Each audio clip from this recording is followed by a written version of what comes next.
Murder Most Fowl, a Wildwood Witch Mystery, Book 2, written by L. Adams, narrated by Sarah Kempton. Chapter 1. My first day as head witch began with my new co-worker hacking up a hairball on my desk. Thanks for that, Carmilla. I shooed my late grandmother's ancient cat off the desk before she made a mess of the considerable number of papers stacked on top of the wooden surface. I'd already had to move them away from my squirrel familiar, Tansy, as she ran up and down the room, inspecting the various shelves and cabinets. "You're welcome," Carmilla said. "I thought I'd make you feel at home in your new office." At least she was acknowledging it was mine, which was an improvement, but I hadn't quite dared to start rearranging the office to my liking. Mostly because the previous owner wasn't quite gone yet. Grandma's ghost hovered in the corner, casting a critical eye over the dusty cloak I'd had to dig out of the back of my wardrobe and the socks depicting cartoon squirrels I wore underneath. I expected a lecture on inappropriate office attire, but instead Grandma asked, "What have you done with that scepter?" "You said to keep it within reach."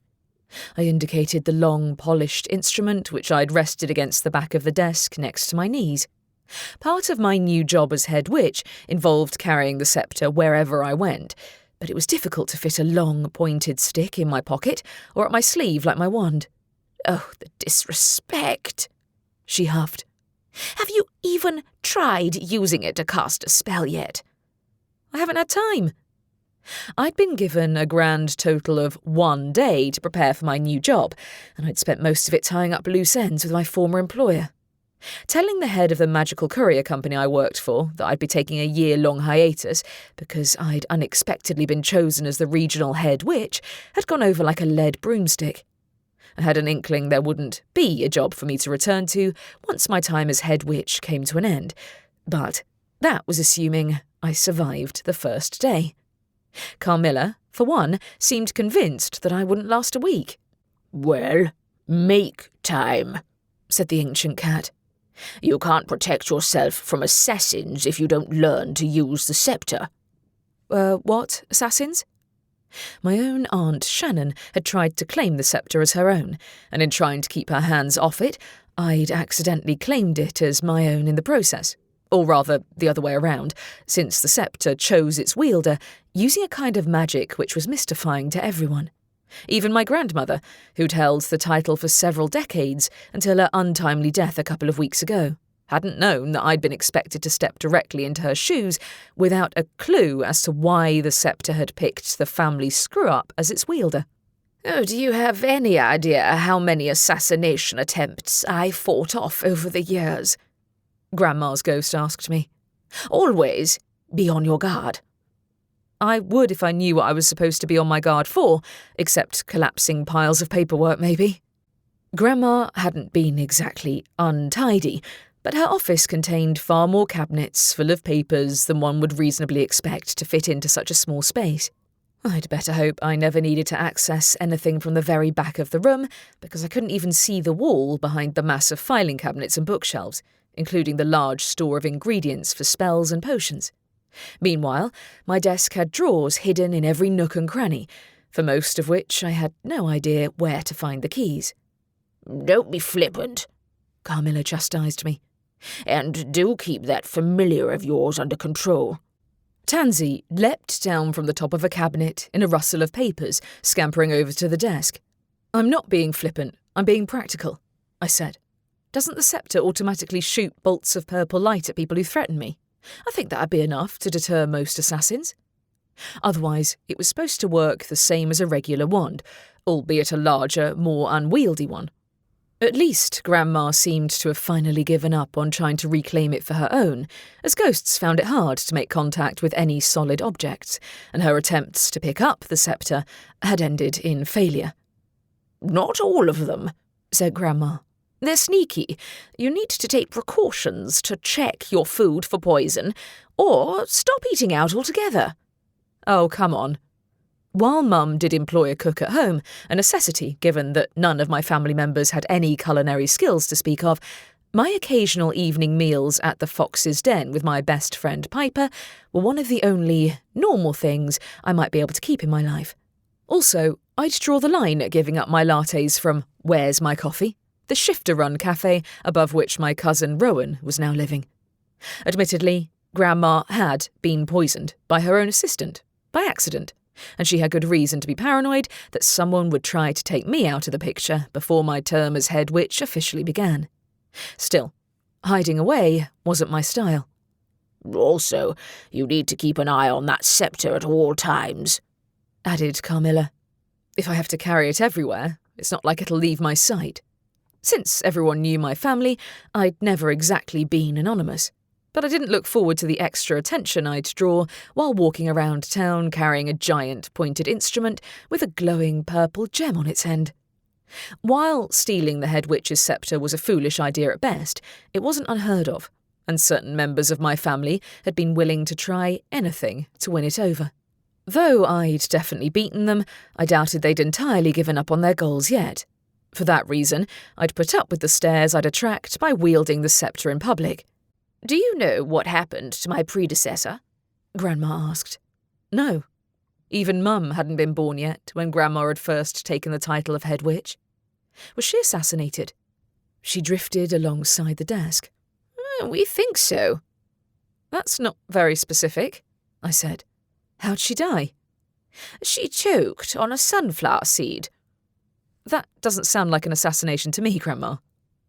"Oh, your risk to take." Carmilla hopped over to the other side of the desk, knocking a container of pens over in the process. Honestly, between her and Grandma, I'd be lucky to get any actual work done before anyone had the chance to threaten my life. Figuring I might as well seize the chance to test the sceptre, I lifted it into the air and cast a levitation charm to move the fallen pens back into the container. The pens shot straight up into the air, and so did several stacks of papers on the desk, not to mention Carmilla, who gave an outraged yowl, her paws flailing in midair. "Put me down." Sorry. I hastened to undo the spell, causing everything to come crashing back to earth. Carmilla landed in a pile of papers, puncturing them with her claws, and then sprinted over to hide behind Grandma's ghost. "You," said Grandma, "are a menace." I gave the sceptre a sheepish look. I didn't know it'd be that strong. "It's a sceptre, not a party trick." You told me it was the same as a wand. I climbed out of my chair to collect the fallen papers, most of which were written in Grandma's scrawling, semi-legible handwriting. "I've changed my mind," said Grandma. "You're welcome to treat it like an ornamental stick if it keeps you out of trouble." I opted not to dignify that with a response, instead getting down on hands and knees to retrieve all the pens and papers which had fallen onto the floor. Didn't she have digital copies of anything? Given my family's proclivity for living in the past, I guessed not. Not all covens had upgraded to the modern age, and I didn't even see a computer anywhere amid the stacked cabinets. This is going to be trickier than I thought. I hadn't exactly come into the position of head witch expecting an easy ride. I'd already been braced for the naysayers who believed the nonsense that the Blue Moon tabloid printed about my family on a daily basis. I made a point of ignoring the headlines, but that didn't stop the weight of my family's expectations from resting heavily on my shoulders, both the living family members and the dead ones. I laid the last paper on top of the heap on the desk. What's the agenda for today? I'm meeting with the council representatives of the Wildwood Coven, aren't I? "In an hour," said Grandma. "Also, you are a council representative, technically speaking. More of a ceremonial one." As the new leader of the Wildwood Coven, my mother was the driving force behind the witches who ran the town of Wildwood Heath. The role of head witch was mostly to act as a judge on matters affecting all the local covens, not just the Wildwood witches, but Grandma had held both titles, and Mum had expected to follow in her footsteps. Instead, the sceptre had chosen me, with the result that I'd have to spend the next year travelling to meetings with both the local covens and the regional ones, and settling various disputes. That would have been tricky enough to handle if I'd stayed local, but in the last few years I'd spent more time away from Wildwood Heath than not, and I hadn't exactly stayed up to date on the goings-on in the covens in the interim. Someone rapped on the office door, interrupting my thoughts. "There she is," said Grandma. There who is? I rose to my feet and called out, Come in. A young witch ambled into the room, dressed in the customary long black coat of a council member, and with her long curly dark hair tied in a ponytail. To my utter bafflement, she dropped into a curtsy, deep enough that her glasses almost fell off the end of her nose. Head witch, it's an honour to meet you. You can just call me Robin, I said. And there's no need for that. I gestured at her hunched position, and she straightened up at once. Can I help you? She glanced over her shoulder. I'm Chloe Watts, your new assistant. I thought you knew. Who? Mum. It was just like her to hire me an assistant without asking my permission first. Good, you're here, said Grandma. Chloe, bring Robin her correspondence. My what? I said blankly. Chloe raised her wand and gave it a wave. The papers on the desk shifted to make room for another heap of what appeared to be letters. What are these? I peered at the spiky handwriting on the topmost piece of paper. Dear Head Witch, it began. Letters from the other head witches congratulating you on your position, said Grandma. It's courteous to write back, thanking all of them. Write back? My gaze skimmed across the letters, of which there were at least 24. You mean now? Yes, said Carmilla with a barely concealed laugh. You don't want to give a bad impression to your fellow head witches, do you? Not at all. I turned to Grandma's ghost. Do you happen to have a computer somewhere in here? Tansy popped up. In the desk, bottom drawer on the right. I checked. Don't touch that, Grandma reprimanded when I opened the drawer to reveal a rather dusty laptop. Carmilla sauntered over and flicked the drawer shut with her tail. Write back by hand. You've got to be joking. It'd take all morning to reply to all of them, and my handwriting was more or less illegible, even if you didn't take my difficulties with spelling into account. The non-magical type of spelling, that is. In the normal world, they call it dyslexia or something similar. While I did know a handy spell checker charm, writing 50 letters by hand did not strike me as a productive use of my time. Sorry, Chloe said.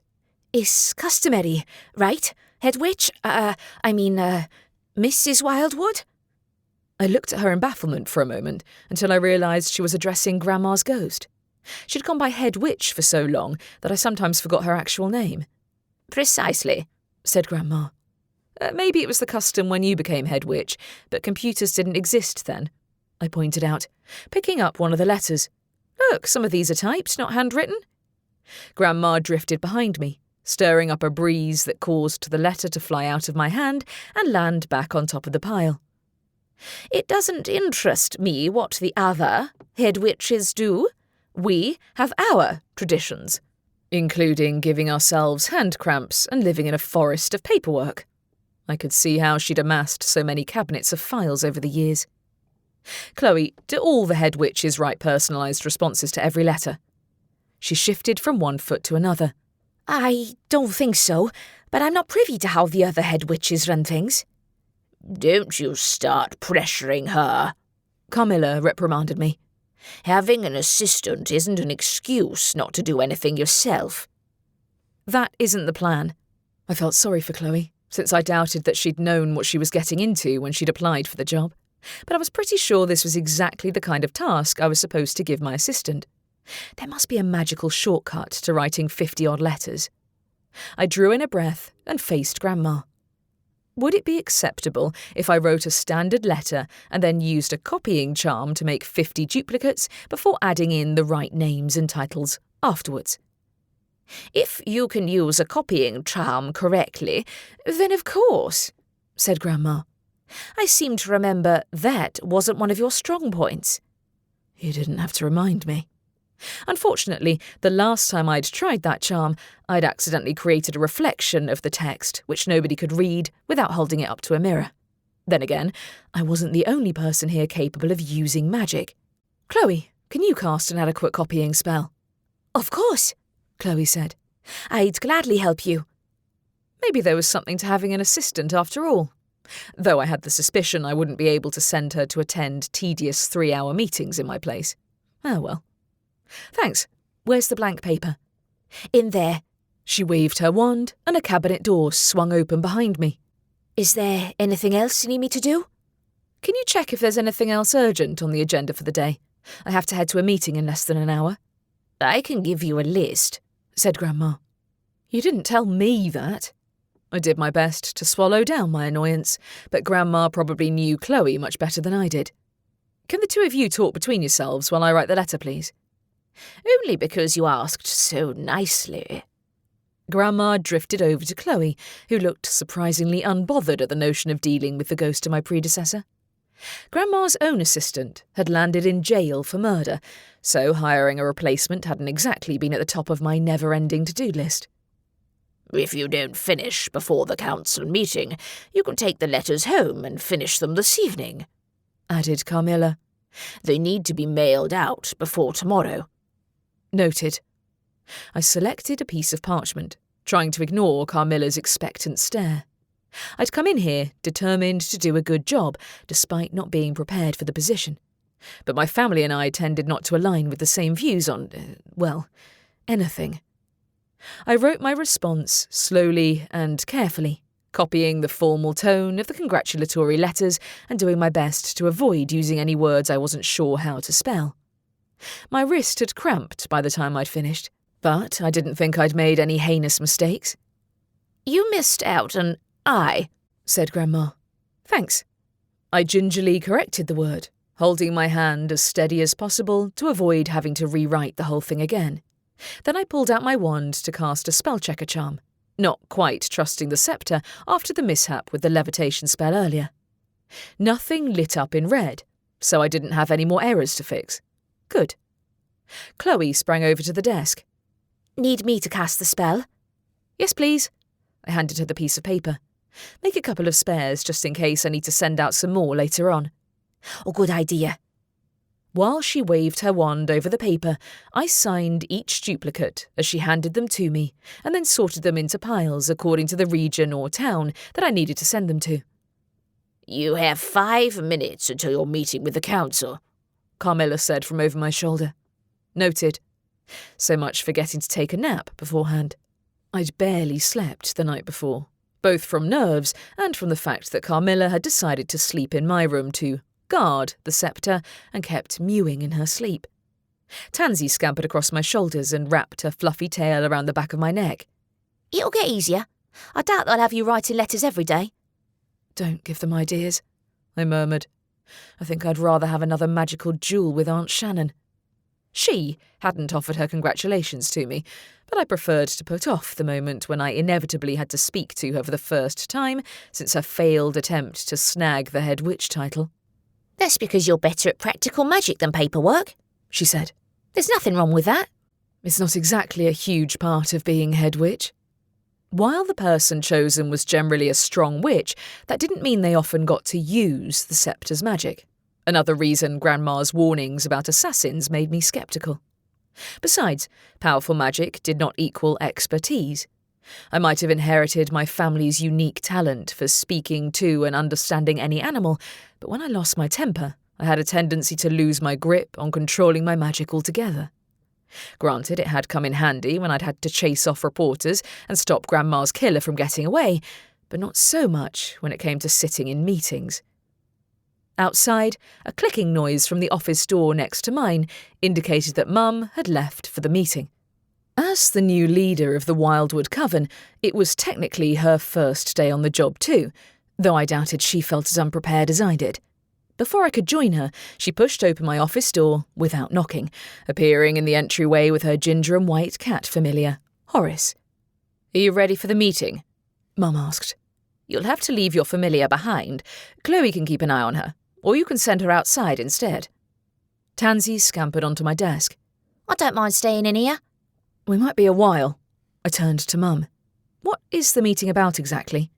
"You'll be introducing yourself to the rest of the council primarily," she said. "It's not typical for us to have a head witch who isn't up to date on current events, so we'll give you a rundown of the main ones." "Thanks," I think. I hadn't exactly come to my childhood home expecting to end up tied to my old coven, much less to be put in charge of important decisions. Since the entirety of the past week had been dominated by arrangements for Grandma's funeral and the votes for the new coven leader and head witch, nobody had even begun to talk about the aftermath until now. Nobody had left me a list of instructions either, though if they had, I wouldn't have been able to find it amid all the paperwork in Grandma's office. As I followed Mum and Horace out the door, Chloe cleared her throat behind me. Head witch, is there anything you want me to do during the meeting? Yes. I turned back to the office. Chloe, can you arrange those papers from my desk in order of importance and pick out anything that needs to be urgently attended to when I get back? No, Grandma interjected. I don't want anything moved. This isn't your office anymore, remember? Closing the door on her, I found Mum giving me a look I couldn't decipher. I can't have her under my feet all the time. Besides, it doesn't give much of a good impression if everyone knows what's going on except for me. I hired Chloe myself, said Mum. I'm glad to see you're making use of her. Reading between the lines, she'd probably arranged for Chloe to work as her assistant when she'd assumed she'd be taking the title of head witch as well as coven leader. We both had a lot of adjusting to do, that was for sure. I hope Grandma lets her do her job then. I hadn't a hope of sorting through all that paperwork myself. There was a good reason I'd opted out of working for the coven as soon as I'd been old enough to find an alternative, aside from the fact that I'd struggled to maintain a passing grade in most of my classes at the academy. Too bad the sceptre had seen to it that I didn't have a choice after all. I followed Mum across the lobby to the meeting room, worry fluttering inside my chest. Aunt Shannon would be present at the meeting as a fellow council member, and I hadn't spoken to her since she'd been hauled out of my office after trying to steal the sceptre for herself. I wouldn't forgive or forget what she'd done any time soon, including bullying my cousin Rowan so badly that she'd seen betraying the coven as her only way out. I hoped Rowan was having a better day than I was. She'd moved out of my aunt's house yesterday at the price of giving up her membership in the Wildwood Coven altogether. And while Aunt Shannon had doubtlessly been furious, she hadn't been able to stop her. Mum opened the door to a room containing a long table set with chairs. Everyone inside the room rose to their feet, which made me squirm with discomfort, but two members were notably absent at the moment, namely Aunt Shannon and my cousin Vanessa. When Mum and I reached the table, she edged me towards the seat at the head and whispered, "You have to start the meeting." I did. Nerves swarmed me as I looked at the faces watching me around the table. We'll start by introducing ourselves. I am Robin Wildwood, head witch. The title still didn't feel like it applied to me, but saying it aloud broke the tension among the others. Mum spoke next. I am Lady Wildwood. I'd forgotten she'd be going by a new title now. This would take some getting used to. The others I mostly knew, though the council members from the Wildwood Coven weren't the only ones I'd need to get to know, since the town's other, smaller covens had their own representatives, and so did the ones in the neighbouring magical communities. When the introductions were over, Mum said, "The head witch usually begins by explaining her actions, decisions, and achievements since the last meeting, or since this morning, in your case." What did they expect me to have achieved in an hour, really? Everyone looked at me expectantly, so I said, "I sent out responses to the congratulatory letters from the other head witches." "And?" Mum pressed. I fidgeted in my seat. Each letter required a handwritten, personalised response, so I haven't had time to get anything else done. Mum's brows shot up. "That's not customary. A printed one would be fine." It was Grandma's idea. I should have known not everyone would have agreed with her, even her daughter. One of the other council members raised her brows. "Is the former head witch offering you her counsel, then?" More like nagging me from beyond the grave. "Yes, she is, as well as my new assistant." "Good," said Mum. "You've entered the position at a busy time, so I thought it wise for you to have Chloe around to help you." "I thought we were still in the mourning period," I said. "For Grandma, I mean." "You'll work it out between yourselves, I'm sure," said Mum. "The funeral delayed some other events, so the familiar contest was moved to this week. The contenders will start arriving this afternoon. A heartbeat passed before her words sank in. The what will start arriving? Chapter 2. Back in my office, I took a seat at my desk again and tried not to groan at the mountain of fresh paperwork which had materialised in the hour I'd been absent. At least Chloe had arranged the papers in order of importance, but I didn't have the time to check them all if I was expected to judge the preliminary round of a contest that afternoon. Wildwood Heath often hosted the sort of weird contests common to small magical communities, but I'd hoped I'd get some lead-up time to prepare before jumping into the deep end. What even is this familiar contest? I asked Tansy, who came scurrying in after having spent a productive hour chasing birds around the garden while I was in the meeting room. Do you know? I don't know any more than you do, she said, hopping onto the desk. Carmilla? Grandma's familiar lay napping on the windowsill and didn't stir, while the woman herself was notably absent. Grandma? I called out. Don't bother her, Carmilla said without opening her eyes. She had a very tiring day. She's a ghost. Unlike me, Grandma didn't require sleep. Not that I'd be getting a nap this afternoon either by the looks of things. I wouldn't be at my best if I was constantly sleep-deprived, but even magic couldn't make extra hours in the day materialise out of nothing. Where's the information on this familiar contest, then? Over there, on the left of the desk. Chloe popped up from behind me and made me jump a foot in the air. I hadn't even known she was still in the room. Sorry, I was tidying. Tansy scampered over and handed me the topmost file from the teetering stack. The event starts after lunchtime at the town hall. It's an athletic-themed contest intended for witches and wizards who have a strong bond with their familiars, I read. Mum's organising this one.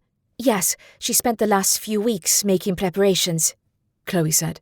She had to take some time off last week due to the funeral, of course, but everything is set to go according to plan. Good, because I didn't know the first thing about organising contests, and Mum hadn't clued me in until now. Given how she'd frequently rearranged my room when I was a kid or signed me up for social activities behind my back, I suspected that getting her to kick the habit of not telling me anything would be challenging, even as head witch. Tansy bounced across the desk in excitement. I'm good at athletic challenges. Do you qualify to enter? Probably not, I said. I'm a judge and announcer, which would make it a conflict of interest. I think the rest of the council would object. Though I had to wonder if certain members would show up for the contest that afternoon, given that they'd skipped out on the meeting. Aunt Shannon had recently suffered a dramatic defeat in her quest to become head witch, so I was willing to bet she'd be looking to restore her reputation by any means possible. Winning a contest would certainly qualify. I began to read through the file, but I didn't get very far before the door opened and Ramsay walked in, without knocking. His familiar, Prickles the hedgehog, sat on his shoulder. "Robin," he said. "Good. You have the file on the familiar contest. Will you be ready to greet the contenders this afternoon?" "I'm doing great, thanks for asking." Honestly, my brother had been nice enough to buy me the camera Mum had promised me in exchange for helping out in the head witch ceremony over the weekend, but I should have guessed he'd be back to his annoying self by now. "What do you mean by greeting the contenders?" "A number of the contenders will be coming from outside Wildwood Heath, as it's a regional contest," he said. "It's customary for the head witch to greet the new arrivals in person as they fly in." "I thought I was supposed to greet the entrants from this town too," I said. "I can't spend half the afternoon standing on a hillside and running the risk of being ambushed by reporters. I have work to do." "Grandma," I raised a hand the way Mum did when she wanted silence, and to my surprise, it worked. If Grandma was capable of being in multiple places at once, then I'm not. I'll send my assistant. "Chloe," his gaze went over to her. "Isn't she supposed to be protecting you?" Of course he knew about her, since he and Mum had doubtless put their heads together to discuss how to ensure I didn't embarrass the family. Grandma herself remained hidden from sight, but that was probably for the best, considering that being a ghost had in no way dissuaded her from trying to exert her own control-freak tendencies over me. Wait, did he say protecting me? Was he concerned about assassins too? Oh, that was all I needed. Protecting me from what, exactly? "Need I spell it out?" he said. "You are a target. It'd be nice if you could give me a list of all these people who want me dead, I said. Grandma hasn't been very specific. He dropped his voice. Nobody would suggest such a thing openly, but there are rumours. The Henbanes talked to the press about how they don't expect you to last the month. I make a point of not reading that nonsense, Ramsay, I said testily. Don't you have work to be getting on with? He looked down his nose at me. Think about it, please. Way ahead of you. I had the sceptre at my side, and my reflexes were good. Better than my handwriting, anyway. See you later. While he departed, I turned back to the file on the familiar contest. Mum had certainly been thorough in her preparations, and I'd have my work cut out if I was expected to do exactly the same for any future events I was put in charge of. With Grandma no longer hovering over my shoulder, I risked getting out her laptop and clearing a space on the desk. Chloe, do you know where Grandma wrote down her passwords? I don't know, Chloe said. I think your mother said she memorised them. She did what? Of all the things not to write down. She isn't here. Does Carmilla know? Let me try. Chloe held out her hand for the laptop, and I gave it to her resignedly. I'll see if I can figure them out.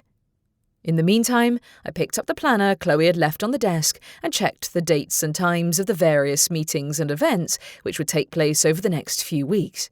Then I went back to the familiar contest file. The contest will be spread over the next 2 days, I read. Today will be the preliminary round to see who qualifies, and the bulk of the contest will take place tomorrow, with a trophy ceremony in the evening. Why is the event on a weekday and not a weekend? Do you know? I believe it was postponed due to the funeral last week, Chloe said. I can't get any of the most obvious passwords to work. I might have to reboot the laptop and start from scratch. You can do that. She gave a nervous glance in Carmilla's direction. I'd need the head witch's permission first. Meaning mine, not Grandma's, I surmised. All right, go ahead. If she objects, well, it's not like she can use a computer as a ghost. I was probably speaking too soon. But the sooner I adapted this office for the digital age, the better. Leaving Chloe in charge of the computer, I returned to my files. As was typical when I got absorbed in a task, I lost track of time.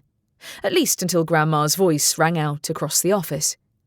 What are you doing to my computer? It's mine now, I told her, and we couldn't get into it without your passwords. How dare you? Chloe sprang upright. I'm sorry, Mrs. Wildwood. The head witch asked me to... Put that down right now, Grandma commanded. Did you even use the laptop yourself? I asked. It looks like it's been gathering dust for years. The disrespect. An angry breeze rose and knocked several papers off the desk. It also woke up Carmilla, who hissed in my general direction. Carmilla, can you please tell your witch that I need to use the laptop for work? I don't mind you using it, said Grandma, but she's destroying it. You vanished and we didn't have the passwords, I said. Besides, I'll need my own accounts. She will. Chloe ducked her head when Grandma glared at her. I can access your emails if you give me the password. There's no time for that, said Grandma. You have a contest to judge. Oh, it's that time already. I checked the time, seeing that I had an hour left, but I'd need to grab some lunch on the way. I have to meet the contenders at the town hall, right?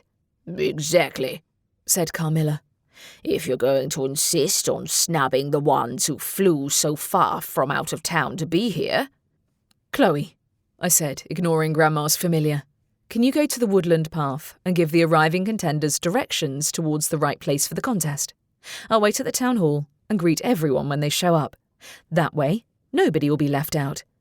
Of course, she said. Should I leave the laptop here? Go ahead. Maybe Grandma will be generous enough to give me her passwords when we come back. Grandma herself scoffed. Oh, the sheer nerve. Don't you forget that sceptre. I nearly had forgotten to pick up the sceptre on my way out of the office. Ducking behind the desk, I lifted the long instrument into the air. At least it wasn't heavy, despite being a little too cumbersome not to draw attention. The glowing purple gem on the end was pretty noticeable too. Tansy ran alongside me out of the office, while I did my best not to feel guilty for not being able to be in 2 places at once. Mum hadn't greeted the funeral's guests on the hillside herself, but then again, she'd been too busy trying to clean up the mess left behind in the wake of her mother's death, as well as her suspicion that she'd been murdered. That was a better excuse than being overwhelmed like I was, but it was only my first day on the job, and I'd little expected to find myself playing my new role in front of a bunch of strangers. Yet, despite all the odds being against me, I'd been the one who'd found Grandma's killer. If I'd managed that, I could judge a simple contest, right? Mum's office door was locked, so she must have already left for the town hall. I tried to lock up my own office, but Carmilla yowled at me from the other side of the door. "Don't you lock me in here." "Are you sure you won't fall asleep again?" I left her to it, though, figuring that she might do worse than hack up hairballs on my desk if I locked her in. This wasn't in the job description. "No, it wasn't," Tansy said, running underneath my hand. "Ow! Watch where you're swinging that sceptre." I adjusted my grip on the long instrument. I don't know how else I'm supposed to carry it. "Get a sheath or strap it to your back." Tansy flicked her tail in demonstration. "Wear it like one of the warriors in Lord of the Rings." How do you think Grandma would like that? I stifled a laugh at the mental image of her face if I showed up with the ceremonial sceptre sheathed like a medieval sword, though I had to admit it was a tempting idea. Even so, there wasn't an inconspicuous way to carry a giant stick the length of my arm, and I felt a dozen invisible stares on my back as I walked down the street from the witch's headquarters. At least I could appreciate the sensation of the cool breeze on my face after a day indoors and the humming magic of the Wildwood, which surrounded the whole town and which strengthened my family's magical powers. Even in the busy main street, which ran through the centre of town, I could feel the connection to nature that I'd missed when I'd lived away from home. That alone was worth putting up with being head witch for, I think. The farther I walked, the more heads turned in my direction. Not a new feeling for me by any means, but it felt like an age since I'd last walked down the street. It had been a couple of days since then, but my life had been completely upended in the interim. I held the sceptre in a firm grip and did my best to ignore the stares. The enticing smell from "Where's my coffee?" drew me to the doorstep of the cosy cafe, where I peered through the window to make sure there were no reporters inside. I'd chased off Clarice and Speck from the Blue Moon the previous weekend, but even the head witch couldn't ban the press from the entire town. When I was sure the coast was clear, I pushed open the door. A sharp sensation in my ankle made me look down. Prickles the hedgehog stood between me and the way into the cafe. An expression of disapproval etched on his face. "What are you doing?" "Buying coffee," I said. "And lunch." "Didn't Chloe warn you about not buying food and drink which hasn't been tested for poison?" "The werewolves aren't going to poison me." I couldn't believe even my brother's familiar had got in on the paranoia. If I don't get some caffeine in me, the contenders won't see me at my best. I can assure you of that. It wasn't as if the cafe's staff had known I was coming, and the shifters who worked there wouldn't dare risk the backlash of poisoning the head witch, even if they'd been inclined to do so, which they weren't. My brother and his familiar desperately needed another hobby. "Go on, hop it," said Tansy. "I'm her familiar. I can protect her if necessary." I stepped over the hedgehog and entered the cafe, hoping I might see my cousin Rowan inside. She'd used the money she'd inherited from Grandma to pay the deposit on her new flat, but she'd need to find employment soon. Maybe the cafe would hire her, but I'd sworn not to bring the Coven's drama to her doorstep until the sting of her mother's treatment of her had worn off a little. I also gave the tables a quick scan for Harvey Walton, the professional skyhopper player who I'd had a crush on at school and who had also asked me out on a date a few days ago. I didn't know when I'd have the chance to take him up on that offer, and he knew I was busy this week anyway, but it would be nice to have something to look forward to. Since Harvey wasn't anywhere to be seen, I left the cafe and took my latte and sandwich with me to the town hall. Inside, I found a carpeted hallway with a desk and a couple of chairs positioned in front of the door. At the far end stood a pair of polished oak doors, which presumably led into the hall itself, while several smaller doors on either side were marked with signs in Mum's neat handwriting. One room was designated as a cloakroom for the contenders to leave their wands in. All magical items were banned from the contest to prevent cheating, and the room next door was for the contenders to gather in before the contest officially began. A quick glance through the small window told me it contained enough chairs to seat at least 50 people, though only 16 contenders would make the final cut to take part in tomorrow's main event. "There you are, Robin." Mum walked out of the main hall, the twin oak doors swinging shut behind her. "You'll sit there in front of the door to greet all the guests. There's a list so you can check their names are on there. We don't want anyone sneaking in who isn't supposed to be there." "Oh, what's in there?" Tansy scampered past Mum's feet to peer through the gap in the oak doors behind her. Mum barred the way. "The hall is off limits until the qualifying round starts. I've been working on this since the weekend." "Exciting." Tansy hopped over the desk which had been set up near the front door, while I took a seat to wait for the contenders to show up. I didn't have to wait for long. I'd barely finished my coffee when the first person showed up, who happened to be none other than my cousin Vanessa. Her sparrow familiar, Hector, perched on her shoulder. Interesting that she'd shown up for the contest while she and her mother had been mysteriously absent from the morning's council meeting. No doubt she'd have some excuse brewed up if I confronted her, so I put on the most pleasant voice I could manage when I addressed her. "Are you here for the contest?" Vanessa gave me a blistering look. "What do you think?" "Please leave your wand in there." I pointed to the room behind me on the left. "Then take your familiar into the waiting room. The hall is off limits." She didn't move. "You aren't entering with that squirrel of yours?" "I'm a judge, so no." I kept my tone light and pleasant, despite Tansy's tail furiously wagging from her spot on the desk. "Best of luck." "A judge." Her words dripped with disdain, but I simply smiled and added her name to the top of the blank page listing all the contenders. If I had to guess, she'd wanted to trounce me in public, and I'd ruined her day by not entering. At the thought, my own mood improved considerably. Vanessa slunk away into the waiting room while the other contenders began to show up with their familiars.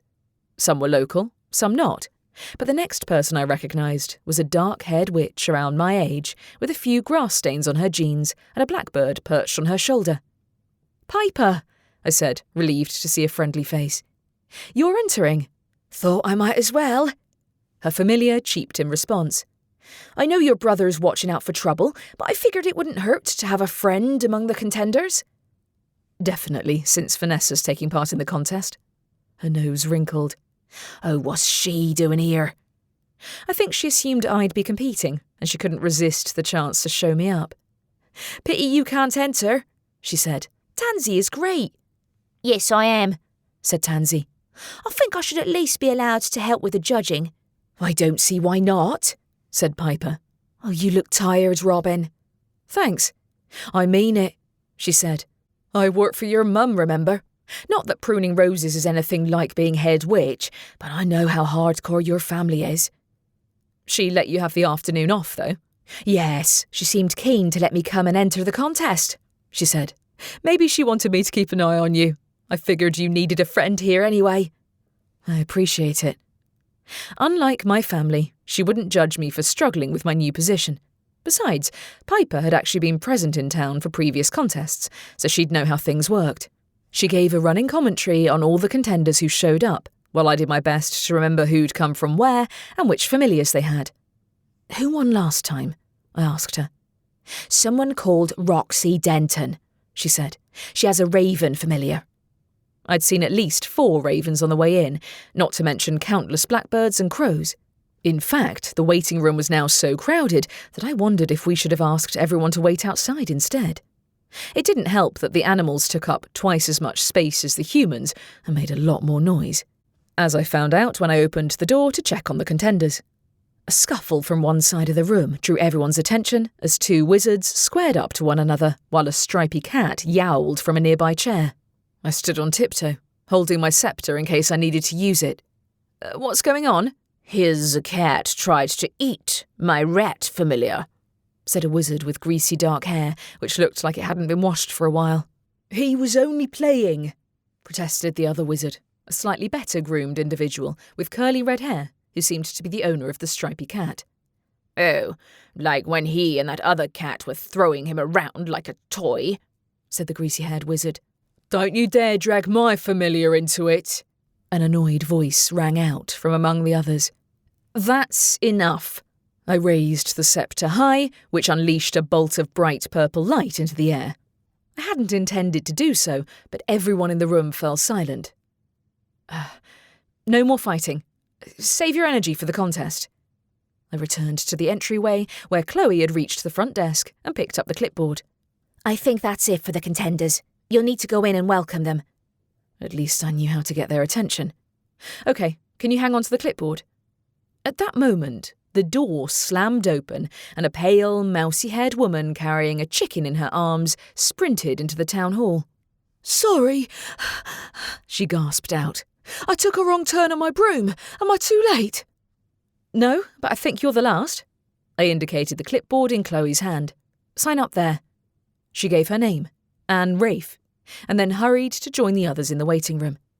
I waited a moment longer to make sure there weren't any more latecomers before following her inside. From there, I made my way to the front of the room by stepping around familiars and their owners, having to hold the sceptre at an awkward angle to avoid accidentally poking anyone with it. People mostly gave me a wide berth, though, and I reached the front of the room without tripping over anyone. I faced the crowd and cleared my throat. "Welcome to the Familiar Contest. To those of you who are new to town, welcome to Wildwood Heath. I'm Robin Wildwood, the new head witch, and I'll also be helping to judge the contest." "And I'm Tansy," said my familiar, scampering up to join me. "I'll be helping to judge and keeping an eye out for cheating." A murmur went through the crowd. If some of the familiars were likely to try to eat the others, then cheating might be the least of what I had to deal with. Good job I had Piper and Chloe helping me out. "This afternoon's trial is intended to eliminate those of you who aren't ready to qualify for the contest," I told them. "You'll compete until 16 of you remain for tomorrow's contest. The rest of you are welcome to stay in town for the duration, whether you compete or not. Meanwhile, there is to be no use of any magical objects, and everyone who meets the qualifications for the final 16 must agree to leave their wands in our custody until the contest is over." That one was Mum's idea, though I suspected it was more to prevent the contenders from hexing one another than from using spells on themselves. A discontented mutter travelled among the contenders, but nobody challenged me. The sceptre's presence helped, but as long as I stuck with the established rules from the previous contests, they shouldn't have any complaints. "The preliminary round will begin shortly." I looked to Chloe for confirmation. "This way," Chloe said, beckoning the contenders to follow her out of the waiting room and through the oak doors into the main hall. I could see why Mum had refused to let Tansy into the hall earlier, because the large space had been completely taken over by what appeared to be several obstacle courses, consisting of ladders and bridges and slopes. They varied by size, but they were clearly designed for familiars rather than humans. Mum addressed the contenders from the front of the hall as they filed in. "You'll be divided into groups according to your familiar's species, before being assigned an obstacle course challenge. The first 4 from each group to complete the challenge will advance to tomorrow's contest. Everyone else will be disqualified." Chloe took charge of dividing up the contenders into groups according to their familiar's species. The cats and birds formed the largest groups, and the others ranged from frogs to goats, and even the chicken, which caused a lot of confusion because its owner claimed her chicken wasn't a good enough flyer to compete fairly against the other birds. I quickly worked out why this round had been designed as a process of elimination, because of the sheer number of people who couldn't follow basic instructions, let alone their familiars, half of whom seemed disinterested in the obstacle courses. Instead, cats lay down to take naps, birds flew up to perch on the high ceiling, and other animals got into fights with one another. Chloe rushed around, breaking up these scuffles, but it wasn't my job to do anything but watch and judge the victors. Among the bird familiars and their owners, Roxy Denton, a tall, lean witch with straight dark hair, reached first place with her raven, and Piper won second place. But Vanessa scraped in third and would be advancing to the next round too. Among the cats, the stripy cat from earlier came out as the victor, to the evident pleasure of his owner, Lastly, there were the miscellaneous familiars, among whom the greasy-haired wizard's rat narrowly won out over the late arrival's chicken. I had to employ the scepter's glowing effect to quiet down the grumbling of the losers when the race came to an end. There'll be plenty of other contests, don't worry. The preliminary round is over. All of the winners are to follow me, please, Chloe said. The 16 qualifying contenders followed her out of the hall and back into the waiting room, while the others remained in groups next to the obstacle courses.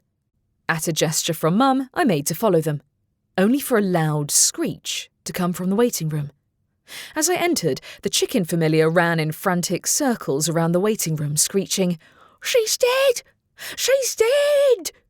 The mousy-haired witch lay sprawled on the floor, unmoving, while her familiar shrieked and flapped her wings. "Dead!" Chapter 3. The chickens' shrieking stirred the other familiars to start making noise too. Even with only 15 of them in the waiting room and not dozens, they created such a cacophony that Mum closed the door behind them, presumably so the noise wouldn't disturb the other contenders waiting in the hall.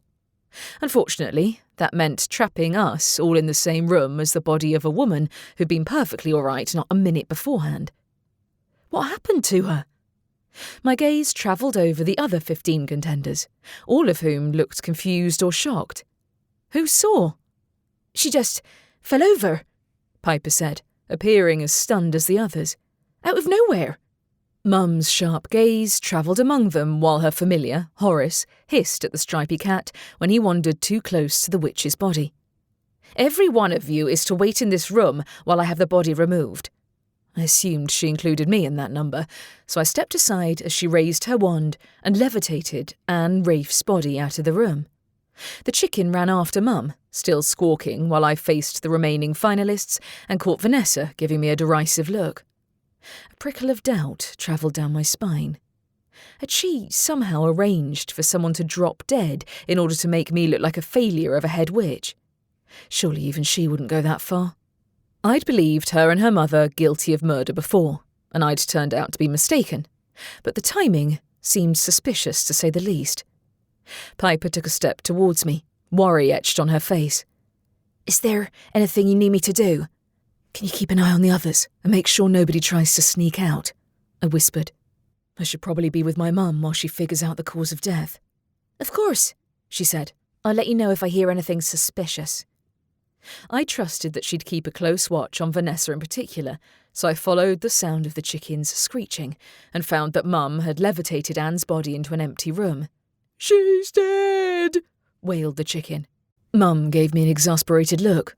"Can't you calm that bird down?" "Calm down." I crouched next to the chicken. "Did you see what happened to Anne?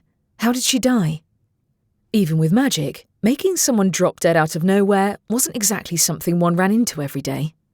I cast my mind around and found 2 possible explanations: poison and a deadly curse, neither of which was easy to pull off in public. The chicken collapsed into a sobbing heap of feathers. Tansy scurried into the room behind me and gave her a thwack on the head with her tail. "Behave!" The chicken continued to sob, so I got to my feet and joined Mum beside the table where she'd placed Anne's body. "How did she die? Do you know?" "If I had to guess, a maleficent curse." She pursed her lips. "Such a curse can only be placed upon an object, not a person." "An object?" My mouth went dry. "Like what?" "That is what I intend to find out," she said. "Do call your brother, won't you?" "Right, I will."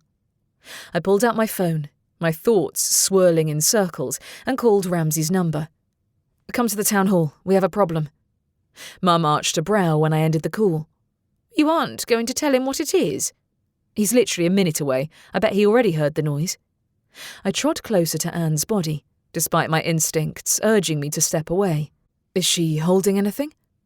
Anne's hands were folded across her chest, making it difficult to see, but Mum stepped in my way. "Don't touch the body. Leave the examination to your brother." "If there's a cursed object in here, we need to know." She hadn't dropped anything, and most curses were single-use only, but a curse was a seriously nasty way to kill someone. Vindictive, and definitely a witch or wizard's work. Not that I'd suspected otherwise. Your brother will find out, Mum said. He has the expertise. It should also be easy for him to find out which contenders have a personal connection with her. Right, because otherwise they're all suspects. Why would any of them have had her killed, though? She'd placed second in her category, but the only gripe the others had had with her was for refusing to enter her chicken in the bird category. Hardly an offence worthy of murder. A curse seems a bit extreme for a familiar contest. Don't underestimate what some individuals are willing to do to win. Like Vanessa, I muttered. A curse seems a bit too sophisticated for her, though. She'd also thought she would be competing against me, but that might have been Grandma's paranoia talking. All the same, what if Anne hadn't been the intended target? If Vanessa wanted me dead, there were more direct ways to go about it. But perhaps that was precisely what she'd wanted me to think. The paranoia is definitely rubbing off on you. The chicken howled from the corner, and Tansy shook her head at her. I know your witch is dead, but if you want us to find who killed her, you're going to have to cooperate with us. The chicken merely howled in response, while I could hear a similar level of noise coming from the waiting room. I hoped Piper wasn't having too much trouble keeping everyone from kicking up a fuss about being shut in there, instead of celebrating making it into the contest. But I'd left Chloe in charge of the disqualified contenders in the hall, and she couldn't be in two places at once, any more than I could. As I'd hoped, Ramsay showed up within a minute, with prickles perched on his shoulder. What's going on? There you are. Mum beckoned him into the room. Anne here was killed by a curse of some kind. She's dead? He asked. How? After how, I heard the unspoken question directed at me. How do you always get into these situations? I wish I knew, was the honest answer. If someone was trying to upend my first week as head witch, they'd certainly succeeded. But it was equally likely that someone was desperate enough to win the contest to eliminate the competition by any means possible. Everything had happened far too fast for me to know for sure. A curse, Mum said. Placed on an object, I believe. I checked, and she didn't drop anything. Let me see. Ramsay walked over to her body at the table and pulled his wand out of his pocket. A flick caused Anne's clenched hand to open, revealing a ballpoint pen.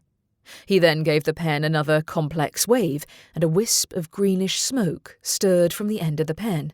Yes, that's where the curse came from. That's what the curse was put on. The pen looked utterly mundane, but when Ramsay checked her other hand, he found nothing else.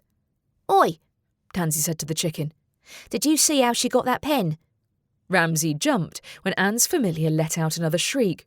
She pulled it out of her coat pocket. She didn't leave it in the other room. She'd arrived late, but the other contenders had been told to hand over any magical objects in their possession when they came in. Either she hadn't done so herself, or she hadn't realised it was there. Where are the other contenders? Asked Ramsay. The 15 other finalists are in the room over there. I pointed to the door opposite. The others are in the main hall. Chloe's watching them. I'll give Chloe instructions to search the disqualified entrance for any hidden magical objects, Mum said. Is the curse defunct? Ramsay waved his wand over the pen, then picked it up between two fingers. Yes, it won't harm anyone who touches it. My stomach turned over. Did someone slip it into her pocket? They wouldn't have been able to touch it with their bare hands if they did, Ramsay said. Not without falling victim to the curse themselves. That's the risk with those types of curses.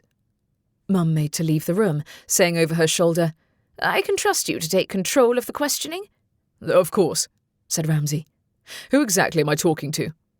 The other finalists, I assume. I pointed to the opposite room. They were near her when she died, not that that proves anything.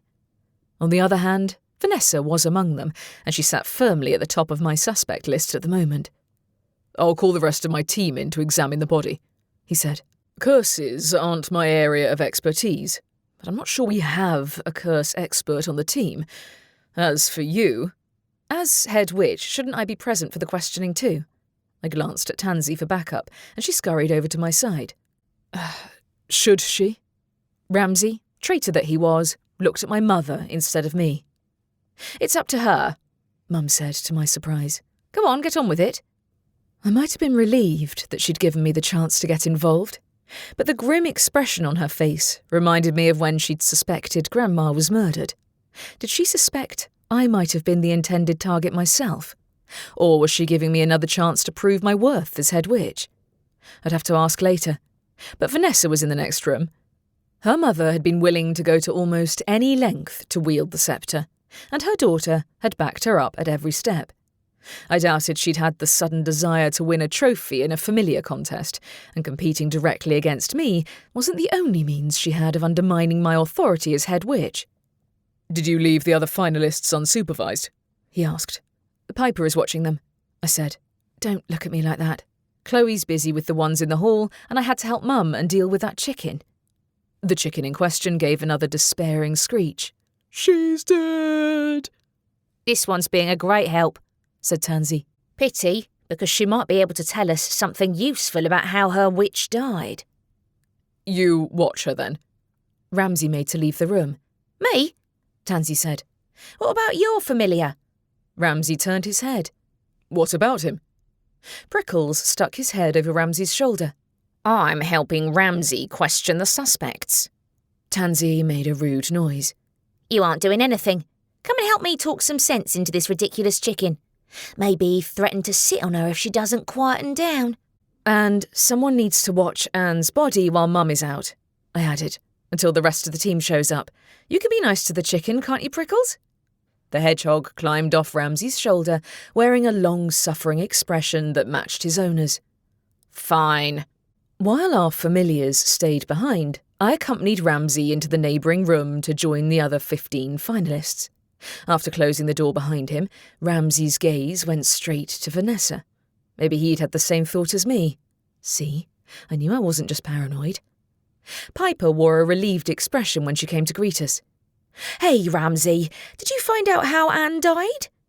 "I'm not at liberty to discuss the details with potential suspects," he said.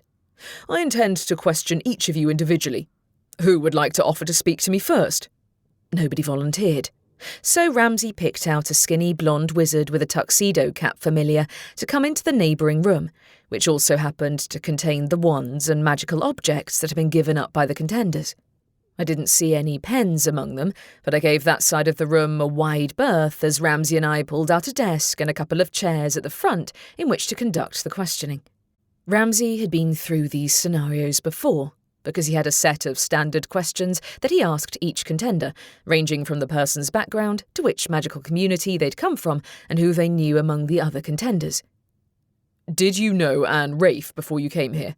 he asked the blonde wizard, who turned out to be called Patrick Wellman. "No, she came from out of town," he replied. "We'd never met before today." "Did you speak to each other at all?" "No," he said, "though she and that other witch got into a bit of an argument, I saw." "Who?" I asked. "What other witch?"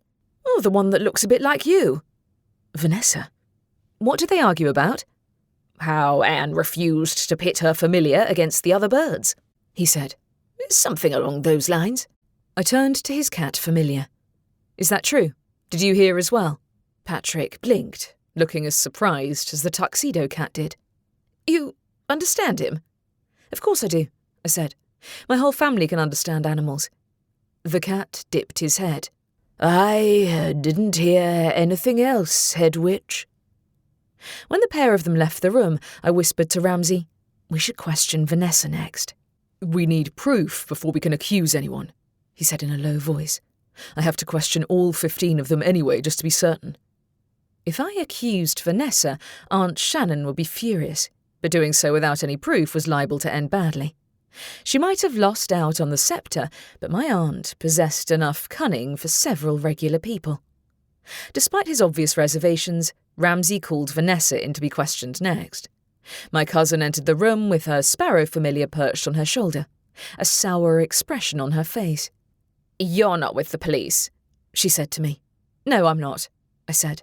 "However, I'm head witch, so I'm here to sit in on the questioning." A muscle twitched in her jaw as she sat down. "Get on with it, then."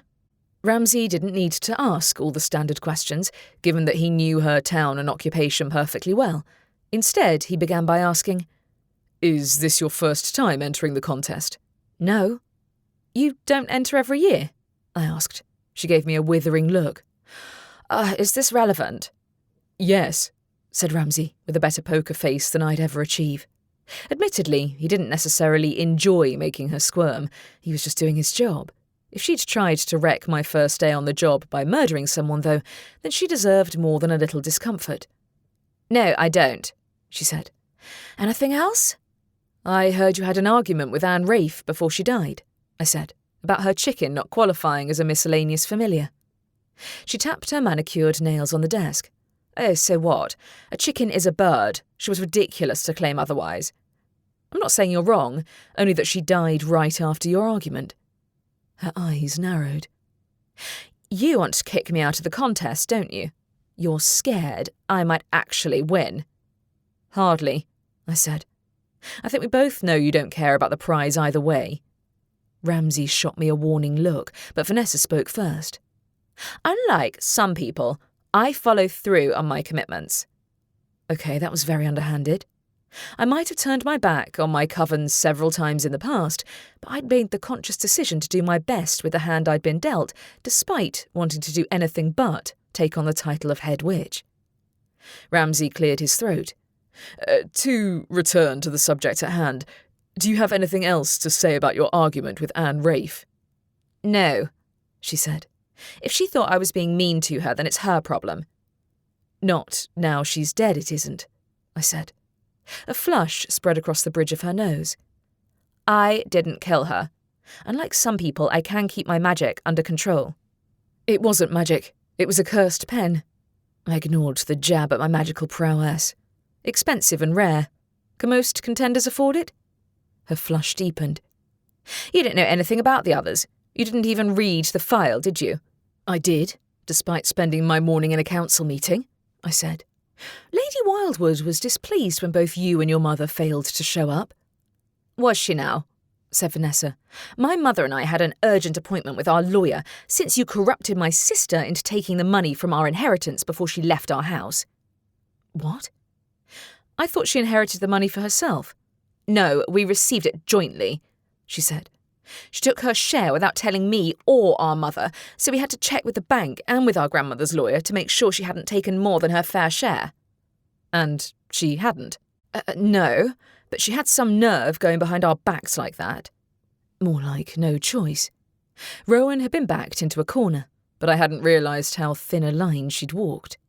If she hadn't left when she did, life in Aunt Shannon's house would have got even worse after her mother had lost her bid to become head witch. Rowan had already had her allowance cut off, so she'd been dependent upon working for the coven to earn a living, and was consequently trapped under her mother's roof. The money Grandma had left her had been her only way out, and I refused to feel sorry for Vanessa or Aunt Shannon for the way she'd been forced to sneak around behind their backs. If you have a problem with what she did with Grandma's money, you're free to consult Grandma herself, I said. What? She said. She's not still here. Yes, she is, I said. Her ghost never left, so feel free to pay her a visit. I'm sure she'll be thrilled. I assumed she already knew about my incorporeal office companion, as did Aunt Shannon.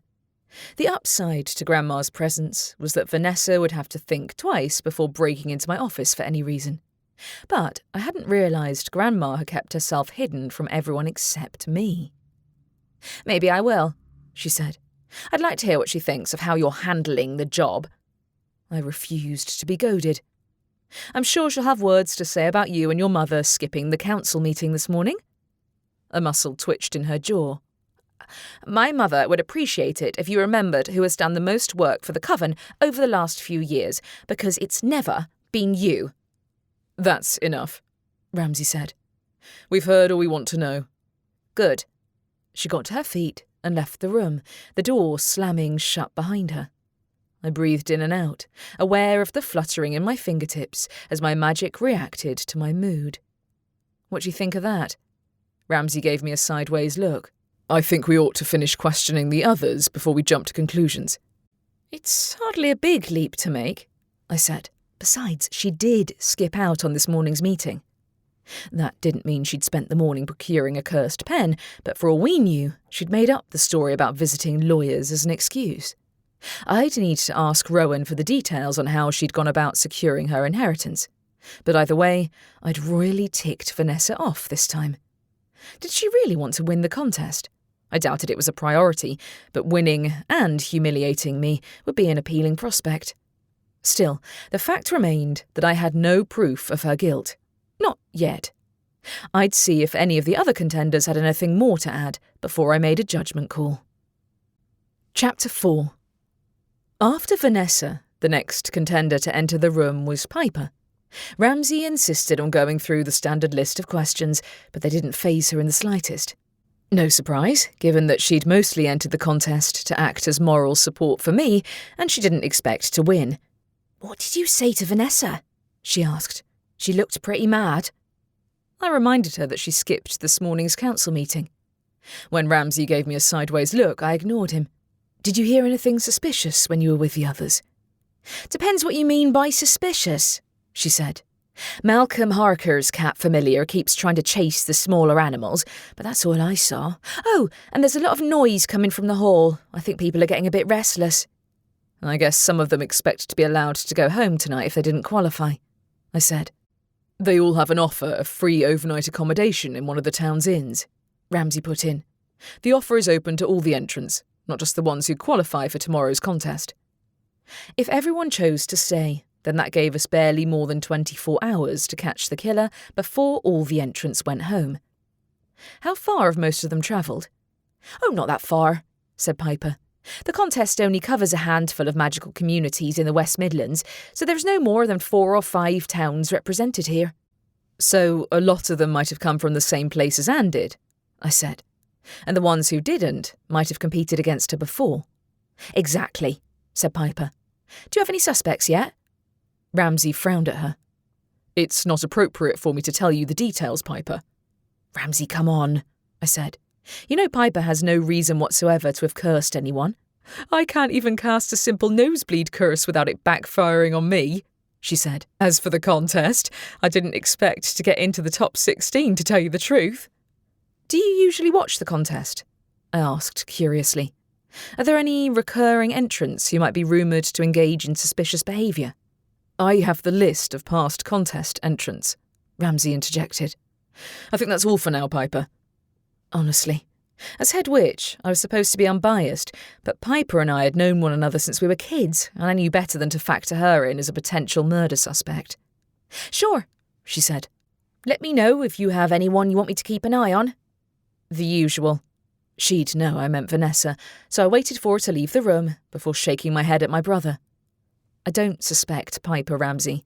She's the least likely culprit, and she only entered the contest to keep an eye on the others for me." "I know, but given the circumstances, it's better not to show bias." "She isn't Rowan." It had shaken me to learn that Rowan had told tales on the family to the press, I freely admitted, but I wouldn't get very far as head witch by shutting out my friends. "Where's the list of past winners, then?" "I have it at my office," he said. "The list doesn't tell us which contenders knew one another personally, though. If their primary motive was winning, it doesn't necessarily matter. Not that I was moving Vanessa off the top of my suspect list, and her own motives would have had nothing to do with the contest." The rest of the afternoon passed in a similar manner, with each entrant coming into the room one by one. The reigning champion and her raven familiar didn't seem bothered by the questioning, but then again, judging by her track record, she didn't need to worry about defending her title. She'd have no reason to kill off the competition. When I mentioned this to Ramsay after she'd left the room, he said, "Maybe not, but she and Anne did come from the same town. In fact, all the top-ranked performers did. Do they have a gift, like our family has?" Not that it was strictly necessary to compete in a contest. Maybe their town had a particularly stringent familiar training program at their academy instead, for instance. "No, they don't," he said. "With that being said, the next contender is Persephone Henbane." Henbane. The name set off several sparks of suspicion in my mind like fireworks. I didn't know any of them were entering. Is she related to Tiffany then? "She's her niece."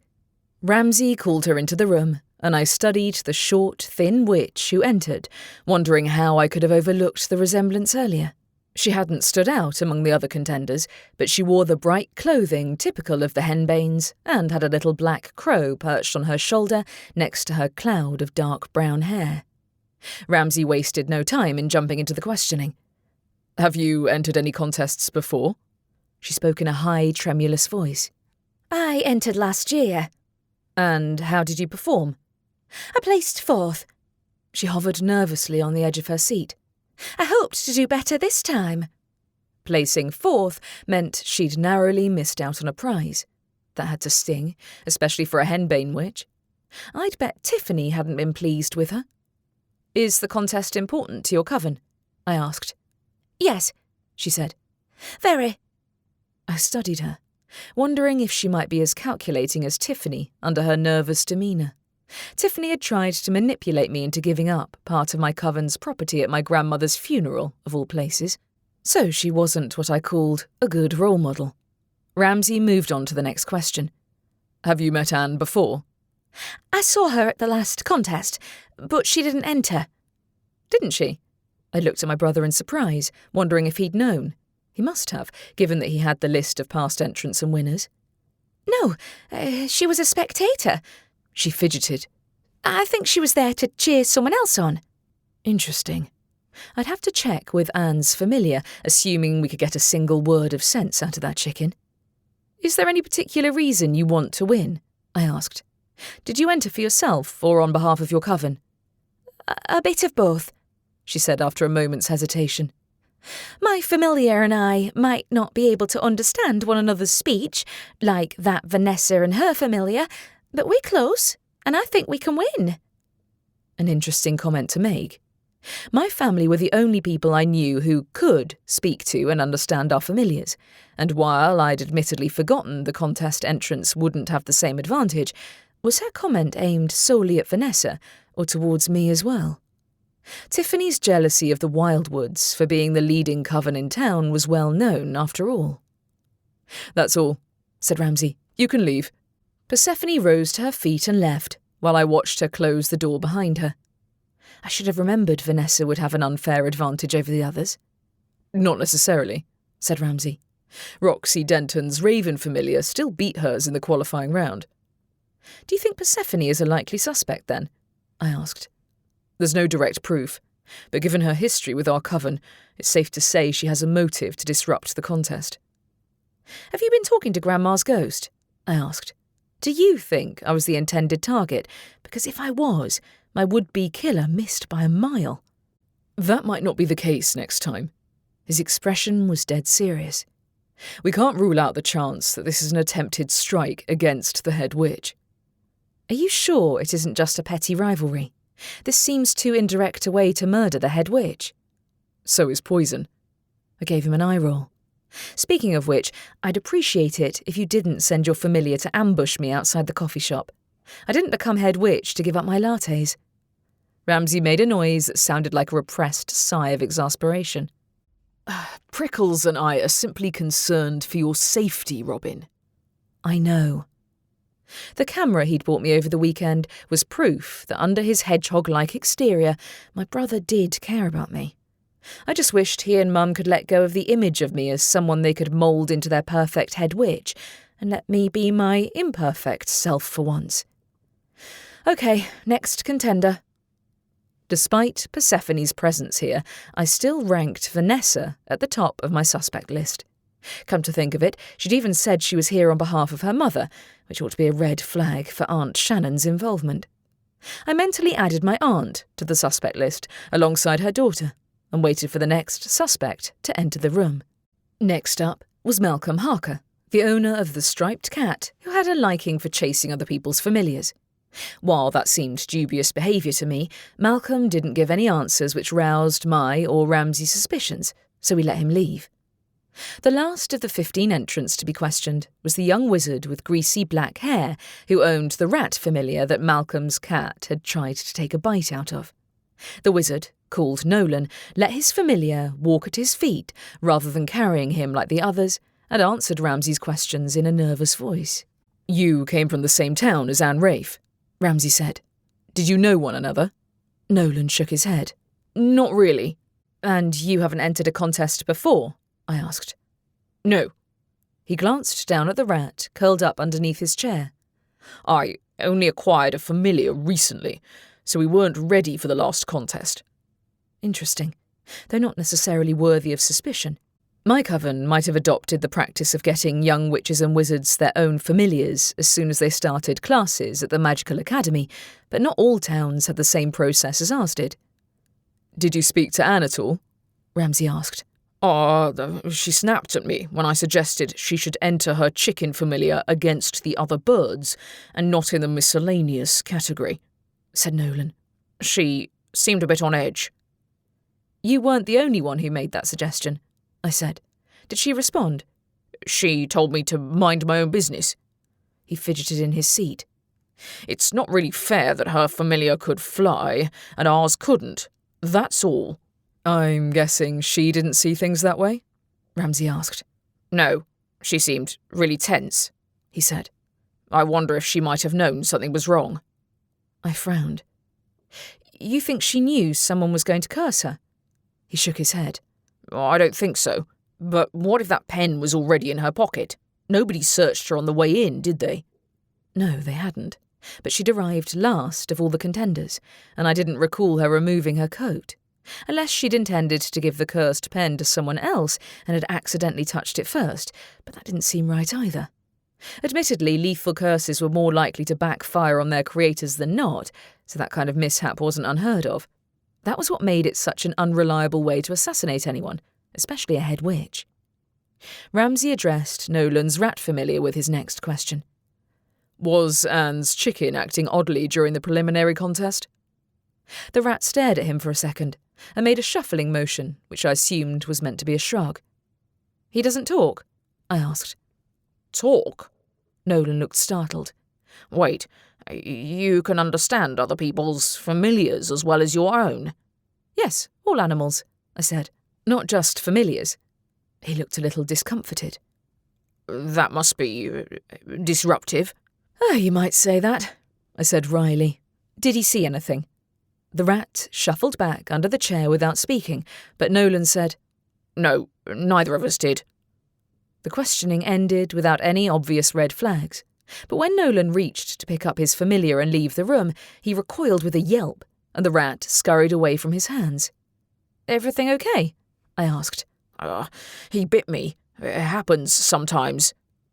Nolan let his familiar walk at his feet instead of picking him up, and I watched his tail disappear from sight through the door. Not well trained, is he? I whispered to Ramsay. Though I suppose they only recently became wizard and familiar. The rat isn't very talkative either, said Ramsay. Well, Malcolm's familiar did try to eat him earlier, I said. Do you think someone gave the pen to Anne before she arrived? It's certainly a possibility, he said. Nolan and Anne were both new to the contest, but there's not necessarily a link between them. We need to talk to that chicken to find out if she saw anything herself.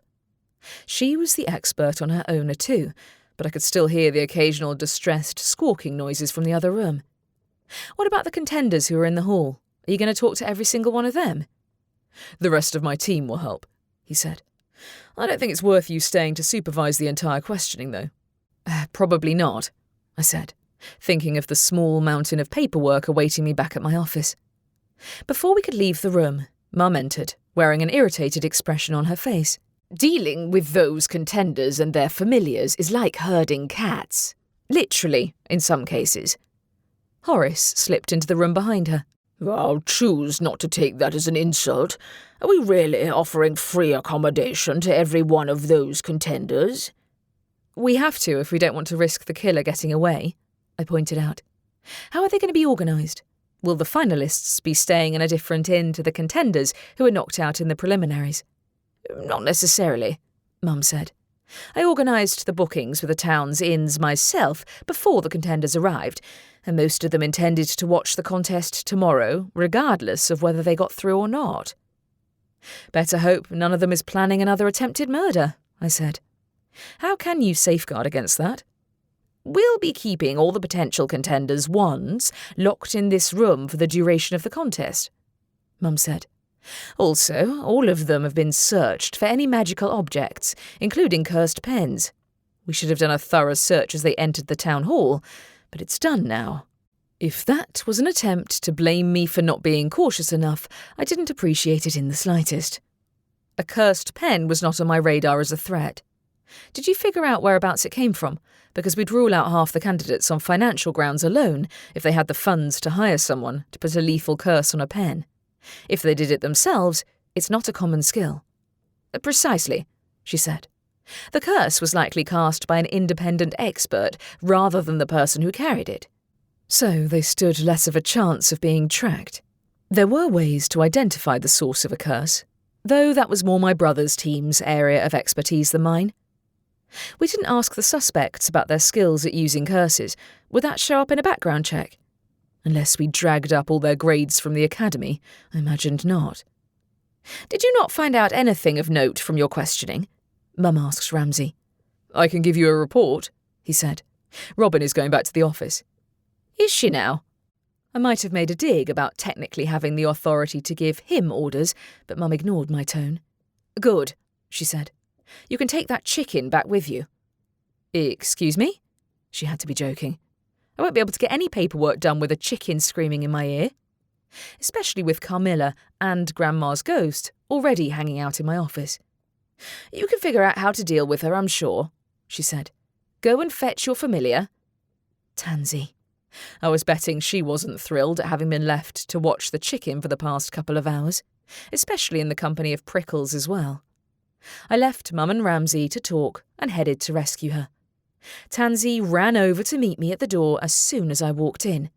I thought you'd forgotten about me. Sorry I left you in here. I let her scurry up my arm and sit on my shoulder. Mum insists that I have to take the chicken with me. Good. Prickles the hedgehog sat on top of a table near where Anne's body had been, while the chicken was still sobbing in the corner. She's been absolutely impossible since the police removed the body. It's not fair, the chicken wailed. Calm down. I crouched next to her. I'm going to take you out of here, but I'd appreciate it if you stopped screaming. Where are you taking me? She howled when I tried to pick her up, while Prickles gave me an exasperated look, as if it was somehow my fault that I couldn't calm down a traumatised chicken. Use a sleeping command, Tansy hissed in my ear. I think it's the only way to get her home without destroying our eardrums. Right, of course. I didn't like using that sort of magic on other people's familiars, but it was that or listen to her screeching all the way home. I leaned forward and whispered a command to her, and the chicken dozed off mid-yell, her eyes sliding closed. I gingerly picked her up with one hand while awkwardly gripping the sceptre in the other. She'll be furious when she wakes up, said Prickles. If you have a list of other ways to quieten down a hysterical chicken, then feel free to ask Ramsay to send them my way. I walked out of the room with Tansy perched on my shoulder. I can't take her into the office. She'll have to go and live in the garden for a bit. I was less than enthused at the notion of carrying her through the middle of town, especially as it proved incredibly tricky to keep my grip on the sceptre at the same time. I felt like I'd wandered out of a bizarre role-playing game as I made my way through the entryway. Chloe came out of the hall to meet me by the door. Are you going back to your office? Yep, I said. Can you do me a huge favour and carry this chicken for me? My mother insists that she can't stay here, but I don't think Carmilla wants her in the office either. Right. She gave me a dubious look, but she took the chicken from my hands. I adjusted my grip on the sceptre. Thanks. I wouldn't be much of a head witch if I dropped my weapon. It's not supposed to be a weapon. Mum's voice drifted through the partly opened door. It's a symbol. Not enough for the person who wanted me dead. If I had indeed been the target, then the head witch was supposed to be able to protect herself. The sceptre was a wand, not an ornament. The door to the contenders' room opened, and Piper walked out. Thought I heard your voice. Are you heading back? Yes, but I don't know if you're allowed to leave. I got the all clear from your brother. She and her familiar walked behind Chloe and me. Your mother implied that she expects me to spend the evening catching up on trimming the roses in her garden. Generous of her, I said wryly, checking on the time. I should only have half an hour of the working day left, but I get the impression the head witch's working hours never actually stop. Nah, you can set your own hours, said Piper. Most head witches do. Grandma is intent on me not breaking with tradition. She's not in charge, Piper said. Seriously, you could move all your meetings to the middle of the night if you wanted to. Her ghost thinks she is, I said. Besides, I doubt the council will be impressed if I request that we move all meetings to the afternoon so that I have the chance to properly wake up first. She shrugged, a mischievous glint in her eyes. The vampires do everything at night already. There's never been a vampire head witch, though. There had been a wizard or two, but Ramsay had removed himself from the running when he'd become head of the local police force. He didn't mind living and breathing work, but being trapped in a small room all day was my idea of hell. My delivery job hadn't been perfect, but at least I'd got to travel and see new places rather than staring at the same four walls. Is she being really tough on you? Piper lowered her voice. Your grandmother, I mean. Sometimes it's deserved, but the rest of the time, not so much. I shook my head. She got mad when I wanted to use her laptop instead of writing everything on paper, for crying out loud. There's a difference between giving me pointers and insisting I do everything her way. You two need to have a talk, she commented. Or I can use the chicken to distract her. If I set her loose in the garden, she might end up being eaten by a fox, but I drew the line at letting her roam around my office. On the other hand, if I kept the chicken under close watch, maybe she'd recall some details of her witch's death that she hadn't already told us. As we passed Where's My Coffee, I saw my cousin, Rowan, standing outside the cafe's door. Piper gave her a glare, not quick to forgive her for telling tales on my family to the press. But it felt like a lifetime since we'd last spoken, and I'd already decided to give her a second chance. Once she was out of her mother's suffocating presence, she wouldn't have to choose between her family and her freedom. Did she know Vanessa might be scheming against me? It was worth asking, so I gave Piper a nod to indicate she could go ahead with Chloe and the chicken. Tansy jumped off my shoulder, watching my cousin warily as I approached her. Rowan gave a hesitant smile. I heard you've had a rough first day on the job. From whom? The words came out a little more confrontational than I'd intended. Perhaps I wouldn't fully trust her again for a while after all. I saw your brother and his team walking past and heard a bit of their conversation, she said. A witch was murdered at the contest, right? Yes, and we assume one of the contenders was the culprit, I said. Also, did you know Vanessa entered the contest? No, she said. It doesn't surprise me, though. She likes winning. She claimed to be competing on behalf of her mother. Rowan grimaced. I bet. My mum has Vanessa there as her eyes and ears, I imagine. Maybe she was trying to avoid showing her face in public. Weird choice of a contest, though. She and Hector aren't close to one another. Do you think she's likely to cheat in order to win? Well, if anyone can catch her in the act, it's you, she said. As for whoever killed that other competitor, I don't know if they'd have gone to those lengths just for a trophy. Perhaps not, but I wouldn't strike Vanessa off the top of the suspect list yet. Regardless, your mother and sister both skipped this morning's council meeting. As a snub, I'd guess, she commented. They're mad at you. According to Vanessa, you took the money from your joint inheritance without asking permission, I said. Supposedly it's my fault for corrupting you. She snorted. You didn't. Also, I took exactly half of that money. I don't care a bit what Vanessa does with her share. Unless she's buying cursed pens. You still have enough money to get by for a while, right? Sure, but I'm trying to convince the cafe to hire me. She glanced over her shoulder. I think it's going well so far. That's great, I said. I hope they give you a job. While she had Grandma's money for now, what she really needed was long-term certainty that she wouldn't ever have to depend upon her mother for security again, and to ensure nobody sabotaged her attempt to make a new life for herself. Same. Her eyes widened as she looked over my shoulder. Hey, we have company. I spun around and spotted none other than Harvey Walton approaching us. The handsome, tall, dark-haired man contrasted with my memories of him when we'd been students at the academy.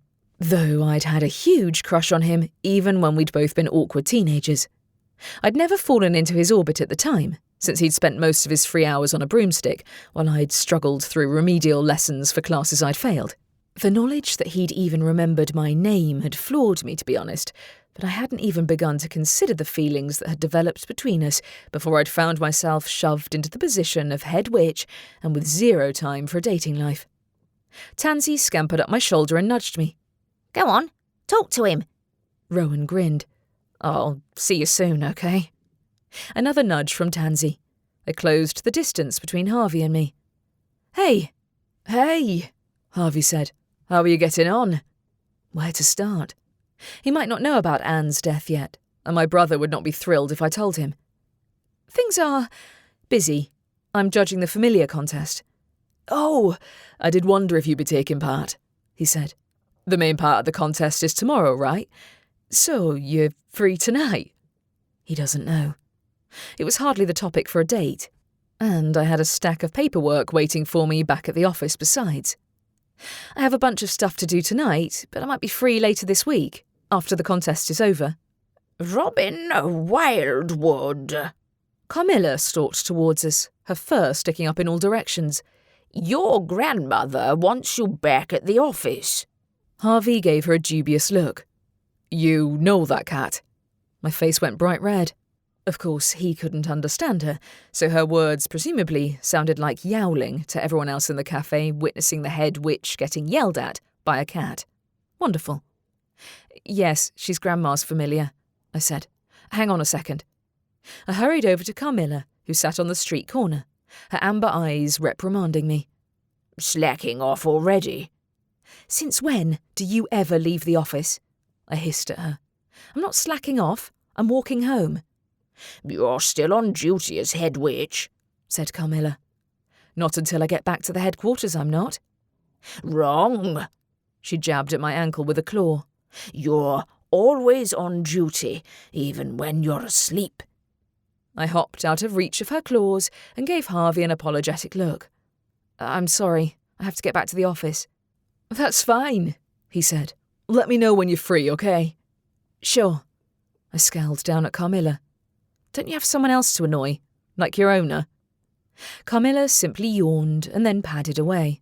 I couldn't believe my deceased grandmother's cat had stunted my dating life for the foreseeable future. But that was what I got for assuming I'd ever be allowed to have a moment's peace, even after a murder on my first day as head witch. Chapter 5. Fuming, I made my way back to the office and found Chloe sitting at the desk, brow furrowed as she used the laptop. Grandma's ghost floated into view when I walked in, and I shot her a scowl. Thanks a bunch for sending your familiar to yell at me in public. You're welcome, she said. Your assistant got back before you did, so I assumed you got distracted. I was talking to my cousin, I said, who also happens to be the sister of one of the suspects in today's murder. Chloe looked up sharply. You were talking to a suspect, without me there? Rowan isn't a suspect, but I thought she ought to know about her sister's involvement in the contest. I studied the laptop Chloe was using. What are you doing anyway? Setting up your accounts. I gave Grandma a look. You don't have a problem with her using your computer? Chloe respects my authority. You don't have any authority, said Tansy. You're a ghost. You're proving my point, Grandma said. Right, Carmilla? Her cat yawned. She's also conveniently forgetting to mention that Rowan wasn't the only person Robin met with. Thanks for that. There's nothing in the rules of being head witch which prevents me from saying hi to a friend. A friend who seems very interested in whether you're free tonight, said Carmilla. He's that one, isn't he? The one who's rumoured to be great at riding a broomstick. Is he now? Grandma's ghostly expression turned intrigued at the suggestive note in Carmilla's voice. Do you have personal experience, Robin? I groaned. Go away, both of you. I've work to do. I did my best to ignore her cackling in the background while Chloe picked up the computer and vacated the desk. Piper must have taken the chicken to the house with her, thankfully, because listening to Grandma and Carmilla make crude comments about Harvey was quite enough, without adding a screaming chicken as well. "Don't you have your own desk?" I asked Chloe, seeing that she'd set the laptop on top of a filing cabinet instead. "No," she said. "Should I?" "Yes." I looked at Grandma. "Did Stacey have her own desk?" "Don't talk about her," she snapped. "She's the reason we're in this mess." "By mess, do you mean me being in charge?" Annoyance fluttered through me, and Tansy lifted her head as magic stirred to my fingertips.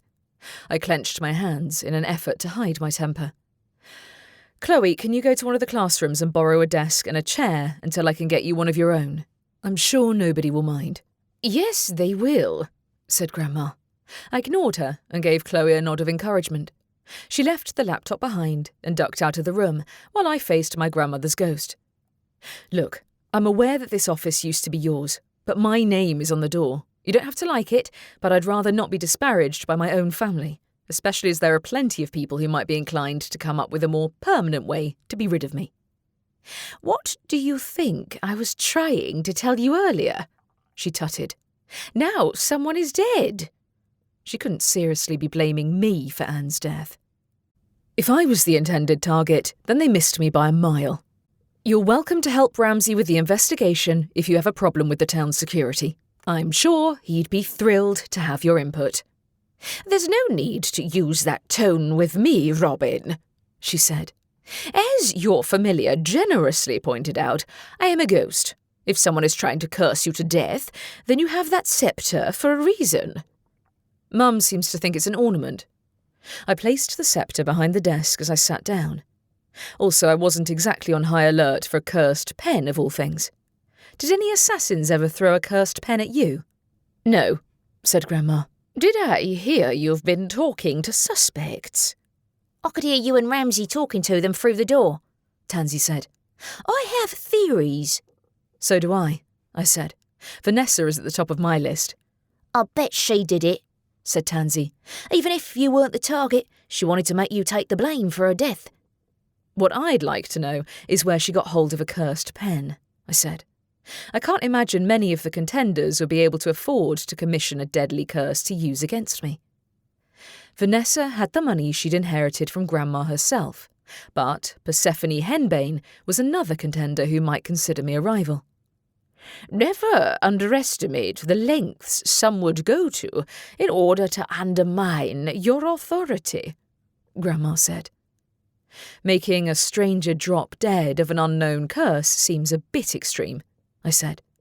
"If they had the pen cursed by an expert, is there a way to track the person who cursed it?" "Not if they covered their tracks." Grandma tutted when Chloe hauled a desk through the door into the office. "You have the tools to find the culprit. Use them." "What does that mean?" Instead of answering, Grandma's ghost vanished. That's the opposite of helpful. Despite a late night of dealing with paperwork, I found myself at the office the following morning before the sun had fully risen, going through the list of past contest entrants which my brother had generously left outside my bedroom door. Admittedly, the main reason I'd come to the office this early was to avoid a certain chicken who'd spent most of the night roaming around the garden and screeching loudly at the other birds. I was pretty sure that Mum and Ramsay had slept terribly for the same reason, so I'd left the house before I had to deal with their bad tempers and took Tansy with me to the office. "Anne didn't enter any contests before this one," Tansy said, perching on my shoulder to read the file. "She was one of the few newcomers who advanced to the next round." "Yep." I stifled a yawn, making a mental note to stop by Where's My Coffee on the way to the first proper round of the contest. Also, Roxy has won every regional familiar contest for the last 3 years, as well as some national ones. None of the other entrants had that kind of prestige. I continued to read through the file until Chloe showed up to work on Grandma's laptop again, before dealing with a few admin tasks. The stack of paperwork had grown again overnight, but Mum interrupted my attempts to reorganise my desk by opening my office door and walking in. "There's a problem." "What kind of problem?" I asked. "With the contest?" "With Anne dead, we need another contender to take her place." Why? Oh, right. There were supposed to be 16 participants in the contest. Can't we pick one from among the others? Do you think that would go over well with anyone who isn't chosen? She had a point, but I couldn't think of any other ideas for finding someone at the last minute. I can't take part myself, can I? And Piper is already in the running. Can you think of anyone else? Rowan? I didn't miss her irritated expression at my cousin's name. I can't think of anyone else in town with a well-trained familiar who isn't already in the contest. If you have any better ideas, I'm all ears. She pursed her lips. If you're sure, then go and fetch your cousin. I'll escort the other contenders to the starting point for the next round, which will take place at the end of the woodland trail. It'd have been nice if someone had told me that earlier. You mean outside the town? Up on the hill? Of course. She left the office while Chloe closed the laptop and left it on the desk next to where Carmilla lay napping underneath the window. Oh, I'm glad we get to go outside, Tansy said. As long as nobody tried to murder each other during the night, it should be fun. Don't even. We couldn't have kept an eye on them from dusk until dawn, but surely Mum would already know if any more murders had taken place in the night. I waited for Chloe to leave the office before calling out to Carmilla. Can I lock the office this time? The cat didn't wake up, and her owner didn't reappear, so I locked the door behind me before leaving the witch's headquarters. I nearly tripped over the chicken on the doorstep, who made a disgruntled squawking noise. Oh, watch where you're going. Oh, what are you doing here? At least she'd stopped screaming, but if she had trouble flying, I had no idea how she'd got out of the garden. I'm coming with you, of course, said the chicken. No, you're not, said Tansy. You kept everyone awake all night. The chicken shuffled closer to me. I can't stay behind. A magpie keeps trying to attack me. Myrtle. I should have guessed Aunt Shannon had set her familiar loose on our new guest. Sorry, that was my aunt's familiar. She doesn't like me. Can I come then? The chicken made a soft noise like a sob. I'm sure Anne would want me to watch the rest of the contest. For her. I exhaled.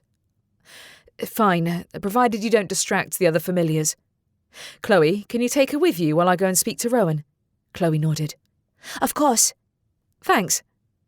I doubted carrying a chicken around had been in her job description any more than it had been in mine, but after yesterday's humiliation with Carmilla, I didn't need any more animal-related incidents at the coffee shop. Besides, I still had to carry the sceptre everywhere I went. I'll be there before the contest starts. Tansy ran alongside me as I made my way down the street towards the centre of town. I stopped outside the coffee shop to make sure no familiars were about to ambush me again. None did, but Rowan sat at a table in a corner, sipping a latte. I ordered one for myself before approaching her. Hey, Rowan. Robin. She looked up at the clock above the counter. Aren't you supposed to be at the first round of the contest? I have a slight favour I need to ask you first. A wary expression appeared on her face. What is it? You know how one of the contest entrants died yesterday? We need someone to replace her, and we can't ask any of the other contestants in case they accuse us of being biased. She frowned. You want me to enter this contest? It's a contest specifically for people who have a strong bond with their familiars, I said. I know it's a big thing to ask, considering your sister is also taking part, but I'll do it, she said. If I can make life difficult for Vanessa and help you out, then I'm game. I appreciate it. It was also another chance for her to show her support for me after her interview with the Blue Moon had shaken my trust in her. I just hoped Vanessa wouldn't make her regret her choice. The werewolf running the cafe handed me my coffee. Good luck, head witch. Thanks. I paid for my drink before leaving the cafe with Rowan. The first round is supposed to take place right at the end of the woodland path, but my mum didn't tell me what it actually involves. Well, that figures. She let her tarantula familiar, Ralph, climb out of her pocket as we walked, while Tansy scurried at my feet. You look tired. A chicken kept me awake all night, don't ask. I told her anyway, though, and by the time we reached the woodland trail, she was up to speed on both the murder and my dubious start as head witch. I can't believe Grandma's giving orders from beyond the grave, she said, I shouldn't be surprised, but she's proving more of a challenge than my living family members. I spotted a large crowd gathering at the far end of the path. Ah, here we are. I found Mum standing with her back to the trees, facing the contenders. Chloe and the chicken stood with the larger crowd that had gathered on the hillside to watch, but Mum beckoned me to her side in front of the other 15 contenders. A frown appeared on her face when Rowan came to join them. Maybe she hadn't expected my cousin to say yes. Vanessa, on the other hand, wore an expression of shock and anger, but I simply smiled at her when she glared at me. Rowan, meanwhile, put as much space as possible between herself and her sister, though Piper didn't look thrilled to see her either. "Now we're all here," Mum said, "I will explain the rules. The primary aim of the first round of the familiar contest is a test of trust between you and your familiars. All the humans will be blindfolded for this round, and their familiars will guide them along the racetrack beneath their feet." I looked at where she pointed, belatedly noticing the trail painted onto the grass and winding across the hillside. It seemed most of the eliminated contenders had elected to come and watch the next round, since they filled the area on the other side of the track. "Also," she added, "no familiars will be permitted to talk during this round. I will know if they do." I hid a smile, figuring that rule was there to prevent Vanessa from having an unfair advantage. Still, I resolved to keep an extra close eye on her in case she tried to thwart Mum's instructions. At Mum's command, the contenders lined up at the start of the racetrack with their familiars at their feet. "That will do," Mum said. "Put your blindfolds on. Properly, Vanessa, and secure them tightly." Both Mum and I watched carefully for any cheating, while our familiars kept a close eye on the animals. The track itself was pretty straightforward at first glance, but once everyone had their blindfolds on, Mum raised her wand and gave it a wave. The grass on the hillside changed, creating a swampy area at the foot of a steep slope, while a tangle of bushes sprang up near the finish line. This was going to be tricky. "I heard that, Vanessa," Tansy shouted from next to me.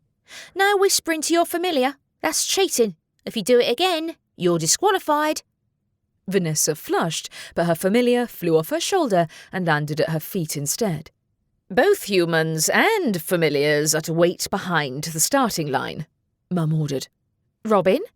Oh, I was supposed to start the round. I held up the sceptre so that its glow was visible to the crowd watching in anticipation. "Begin!" The race started, the contenders moving forward. Some flat out ran, some were more cautious, but they all ran into trouble almost at once as they sank up to their knees in the swamp. There was no shortcut available, and the familiars who couldn't fly were forced to climb onto their owners to keep from sinking. Nolan's rat was not a fan of that, squeaking angrily as his wizard waded through the mud. Roxy and her raven were the first to find their way out of the swamp, but Persephone Hembane and her bird, and Malcolm and his cat, were close on her heels. Rowan did decently well, though Vanessa overtook her when they escaped the swamp. I was sure my eldest cousin wasn't strictly adhering to the rules. It was hard for me to make out whether she and her familiar were exchanging whispers in the general cacophony of animal noises combined with the crowd cheering on the contenders. The next hitch came at the steep slope that followed the swamp, where several contenders tripped over or slid back down the hill due to their muddy shoes. Roxy and her raven remained in the lead, but half the contenders were still stuck in the swamp by the time she reached the top of the hill. Things grew heated when Malcolm's cat yowled, a sharp and sudden noise that startled almost all the other familiars into leaping into the air or running in panicked circles. Roxy and her raven took a decisive lead, while Rowan actually gained ground because her familiar wasn't scared of sudden noises. Vanessa, meanwhile, ended up going in the wrong direction entirely until she skirted the edge of the woods. Tansy snickered with laughter. "I hope she gets lost in the forest." Fortunately for Vanessa, the other contenders had lost most of the ground they'd gained, and the few that had both escaped the swamp and scaled the hill found themselves stalling when they reached the thorny, tangled bushes near the end. The thick undergrowth brought even Roxy and her raven to a standstill while the crowd screamed encouragement. Vanessa and Persephone had almost caught up to her when Roxy escaped the trees and reached the finish line.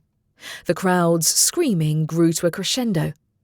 The race isn't over until 8 of you have crossed the finish line, said Mum. Let go of that blindfold, Vanessa. I glared at my cousin, not that she could see me. She was third to reach the finish line, behind Persephone Henbane, with Rowan in fourth. The rest took a while to catch up, and Nolan and his rat and Patrick and his cat were among the next 4 contenders to cross the finish line. Half the rest was still stuck in the swamp when Mum called the race to an end. Remove your blindfolds, please. I had to raise my voice over the clamour from the audience, while the noise had sent the chicken into a screaming fit again. Quiet, Mum said. This round of the contest is over. Remember, if you reached the end of the race, then it doesn't matter who won. There are still 3 rounds to go. Until then, the contestants had an hour to clean themselves up before the next round. Everyone was covered in mud, animals and humans alike, and it had been harder to spot any cheating than I'd anticipated. Except for Vanessa, of course, and Malcolm's familiar's blatant attempt at distraction. Should I talk to him? I asked Mum. Malcolm, I mean.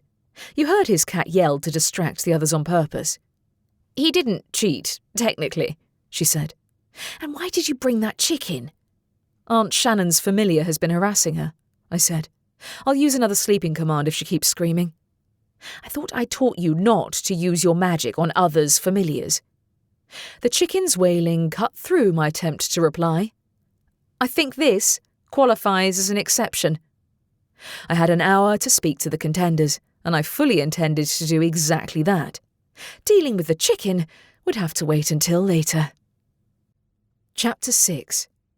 After putting the chicken back to sleep and leaving her in Chloe's care, I followed the mud-covered contenders downhill along the woodland trail before singling out Malcolm and approaching him. He gave me a questioning look when he saw me. Something I can help you with, head witch? I thought I detected a hint of mockery in his tone, though I might have been mistaken. Why did your cat make that noise? I asked. Did you tell him to scare the other animals? No, he said. If they're scared of a little noise, though, they won't make it very far in the contest. His cat meowed in agreement, walking alongside him downhill. Don't let it happen again, I said, but he didn't turn back. I hope he gets kicked out in the next round, Tansy whispered in my ear. Same. Out of the corner of my eye, I spotted Roxy and her raven walking nearby. As I watched, she murmured something to the raven, who replied with a low, chittering noise. When Roxy saw me, she slowed her pace. Head witch? Can you two understand one another? I asked curiously. As well as any witch or wizard, she said.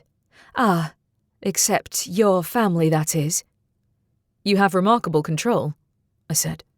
When Malcolm's familiar tried to startle everyone, yours is the only familiar who didn't react. That's right. She gave her raven a stroke. We've been entering these contests for years. Nothing much phases her anymore. I saw your record. It's very impressive. It was common for witches and their familiars to have an innate understanding that went beyond words, but they sounded more like me and Tansy talking to one another than a typical witch and her familiar. Still, that didn't mean either of them might be breaking the rules of the contest. At that moment, someone else came into view who drove all thoughts of the other contenders from my mind. Aunt Shannon strode uphill, her blonde curly hair flowing behind her in the breeze and her cloak swirling around her ankles. At the sight of her, tension zipped up my spine.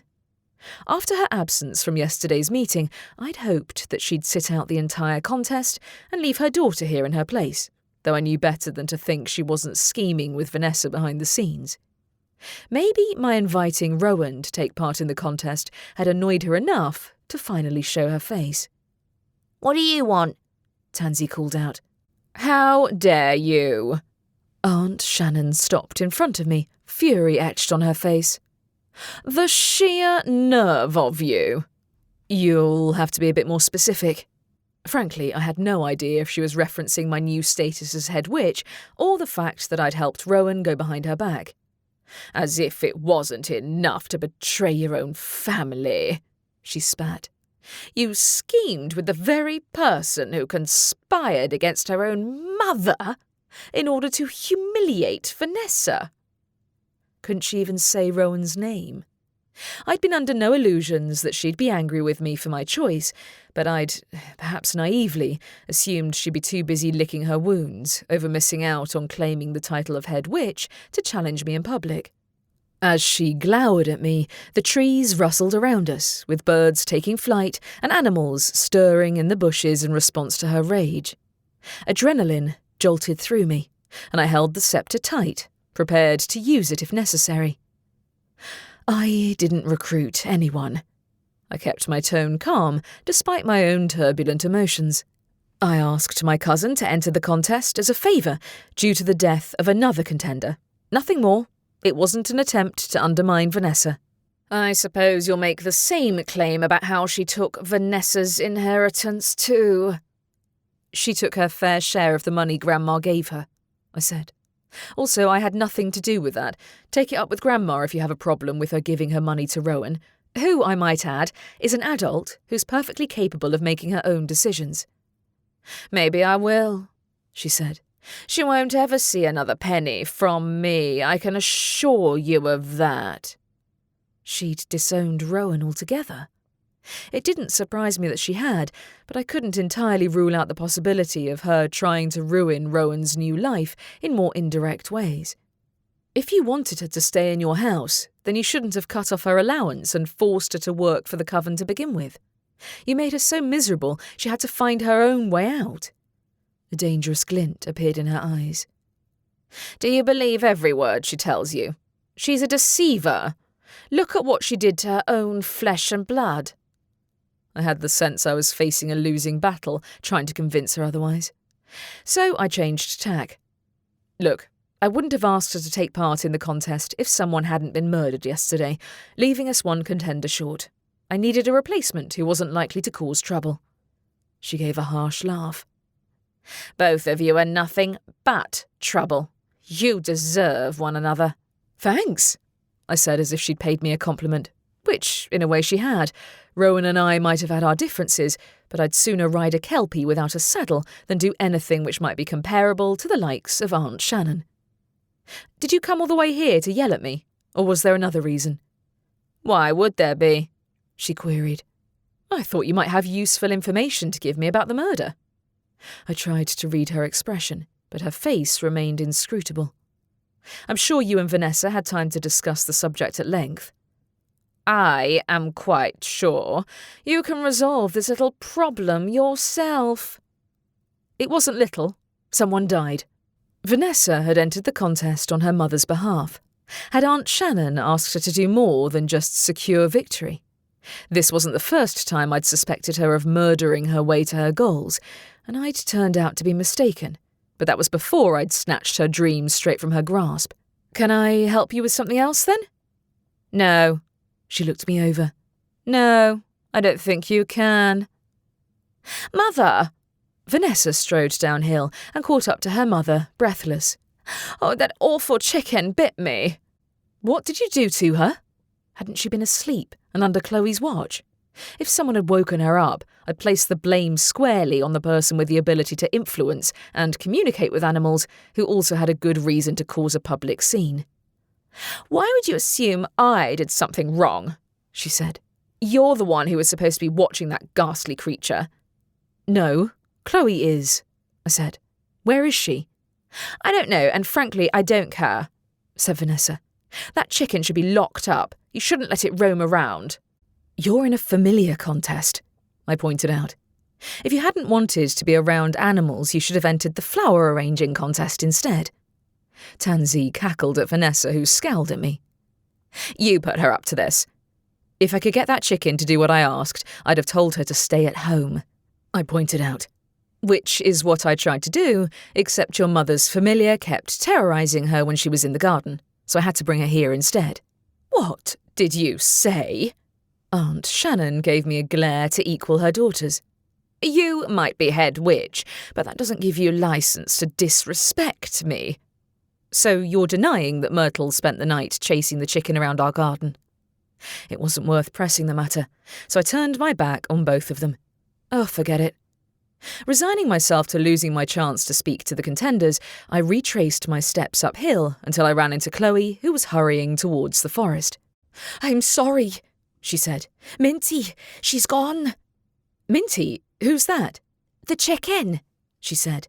"I got her to tell me her name before the loud noise disturbed her. Anyway, a minute ago, she woke up and ran into the forest."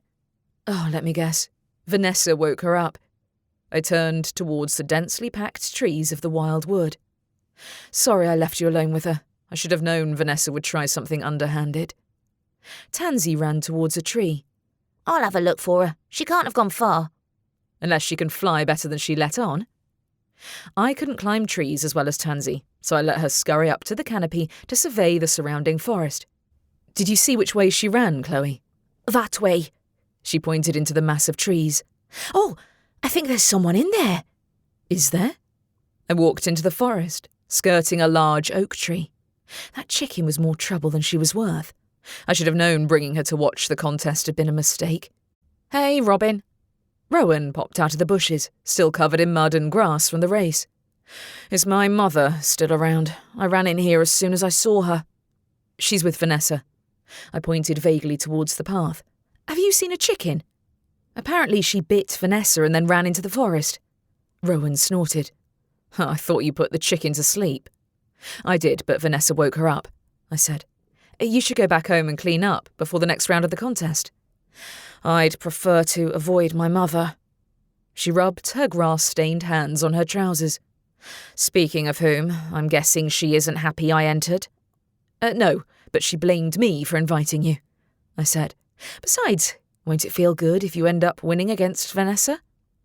"Not if it causes her to try to ruin my new life." Rowan lowered her gaze. "I should probably drop out." "No!" She might have had a point, but dropping out of the contest wasn't going to make her mother any less likely to retaliate against her for turning her back on the coven and her family. "Don't forget, I'm the one she's mad at. Besides, you know Vanessa doesn't stand a chance of winning the contest. That Roxy is pretty much a certain victor." "Found her!" Tansy yelled from nearby. Chloe, Rowan and I moved through the trees until we saw Tansy's bright tail sticking out from a bush. Sure enough, a feathery lump sat underneath. I crouched down at her side. "Minty?" The chicken whimpered, but didn't say a word or move. "What did my sister do to her?" Rowan crouched next to me. "Oh, Minty, you shouldn't run off into the forest. You might get eaten by a fox." "Not sure that's helpful, Rowan," I said out of the corner of my mouth. To Minty I added, "I won't let Vanessa go near you again, okay? But we have to leave. Come with me." Minty crept out from under the bush, and I kept an eye on her as we made our way downhill. We'd need to avoid the path if we didn't want to run into Aunt Shannon or Vanessa, but Minty jumped at every small noise in the bushes, and I had to stop her from running away again, at least twice. Once we were far enough from Aunt Shannon to risk veering near the path again, I glimpsed Malcolm walking out of the forest himself, still covered in mud. At the sight of him, Minty gave another loud squawking noise and flapped her wings. I shushed her, keeping an eye on Malcolm's back. "What's the problem?" "Did you know him?" Tansy asked. "Malcolm, I mean." "Maybe his cat tried to eat her," said Rowan. "That was his cat causing trouble in the race, wasn't it?" "Yes." My frown deepened when I spotted someone else walking through the trees, too far away for me to make out their features. I squinted, seeing dark hair, a slight frame. "Is that Nolan?" "What's he doing in here?" Rowan asked. The chicken made a distressed noise and ran in completely the wrong direction, forcing me to hurry to catch up to her. "Come back!" Minty ran in circles, flat out refusing to step foot back onto the path, and I had to employ yet another sleeping command on her in order for Chloe to pick her up and carry her back to the woodland trail. "You don't want her in the back garden, right?" Chloe asked. "There's a cage in your office, I think, so we can put her in there until she wakes up." What did Grandma need a cage for? On second thought, I probably didn't want to know. I'd let her roam around the coven's garden, but Myrtle might find her there too. Keeping her sedated in the office wasn't exactly a great long-term solution either, but I was out of any other ideas. Rowan and I parted ways at the end of the woodland path, while Chloe and I took the chicken to the witch's headquarters and found Carmilla sitting expectantly on the doorstep. "There you are. Where have you been?" "I had to find a runaway chicken." I indicated the feathery lump in Chloe's hands. "What's going on?" Carmilla stretched, arching her back. "Someone tried to break into your office." Chloe nearly dropped the chicken. What? My heart lurched. "When?" "Less than 5 minutes ago," she said.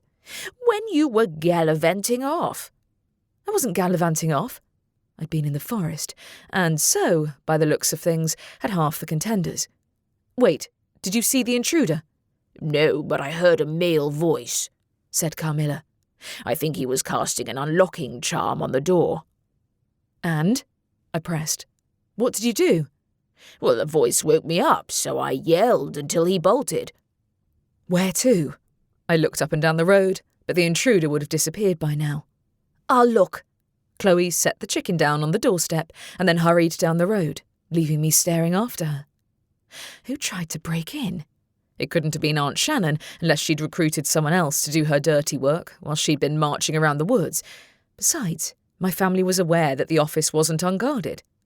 On the other hand, the contenders might not have known it was under watch by a ghost and her familiar. Might one of them have tried to break in?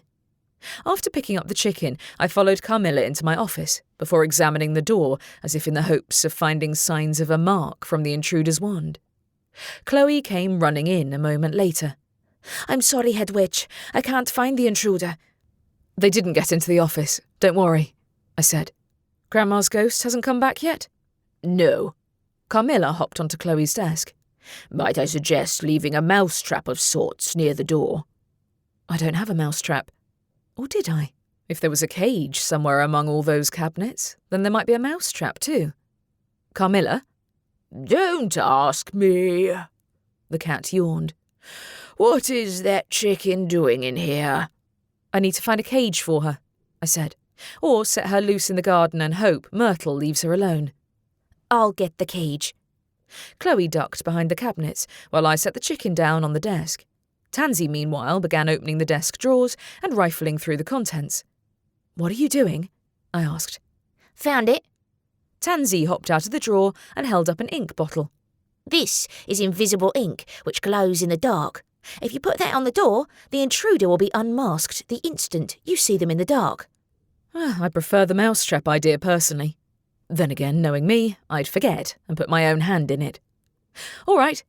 I took the bottle of ink from Tansy and set about daubing it carefully onto the door handle. When I returned to my office, I found that Chloe had put Minty into a small cage. I don't think she should stay unwatched, she said. I know, but I can't carry her around everywhere either. I debated waking her up, but she'd raise hell when she found herself in a cage, and I didn't quite dare set her free in case she panicked and got herself lost in the woods again. Put her out in the yard. Sure. She carried the cage out of the office while I checked the time and found that I didn't have long before I needed to be at the contest's next round. And to think I'd assumed that being head witch would mostly consist of attending tedious council meetings. Chapter 7. When I made my way back to the woodland path, Rowan called out from behind me. She'd changed out of her muddy clothes, but her boots were still caked in mud, and her blonde hair was damp and windswept. Hey, Robin, she said. Malcolm said the next round of the contest is a scavenger hunt in the forest. Not sure why he told me, but I'm not complaining. Huh, I didn't know. Was that why Malcolm and Nolan had been wandering around the woods earlier? I didn't have time to ask, though, because someone tried to break into my office while I was gone. Your office? She blinked in confusion. Oh, you mean Grandma's old office. Who tried to break in? No idea. Carmilla woke up when she heard someone trying to use a spell on the door, but she didn't see who it was. And Grandma's ghost had been inconveniently absent at the time. It also can't have been Aunt Shannon or Vanessa because I ran into them right before I got back. She grimaced. Yeah, that's weird. So, the attempted break-in happened when we were looking for the chicken in the woods? Yes. Which ruled out at least 2 or 3 of the contenders, but not all of them. Persephone Henbane, for instance, though Carmilla had insisted the person she'd heard had been male. I'd definitely seen both Malcolm and Nolan in the forest, so who else did that leave? At least the ink I'd put on the door would clue me in if the intruder was foolish enough to try again. So there was nothing to do but try to put it out of my mind for now. Rowan and I followed the woodland path, joining the other contenders heading in the same direction.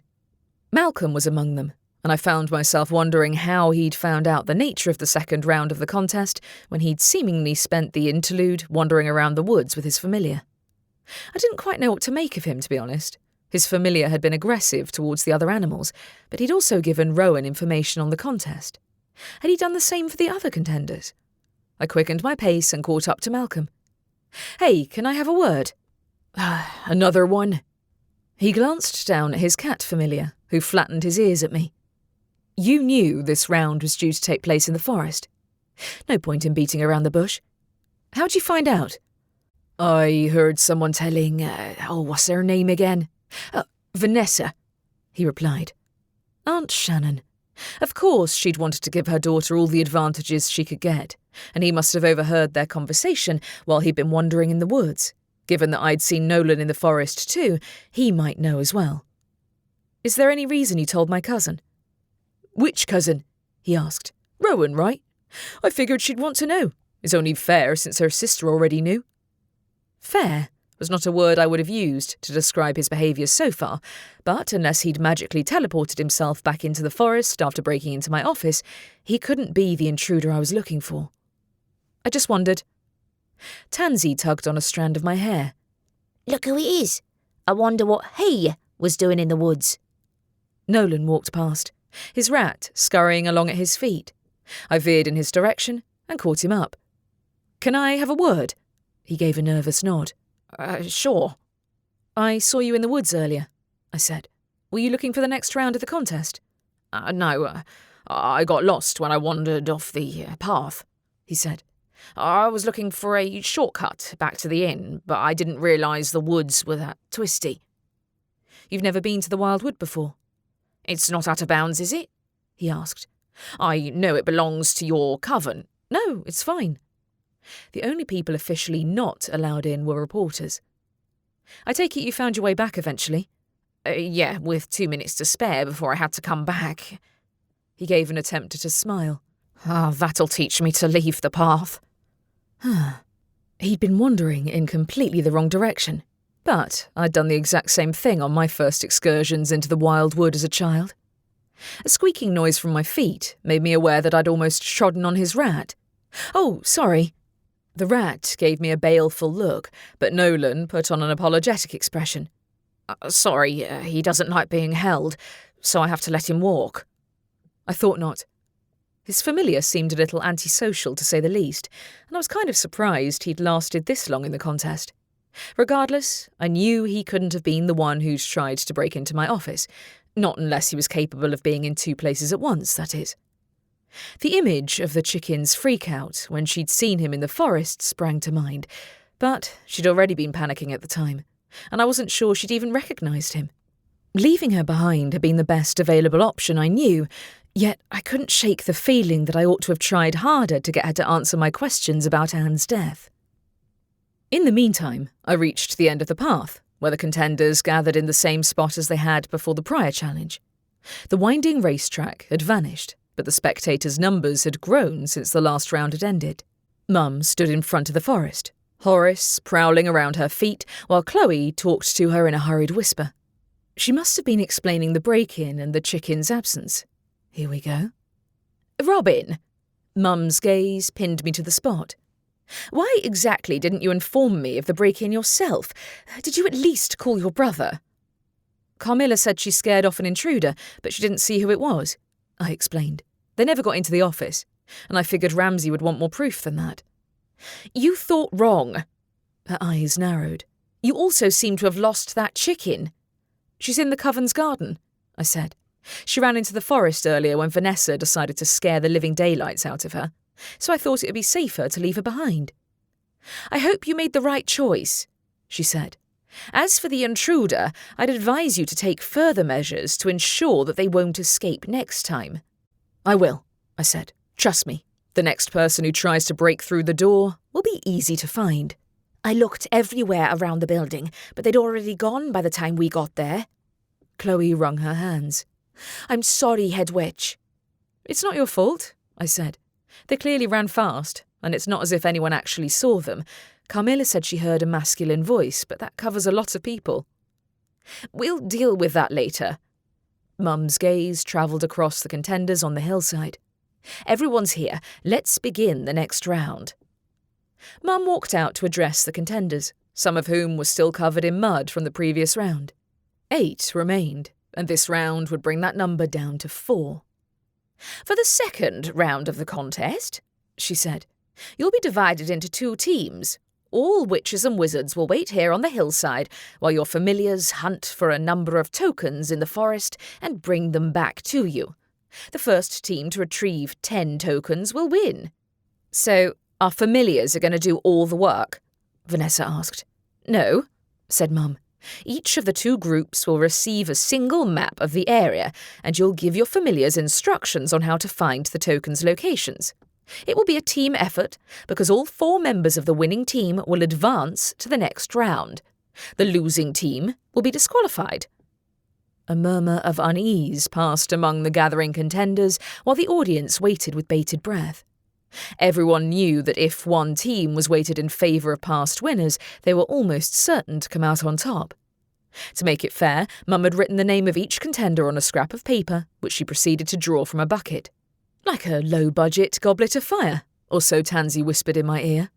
I stifled a laugh, though I found myself as tense as everyone else when Mum began to draw the names for each team. Roxy and her raven both looked calm, but everyone else was visibly on edge. Even Piper and Rowan, who weren't necessarily looking to go ahead to the next round, despite the appealing notion of beating Vanessa publicly. Their familiars paced anxiously, and all eyes were on Mum when she drew the first set of names.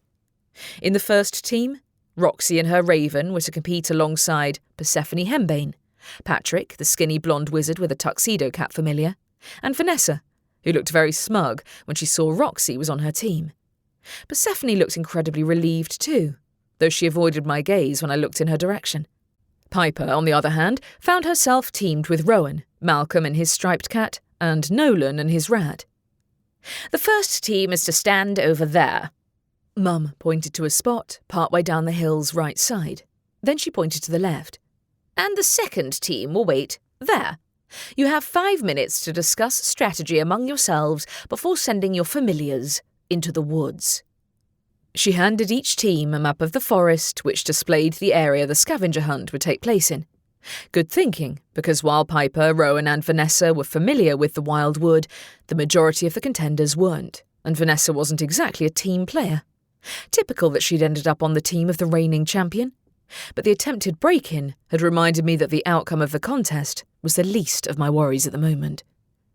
I watched both teams as they discussed their strategies for finding the tokens and winning the scavenger hunt. The second group was mostly silent, with Piper and Rowan studiously ignoring one another. And Malcolm and Nolan weren't particularly talkative either. I caught Piper's eye and smiled before approaching the other team instead. The first group was a little more talkative than the other, with the exception of Vanessa. Maybe she hoped to coast through on Roxy's expertise, a plan which might actually work for her. The fact that she and her familiar knew the forest well would work in her favour too. While Roxy did most of the talking, Persephone and her bird were hanging on to her every word, with Patrick occasionally chipping in. Figuring I wasn't going to hear much of interest, I returned to wait with Tansy, Mum and Chloe. I think we know who's going to win, Tansy whispered in my ear. Shame, really. I'd have liked to see Vanessa knocked out by her sister. You never know. The contest had thrown in several surprises so far, and at least Vanessa staying in the contest meant she'd remain where I could see her. While she couldn't have been the one to break into my office, I wouldn't rule out her mother's involvement entirely. Where's Aunt Shannon? Must have taken off, said Tansy. So much for supporting her favourite daughter. Your 5 minutes are up, Mum called out. Head witch? I raised the sceptre. Begin! Both groups of familiars departed for the woods, while their owners looked on from their positions on the hillside. Tansy bounced up and down on my shoulder. Anyone in particular you want me to watch? Between Vanessa's antics and Malcolm and Nolan's wandering around the woods during the interlude, I had no shortage of potential troublemakers to keep an eye on. But after my chat with Aunt Shannon, my cousin still ranked at the top of the list. Vanessa's familiar. Gotcha. Tansy scaled a tree to watch from above as the familiars disappeared amid the forest. The two birds on the first team had an advantage over the familiars who had to walk on the ground, but Malcolm's familiar did his best to make up for it. I watched the tiger-striped cat climbing the trees and leaping between the branches with ease, though Roxy's raven easily outpaced him. Nevertheless, Malcolm's cat was the first to return with one of the painted tokens in his mouth, followed shortly by Roxy's raven. They remained more or less neck and neck, but smaller familiars like Nolan's rat were at a disadvantage compared to the larger or airborne ones. As for Rowan's tarantula, he remained nowhere to be seen until long after the others had returned at least one token each. When Ralph finally emerged from the trees, he was limping, two of his legs bent at odd angles. Rowan called his name and ran to his side. "Ralph, who did that to you?"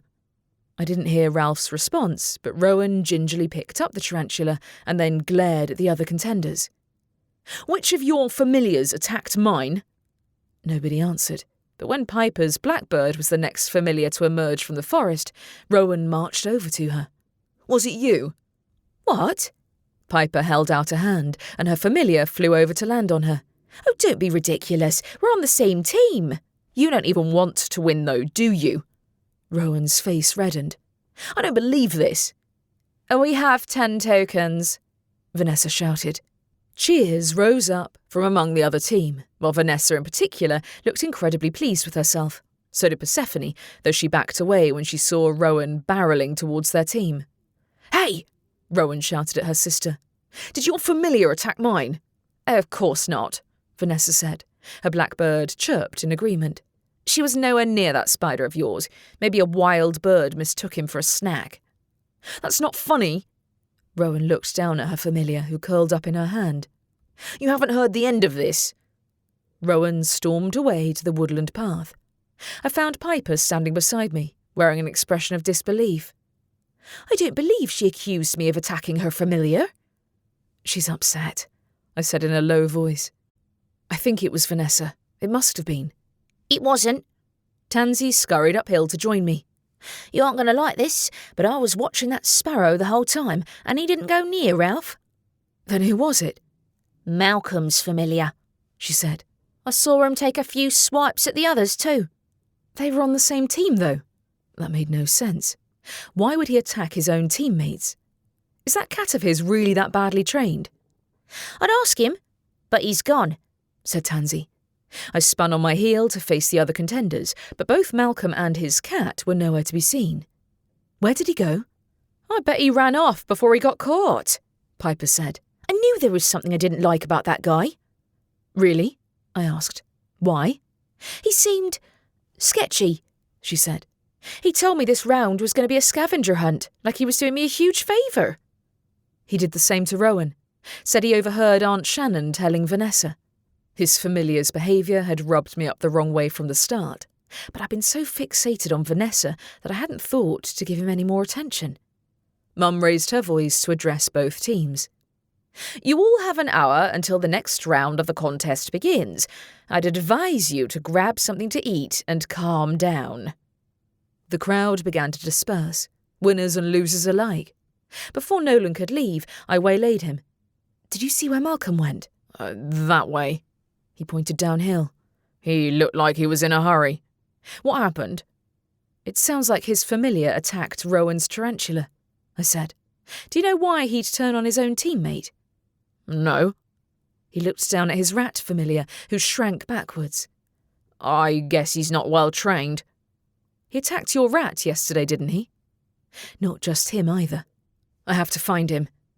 Well trained or not, Malcolm and his cat had a track record in entering similar contests, so his behaviour couldn't be accidental.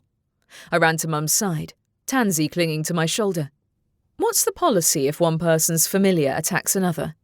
"Disqualification," she said promptly. "Malcolm was already on the losing team," I said. "But attacking his own teammate makes no sense. unless he was trying to lose on purpose. Robin, if you want to talk to him, by all means do so. I would if I could find him. I turned away and rejoined Piper. Malcolm is staying at the same inn as the others, right? I assume he is, she said. Do you think he's going to try and do a runner? He might. I need to catch him first. I wanted to check that Rowan's familiar was okay, but her tarantula was pretty resilient after a lifetime of running away from her sister's and mother's familiars, and it was Malcolm I needed to catch before he and his familiar left town altogether. Let's find out what he's up to. Chapter 8. Piper and I headed downhill, Tansy scurrying at my side. Malcolm didn't appear, which seemed to back up my suspicion that he'd gone straight back to the inn to prepare to flee town. Does he have a habit of doing this sort of thing? I asked Piper. His record says he's placed in the top 8 in every contest he's entered, but never higher. You're asking the wrong person, said Piper. This is my first time entering the contest, remember? I know the names of the past entrants, but I couldn't tell you if any of them got up to anything dodgy. I know, I said. Why would he sabotage his own team, though? I can understand him cheating to try to win, but this is different. The murmur of voices behind me made me glance over my shoulder, and I spotted Roxy talking to Vanessa, of all people. My cousin shot me a smirk when she saw me looking at her. Keeping my expression pleasant, I approached the pair of them. Did either of you see where Malcolm went? Why's that? Vanessa asked. You want to ask him for tips on training that squirrel of yours? No, I'd like to know why his familiar attacked your sisters, I said, considering they were on the same team.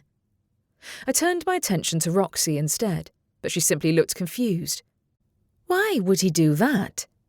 Exactly what I'd like to know. Sounds like an excuse to me, said Vanessa. It's typical of my sister not to accept defeat without a fuss. She didn't care about the contest, I told her. She signed up as a favour to me, not that you'd know anything about that. I rejoined Piper, annoyance flaring inside me. It would make far more sense for Vanessa to be responsible than Malcolm, but I had no proof of foul play on her end. I just had to hope she got thoroughly trounced in the next round. Piper and I left the woodland path and continued down the main street into the middle of town.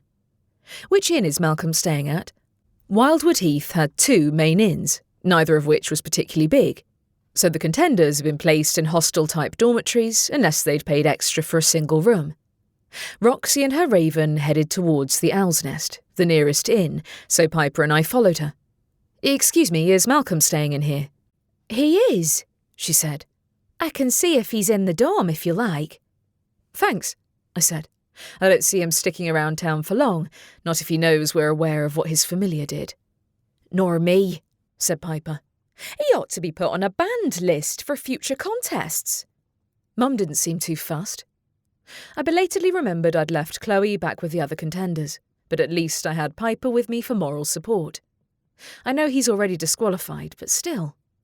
Roxy emerged from the inn. Malcolm isn't here. According to the guy at reception, he hasn't come back yet. Weird. Was he still wandering around the forest? He'd left all his possessions behind, including his wand, so he couldn't have sneaked out of town already, surely. Right. I should grab lunch and head back to the office. Good call, said Piper. I'll come and watch the next round of the contest if you like. Keep an eye out for trouble. Thanks, I said. I expect Vanessa will get more and more desperate to win as we get closer to the final round. Yes, she will, said Tansy. Also, you should go and check if anyone else has tried to break into your office. Good point. I'd have thought the intruder would have had more sense after their previous failure, but I was frankly lost as to why they'd break into the office to begin with. If they wanted me dead, there were stealthier ways to go about it than to risk drawing the attention of the entire coven. Come to think of it, if Malcolm turned out to be the person who'd killed Anne, he didn't need to stay in the contest in order to reach another target. Being out of the spotlight might play in his favour. At the thought, I quickened my pace when I drew closer to the coven's headquarters, while Tansy hurried alongside me. She then came to a dead stop, her tail sticking straight up in the air. A sense of foreboding washed over me when I spotted Chloe standing frozen in the doorway of the witch's headquarters, her back to me. "Chloe?" I asked. What's going on in there? She swayed a little. Oh, he's dead. I approached the door, my heart plummeting downward. Malcolm lay on the lobby floor, one hand outstretched and his eyes partially open. He was dead all right, and when I walked closer, I glimpsed what appeared to be a pen in his outstretched hand. Chloe moved to let me past, her expression stunned, while I mechanically reached for my office door handle.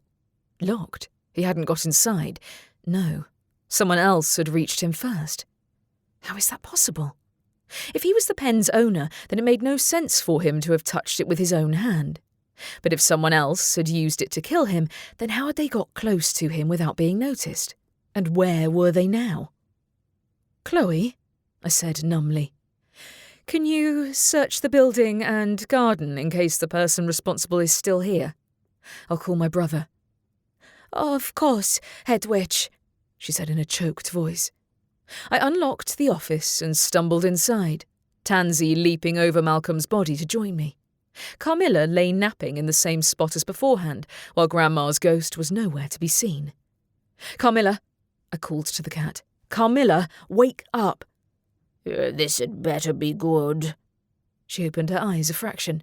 What is it? We have another intruder, and he's dead. Well, that's inconvenient. Didn't you hear him?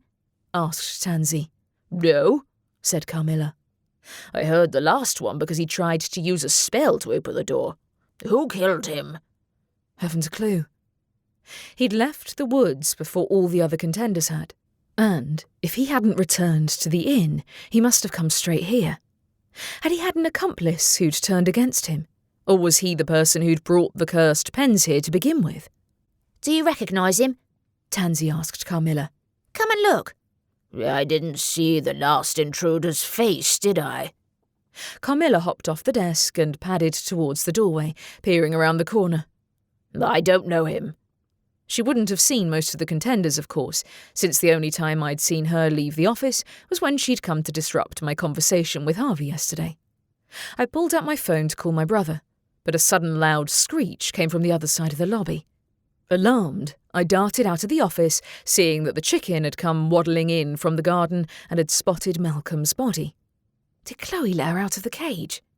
"Dead!" screamed the chicken. Oh no.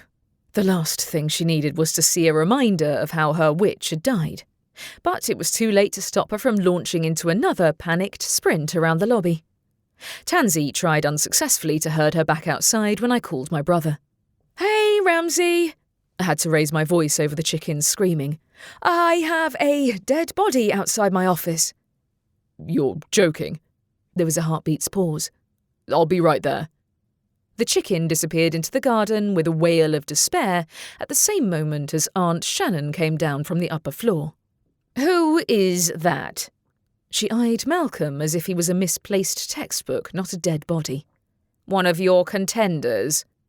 "Yes, and I think he was trying to get into my office." Had she been in the building the whole time? If so, she'd surely have heard him come in. But I doubted she'd have been keeping an eye out for intruders. She'd probably been responsible for letting the chicken out of her cage, too.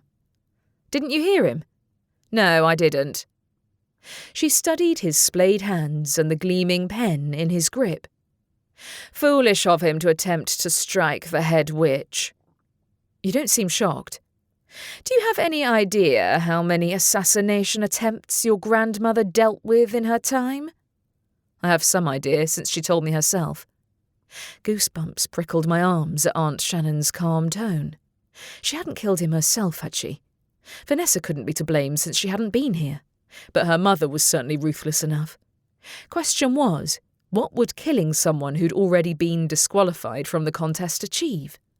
Had she wanted to stop him from getting at me? Surely not. If an assassin came looking for me, she'd be more likely to give them directions than stop them.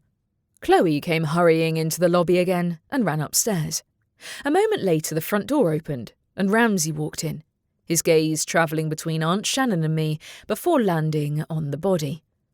"Oh no." "Don't touch the pen," I said hastily. "Unless you're sure it isn't still cursed, that is. I don't know how it ended up in his hand. None of us saw him come in." "What about her?" Ramsay indicated Carmilla, who peered out into the lobby from behind my office door. She didn't hear him. The door was locked, I said. Chloe's gone to look for any possible intruders, but I don't know who else is in the building. I gave Aunt Shannon a significant look, but she didn't even blink. Nobody, as far as I'm aware. Does it matter? Yes, because they might have looked out of the window and seen him come in. I glanced through the doors to the nearby classrooms, but I was pretty sure that if anyone had been around, the noise would have drawn their attention by now. And his familiar, where is he? His familiar? Asked Ramsay. It's that cat, right? Yes, but I don't know where he is. I approached the back door, but I could only see the chicken running in circles while Tansy sat guard outside. Chloe came hurrying downstairs, breathless. Nobody else is upstairs. So, it was just Aunt Shannon. Why had she been here while everyone else had been watching the contest? I doubted I'd get a truthful answer from her, but before I could ask any questions, the front door opened again. This time, Mum strode in, immediately seeing Malcolm's body. "What is going on in here?" she demanded. "The head witch seems to have intercepted a potential assassin," said Aunt Shannon. "I found him like this," I corrected her, "outside my office. He never got inside. Aunt Shannon was the only other person in the building at the time, as far as I'm aware, but I need to find his missing familiar." "Where's your familiar?" Mum asked. "Keeping an eye on the chicken?" She freaked out when she saw the body. I faced Aunt Shannon. "Did you unlock her cage?" "Why would I do such a thing?" she asked. Ramsay cleared his throat. "Can you all stop crowding me, please? This is a crime scene. I'll call in the rest of my team and we have to get rid of that pen." And find his familiar. "Where are you going?" Mum said to Aunt Shannon, who'd made a move towards the front door. "Stay here in case we need your input."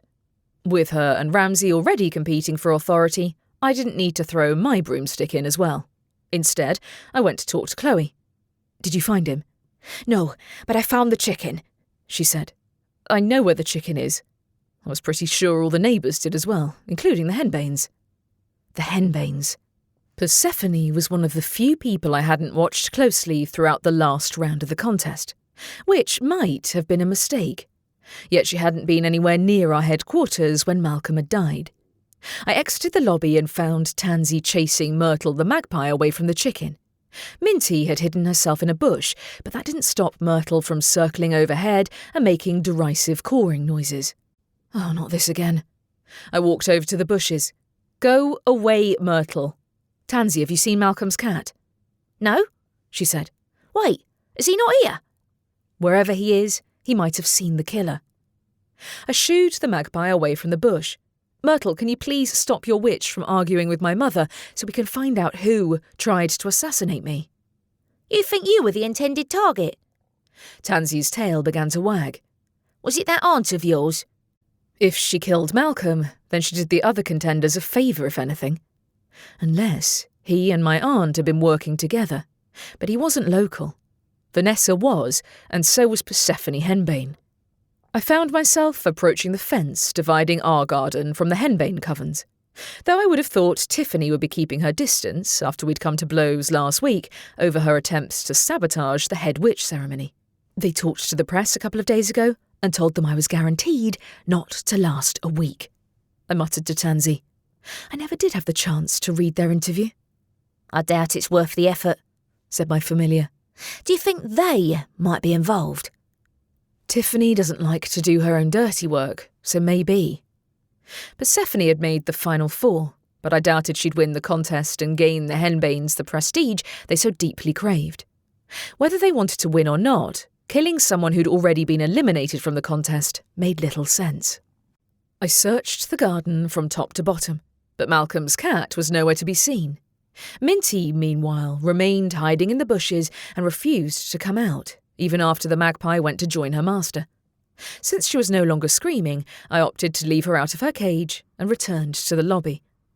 Ramsay had moved Malcolm's body out of the way of the doors and had also secured the pen in a container so nobody could touch it with their bare hands. While he talked to someone on the phone, Mum and Chloe stood in the corner, having a hushed conversation, while Aunt Shannon talked to her own familiar. Carmilla sat watching from the office doorway, so I approached her first. "Are you sure you didn't hear anything when Malcolm came in?" Carmilla yawned. "I can't keep track of every tedious human who comes here." "Well, try to keep your eyes open next time," I said. "I thought you had a vested interest in keeping me alive." Aunt Shannon made a disparaging noise.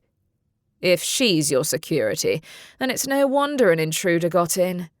"He didn't get into the office," I pointed out. "Someone killed him first. Seems a bit of an overreaction if you ask me, unless he accidentally grabbed his own cursed pen."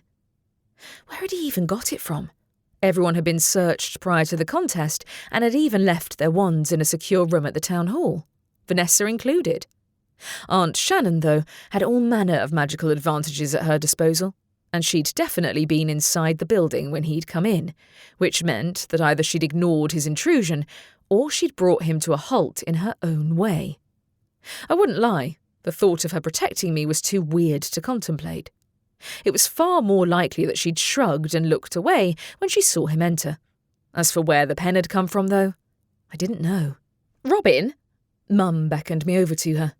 "You didn't find his familiar?" "I can't find that cat anywhere," I said. "What's the plan for the other contenders?" "Ramsay is going to send a team to search all their rooms for more of those pens," she said.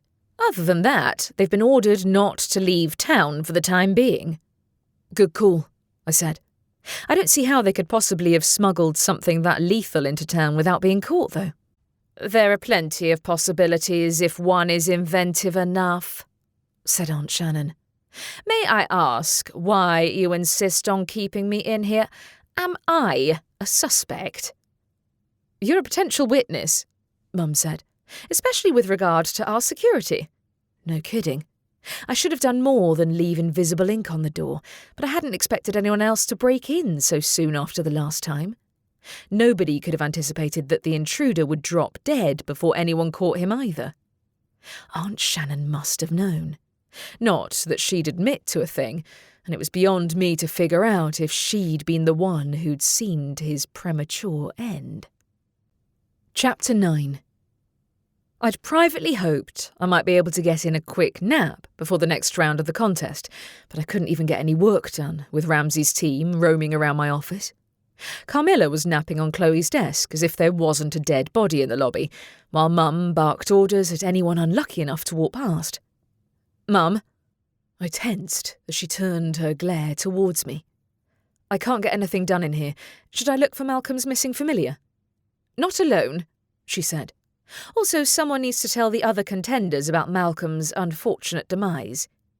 "You want me to tell them?" I frowned. "They might have scattered all over town." "I'm sure you can track them down between the two of you." She clearly wasn't in the mood to take no for an answer, so I seized on the chance to get away and left the witch's headquarters with Tansy at my heels. "Maybe his cat went back to the inn," said Tansy. "He might not know his wizard is dead." "I don't know. I thought they went everywhere together." Either way, I had to break the news to the other contenders, and I had zero clue how they'd take it. Malcolm had cheated, attacked my cousin's familiar, and generally behaved unscrupulously, so I doubted he had any friends among them. Yet his death was sudden and unnerving enough that I found myself watching my back as Chloe and I walked down the road towards the town centre. "There's your cousin," said Chloe. "Vanessa." She strode purposefully in the direction we'd just come from, had her mother called her in as backup. "Vanessa?" I approached her, cutting off her path. "You should know, Malcolm was murdered. His body showed up inside the Coven's headquarters when I went back to my office." She looked momentarily surprised before her expression settled back into its usual scowl. "Is there a reason you're telling me this?" "I figured you might want to know why the police are all over our road," I said. "Also, he was found holding a cursed pen, the same as Anne was, with no obvious signs of who gave it to him." "What's your point?" she asked. "You think one of the other contenders bumped him off?" "Actually, your mother was the only person in the building at the time," I said. "She's talking to the police." Vanessa's eyes narrowed. "Your brother had better not be hassling her." "More like the other way around." If you see Malcolm's familiar, would you send him my way? Oh, fine, whatever. She sidestepped me and marched on with her hands clenched at her sides. That was instructive. I resumed walking, Chloe hurrying alongside me. We wouldn't find all the contenders at the inn, since Persephone Henbane wouldn't be staying there, and Rowan would have returned to the cafe to help her familiar. Chloe kept pace with me as we approached the owl's nest. Ah, there's Piper. Robin! Piper gave me a wave. I thought you were going back to the office. Malcolm was murdered. What? Piper looked at me with blank shock on her face. How? I found him outside my office with one of those cursed pens in his hand, I said. His familiar is missing. That's bizarre. Her forehead crinkled. Why are you here then? To find his familiar? My mother has decided that I have to tell all the other contenders the news in person, I said. Are they all back at the inns? Most of them are, I think, she said. I'll go with you. Chloe, I addressed my assistant, can you go to the other inn and tell the guests there? Piper and I will tell everyone at the Owl's Nest. What? She said. No, I'm supposed to stay beside you at all times. It'll be quicker, I said. Piper will watch my back. You bet, said Piper. We'll meet you outside. Chloe looked a little unsettled, but she nodded. OK. Malcolm was staying here. I indicated the inn as she walked away. I need to find that cat of his. The two of them were inseparable, but I didn't find him anywhere near where he died. Sounds dodgy. She led the way into the Owl's Nest, a pleasant inn with a blue-carpeted lobby and a bronze-haired shifter sitting behind the front desk. Head witch?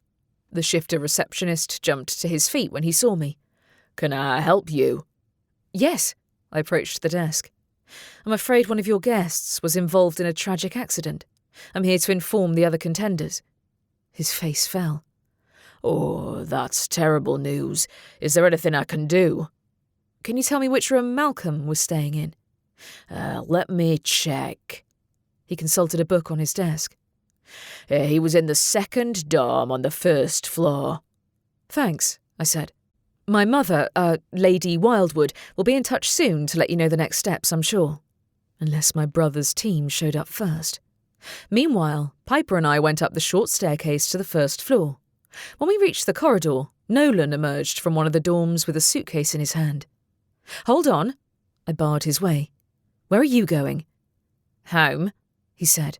I'm out of the running, aren't I? Malcolm was murdered, I said.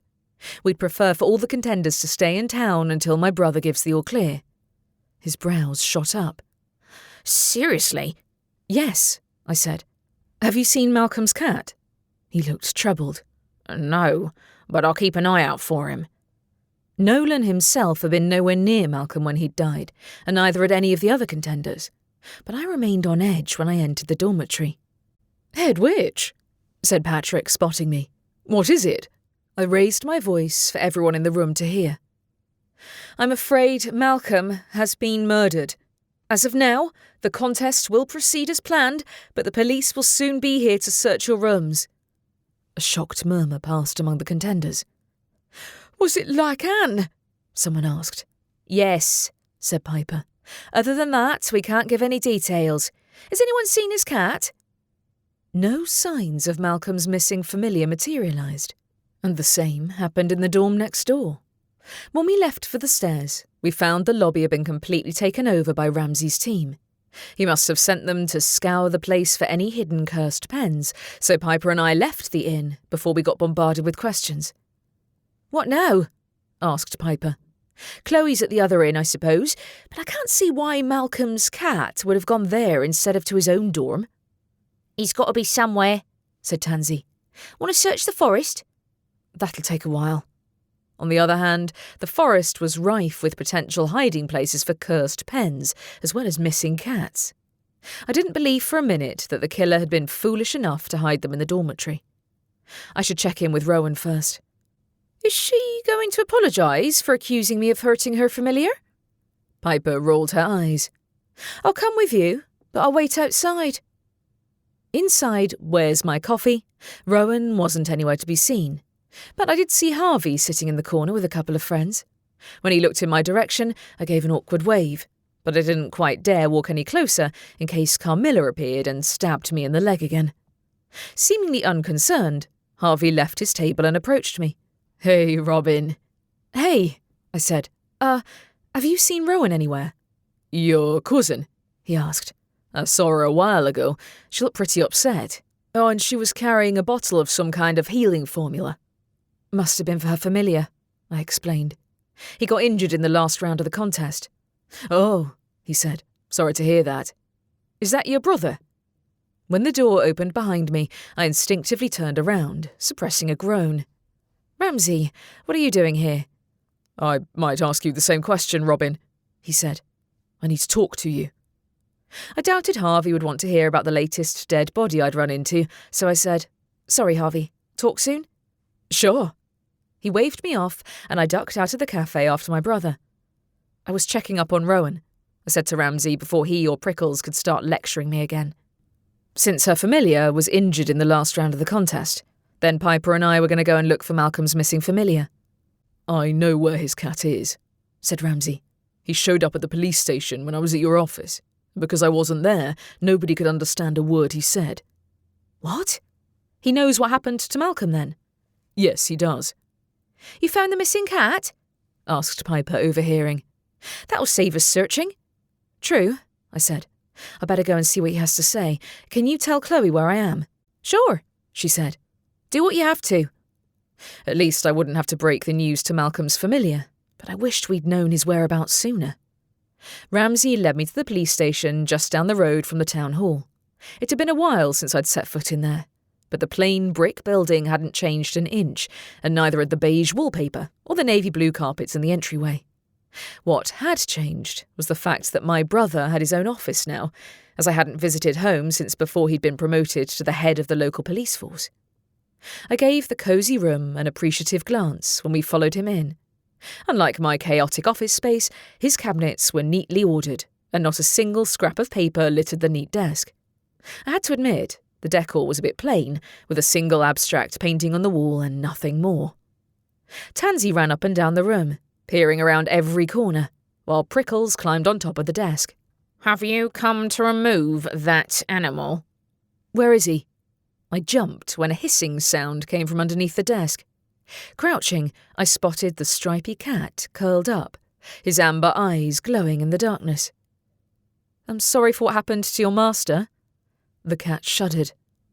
"I don't understand how he died." "He touched a cursed pen," I said. "Did you see where he picked it up?" "He pulled it out of his pocket." "What? He already had it?" That meant Aunt Shannon might not be responsible after all, while the suspect pool widened to include all the contenders who might have got close enough to slip a cursed pen into Malcolm's pocket while he wasn't paying attention. "It wasn't his," the cat insisted. "He got it from somewhere," said Tansy. "I thought you were his familiar. Aren't you meant to watch out for people who might attack you, wizard?" The cat's ears flattened. "How dare you imply I didn't do enough to stop his killer?"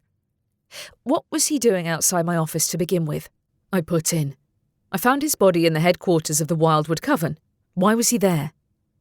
The cat didn't say anything. Tansy jumped under the desk, only to recoil from his claws. "Don't point your claws at me. He wanted to speak to Robin, didn't he? Is that why he was there?" "That, or he wanted to break into my office," I added. "Did he try the same this morning?" "What?" The cat blinked in apparently genuine confusion. "No, I've never been to that building before. I didn't know the office was yours." "He didn't tell you?" I found that hard to believe. "It's true," he insisted.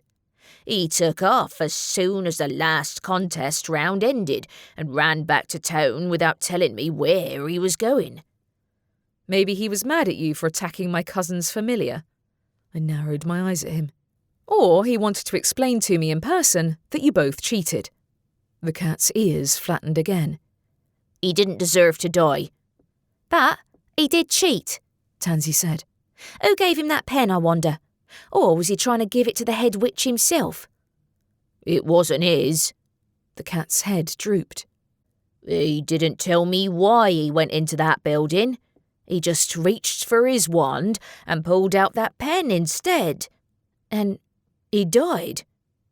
So, he'd definitely been trying to get into my office at the time. He must have known I wasn't in, surely, which meant the odds of him not being up to mischief were low. When did he last check his pockets? Did you see? I asked.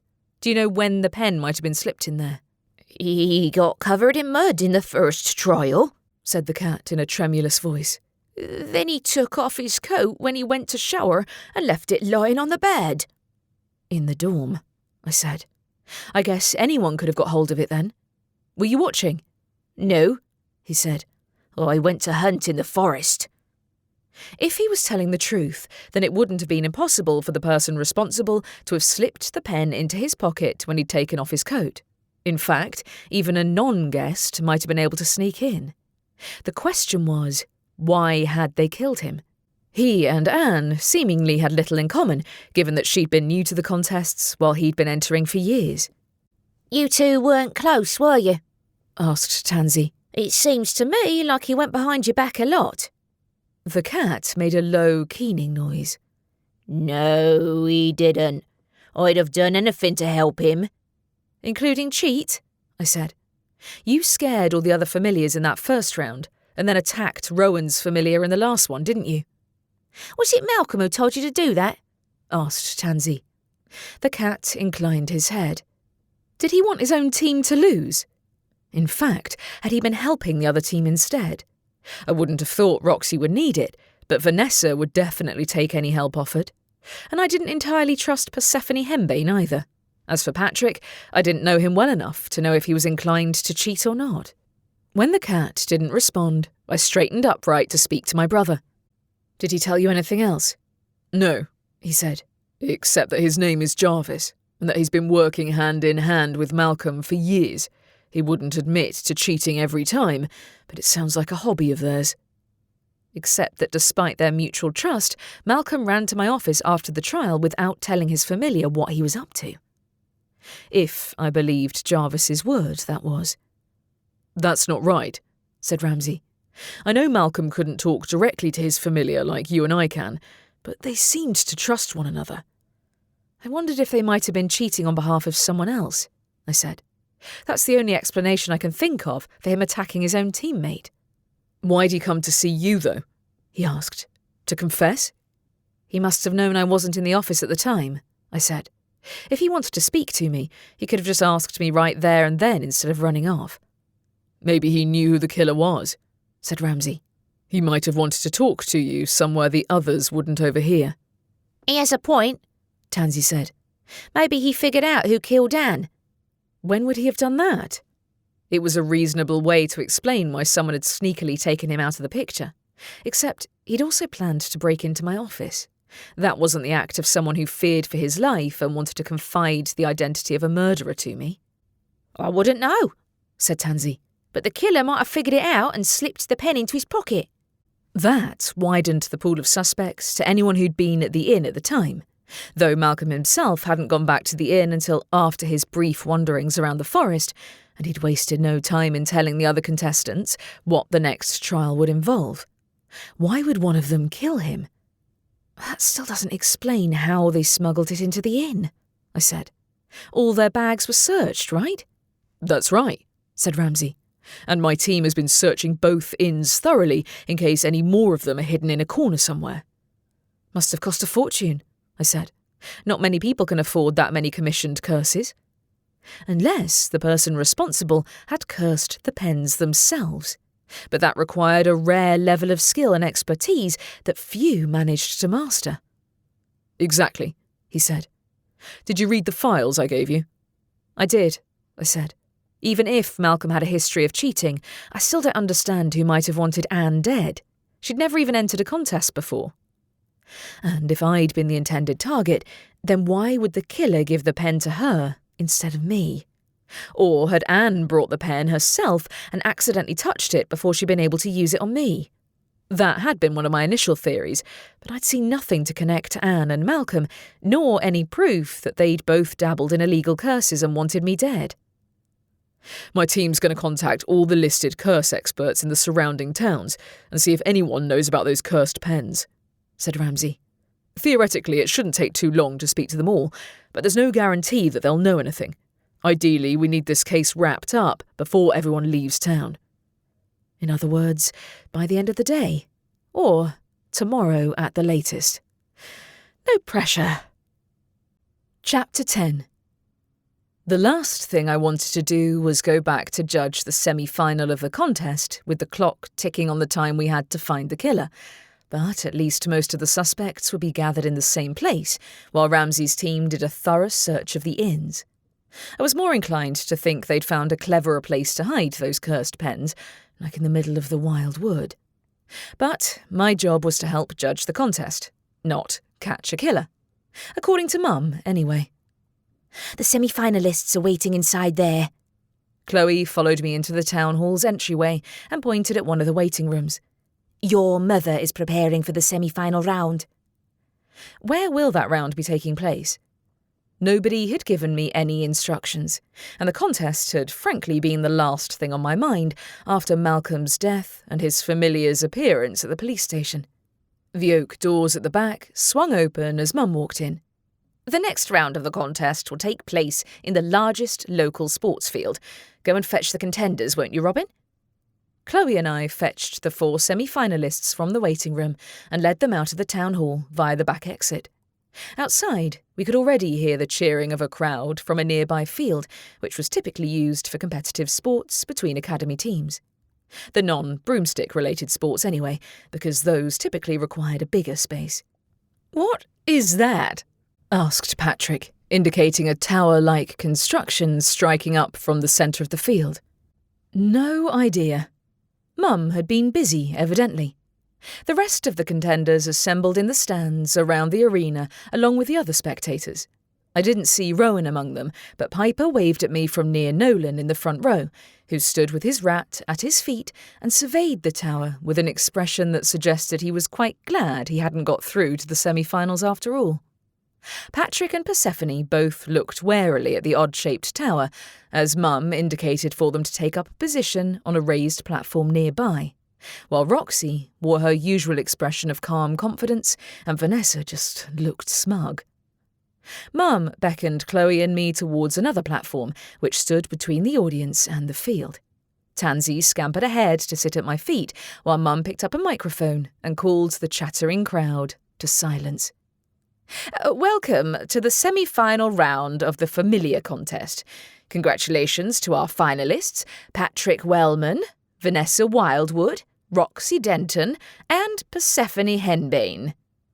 Cheering ensued from the crowd before petering out into silence. "This round will decide the finalists," Mum said. "The goal is simply to climb that tower, both humans and familiars. The 2 who reach the top first will advance to the final. The other 2 will be pitted against one another for 3rd and 4th place." Tension zipped through the arena as the meaning sank in. This was it. This round would decide the layout of the rest of the contest, in which one of the 4 contenders wouldn't get a prize at all, while the others would all win trophies. Mum waved her wand, and lights sprang up around the tower so that we could all see it more clearly. Up close, the contraption resembled an adult funhouse, with ladders and climbing walls and nets. The familiars would have an easier time navigating their way through, especially the ones who could fly. But their owners had to reach the top as well. "I wish I could join in," Tansy said. "That looks like so much fun." "Maybe you can ask Mum if you can have a go when this contest round is over." The 4 contenders and their familiars gathered at the starting line around the base of the tower. "Everyone ready?" Mum gave me a nod, indicating to me to start the round. I raised the sceptre. "Begin!" The bird familiars took flight first, but their companions weren't so lucky. As soon as the contenders began to climb the tower, a series of bizarre special effects disrupted them, from sudden showers of rain to blinding sunlight and patches of darkness which prevented them from seeing where they were going. Tansy and I both burst out laughing when the rain caused Vanessa to slide backwards down a slope and land on her rear at the bottom. Her familiar flew above her head, but the little bird wasn't strong enough to help her climb. Look at her face, Tansy snickered. Is Aunt Shannon here? I didn't see her in the crowd, so I trod closer to Mum and whispered the same question to her. She shook her head without elaborating, and I wished I'd opted out of watching the contest's final rounds. The last time I'd seen Aunt Shannon was when she and Mum had been arguing back at the witches' headquarters, and she'd never given a satisfactory explanation as to what she'd been doing in the building at the time, or why she hadn't noticed Malcolm's death. I forced my attention back to the contest with difficulty, but impatience prickled beneath my skin. If Aunt Shannon was up to her usual mischief elsewhere in town, then someone ought to be keeping an eye on her. Hoping Ramsay had had the same thought, I watched Roxy's raven and Persephone's familiar struggle to help their owners climb the slope, while Patrick's cat had to dig his claws in to keep from sliding downhill. Roxy reached the top first, but Vanessa moved into second place while Patrick and Persephone slid down a slope which had turned slick with rainwater. When Patrick struggled to the top, desperation flitted across Persephone's face as she slid back down the slope again.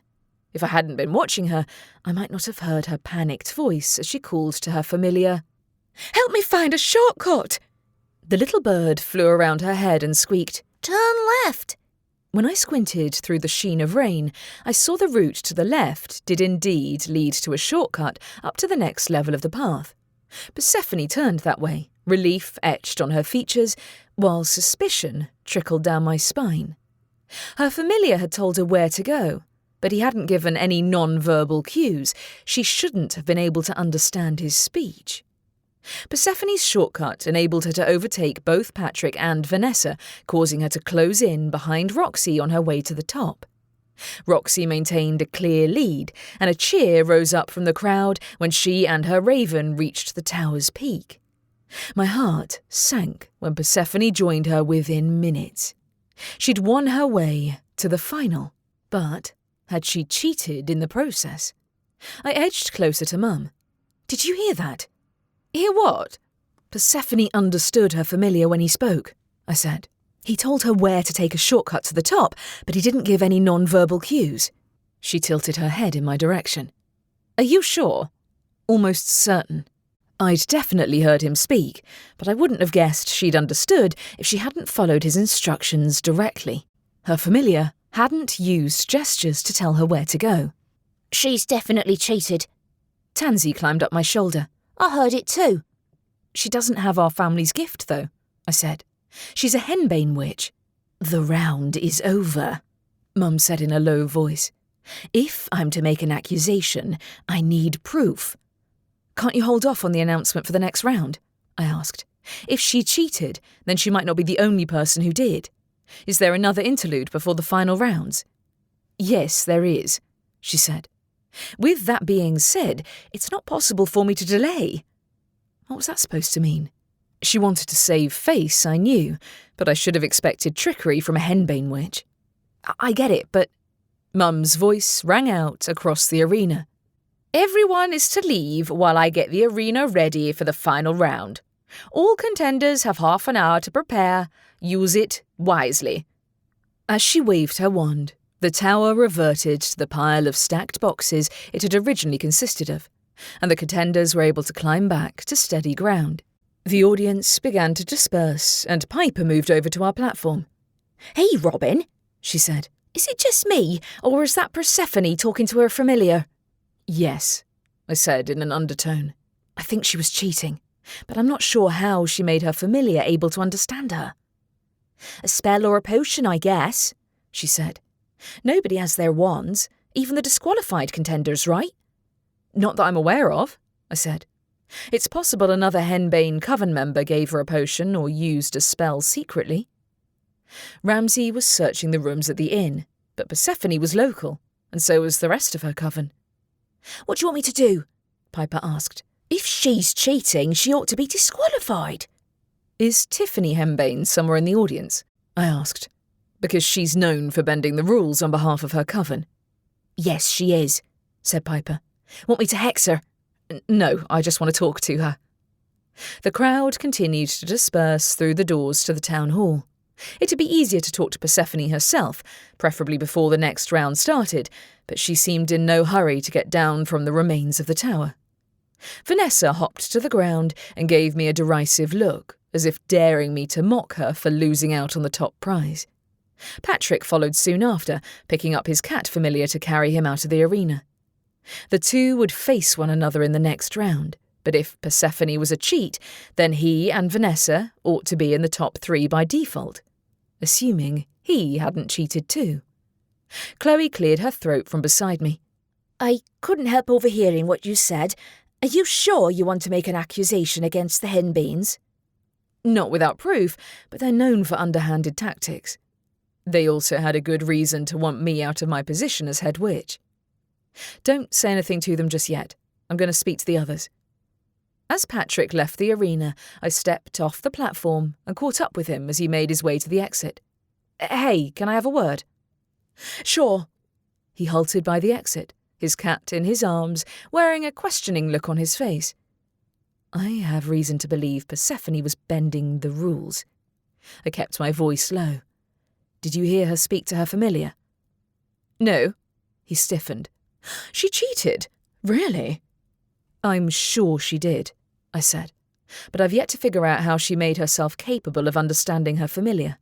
If you know anything, it would be helpful if you let me know. He shook his head.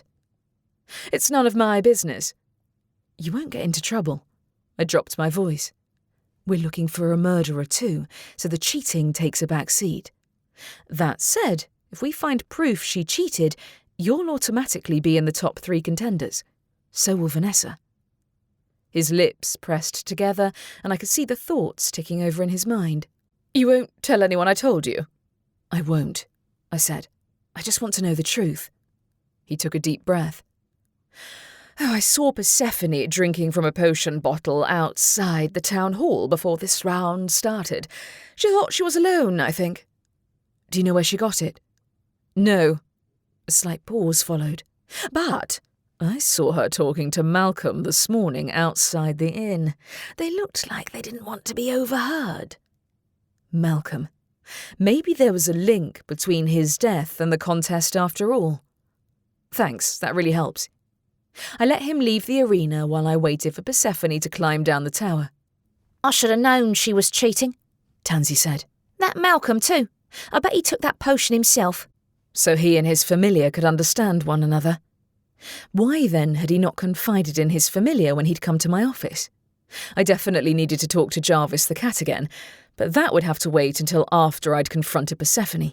Now that I thought about it, it was just like the henbanes to hire someone to ensure their victory.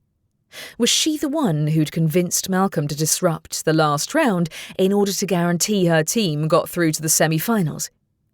I waited for Roxy and her raven to leave before going to meet Persephone at the foot of the tower. I know what you did. I meant to take her off guard. It worked because she gave a violent start. I don't know what you mean. If I search the bins outside the town hall, will I find an empty bottle of a potion which enabled you to talk to your familiar? She went pink. What? Come on, we'll both look. I made to leave, and her expression crumpled. Please don't kick me out of the contest, she whispered. If you didn't want to get kicked out, you shouldn't have cheated, I said. Who gave you the potion? You bought it from somewhere. She shook her head. I bought it myself. She was a terrible liar, really. I studied her face, the way she bit her lip and avoided my eyes. Did you give any to the other contenders? Another headshake. No. It was Malcolm who gave it to you, wasn't it? At his name, she blinked hard and looked away. No. I know he was cheating too, I said. If he offered the same potion to the other contenders, I need to know. It's only fair. I don't know. She squeezed her eyes shut. He approached me with the potion and gave it to me for free. That's all. Why did he do that? For free? A likely story. Why she'd feel compelled to defend him, though, I hadn't a clue. She shrugged one shoulder. He knew I wanted to win. There must be more to it than that, surely. Did he offer it to any of the others? He might have, but I didn't see. I'd have to ask the others individually. And at the moment, we were the only people left in the arena except for Mum and Chloe. The latter came hurrying over when I beckoned to her. "Chloe," I said, "please escort Persephone Henbane to another room for questioning." "What?" Persephone flinched. "I didn't kill him. Malcolm, I mean. I really didn't." "We need you to answer a few questions. Right, Chloe?" "Right." She beckoned for Persephone to follow her, while I went into the lobby and found Piper waiting with Ramsay. "Robin," he said. "Piper said someone was cheating." Persephone Henbane drank a potion which enabled her to understand her familiar. I gestured towards her bowed head as Chloe led her into one of the waiting rooms. Allegedly, Malcolm gave it to her before he died, as a favour. "I see," he said. "You think that's why someone killed him?" "Might be." Why he'd shown up at my office was another matter entirely. But if he made a habit of giving away free potions to help people cheat, it explained why he always ranked in the top 8, but never won. The question was, what was he gaining out of the cheating, if he wasn't winning prizes? Ramsay watched Chloe shut the door on Persephone, trapping her in the waiting room. "Her aunt isn't going to be happy." "Is it really surprising that one of the Henbanes was cheating?" I asked. If this is serial behaviour on Malcolm's part, though, it's not a stretch to imagine he might have annoyed someone enough for them to want him dead. Was Persephone the killer? Surely not, given that he'd helped her, but if he'd made the same offer to others, then they might have not been pleased to end up eliminated. I was still missing a few pieces of this puzzle, though. Why did he come to my office? Was he there to confess? Or to warn me? Chapter 11. Ramsay went to search the bins around the town hall for the potion bottle Persephone had been drinking from, while Piper raised a brow at the sound of her loud protests from behind the closed door. "She's not happy." "Did you see Tiffany in the audience?" "I thought I did," she said, "but she slipped away before I could get close enough to find her." "Also, have you seen Aunt Shannon?" I asked. She wasn't around either. "No, I haven't," she said. "Wait, wasn't she near your office during the break-in?" Precisely why I'd like to know where she is. I looked over to the back door as Mum entered the lobby. "Persephone's in that room over there waiting to be questioned. Ramsay's looking for the potion bottle she threw out." "She did cheat then?" Mum asked. "Yes, but she got the potion from Malcolm," I said, "before he died, and she doesn't know if he made the same offer to any of the other contenders." "In other words, everyone's a suspect again," said Piper. "Should I feel insulted that he didn't make the offer to me?" "Maybe he knew you were reporting to me behind the scenes," I said. I wonder if he approached Rowan. "Or Vanessa." Mum's eyes narrowed. "You can try asking her, but I doubt he did, not if he knows that she can already understand her familiar." "True," I said. "Still, I can't help wondering what he hoped to achieve by giving those potions away for free." "Not much of a business model," said Piper. "Tell me about it." I shook my head. Maybe he had one particular candidate he wanted to win. There he is. Ramsay re-entered the lobby, holding a grimy-looking bottle in his hand. "I found this, but it's not the only one. My team reported finding at least 3 similar bottles in the bins around the centre of Wildwood Heath." "So, this was widespread," I said. "Other contenders used the same potion." "Everyone's a suspect, like I said," Piper said. "Nevertheless, if Persephone is disqualified, that means we have only 3 remaining candidates for the final round," Mum said. "I'll have to adapt the contest accordingly if we can't divide them into pairs. Unless we pick someone from the last round. With Malcolm dead, though, I doubted anyone would want to volunteer, except perhaps Piper. I guess there isn't a fair way to do that."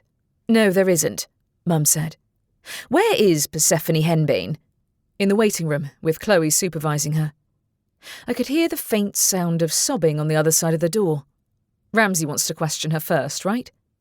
I had the feeling she'd already told me everything she planned to, but I'd rather she didn't go wandering off when I hadn't ruled out her involvement in the murders yet.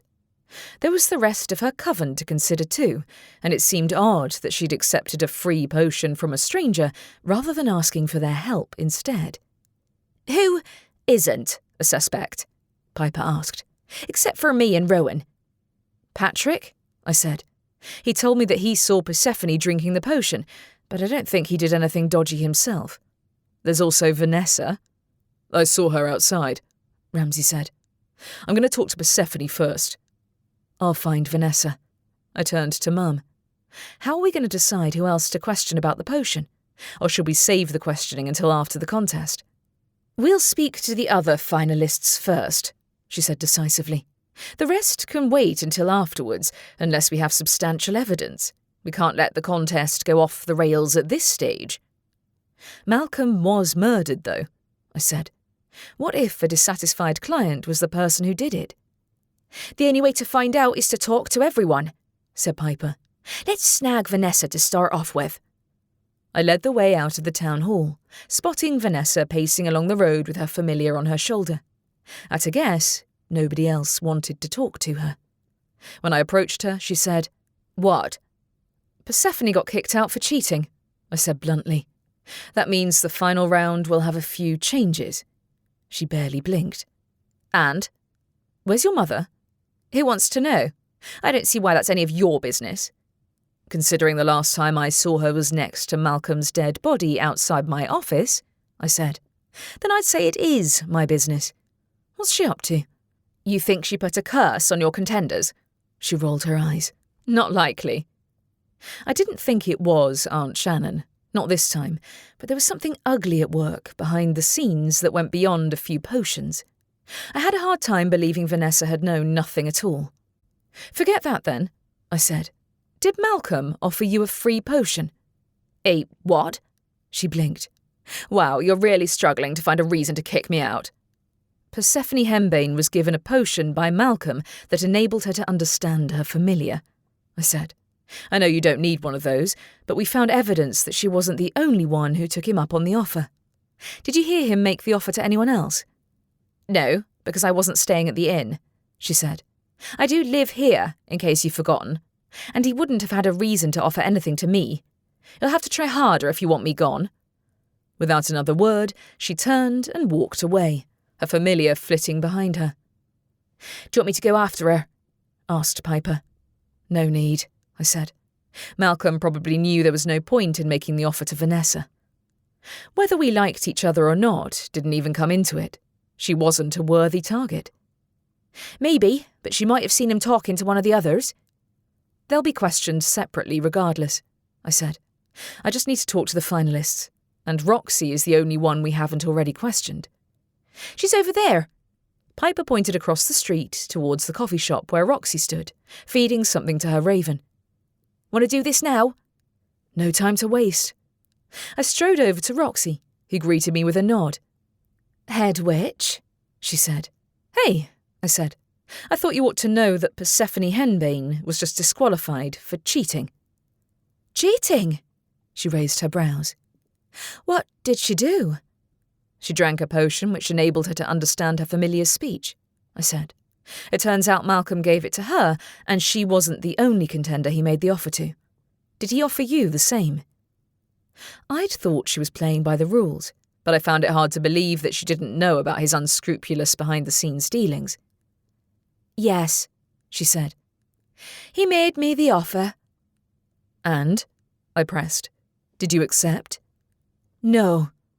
Her answer was sure, confident, but when Tansy climbed onto my shoulder to get a closer look at her raven, he ruffled his feathers in a discomforted manner.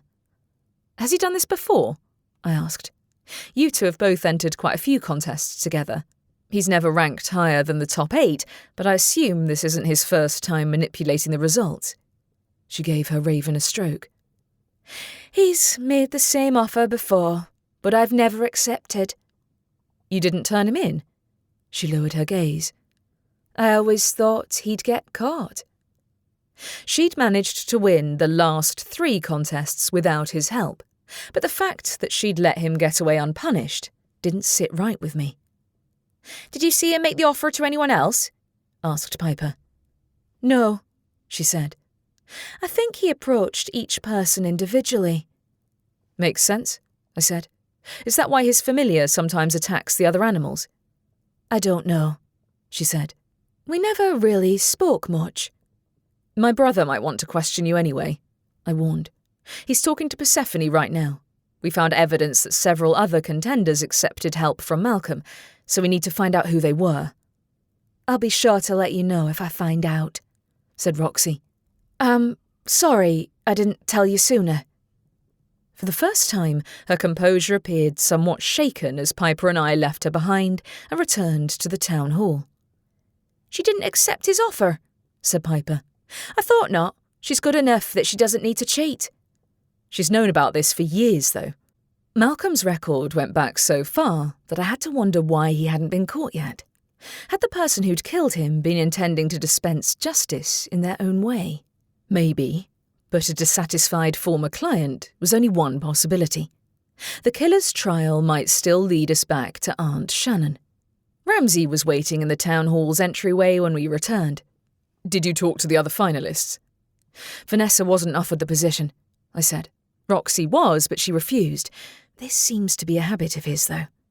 And she never reported him, Piper added. She's over at the cafe if you want to call her in. I'm not sure there's anything else she didn't already tell us, I said. I think she was concerned about drawing the attention of the killer if she said too much. Aren't we all? Piper said. I mean, I assume I'm not the only person concerned about someone slipping a cursed pen into my pocket. No, you aren't. Chloe closed the door on the waiting room and came to join us. Head witch, what do you need me to do now? Gather the other contenders. I nodded to Ramsay. Or, rather, suspects. I'm not sure how you want to organise the questioning. It might be easier if you ask each person if they were offered the potion and then invite them to come for a private chat if they have more information. Not when they're scattered around the middle of town, he said. You can ask the rest of your team to round everyone up, can't you? I asked. They can't have wandered that far. I can help, said Piper. I think I can convince the other contenders to admit if they were offered the potion. Ramsay's expression turned conflicted. You don't work for the police. I'll do the same, I put in. Come on, we need to get this sorted before the final round, right? We have less than half an hour. More like 15 minutes, he exhaled in a sigh. All right, fine. Tell anyone who has information on the potion to wait in the spare room. Chloe insisted on tailing me outside, but I didn't mind having backup when I went in search of the other contenders.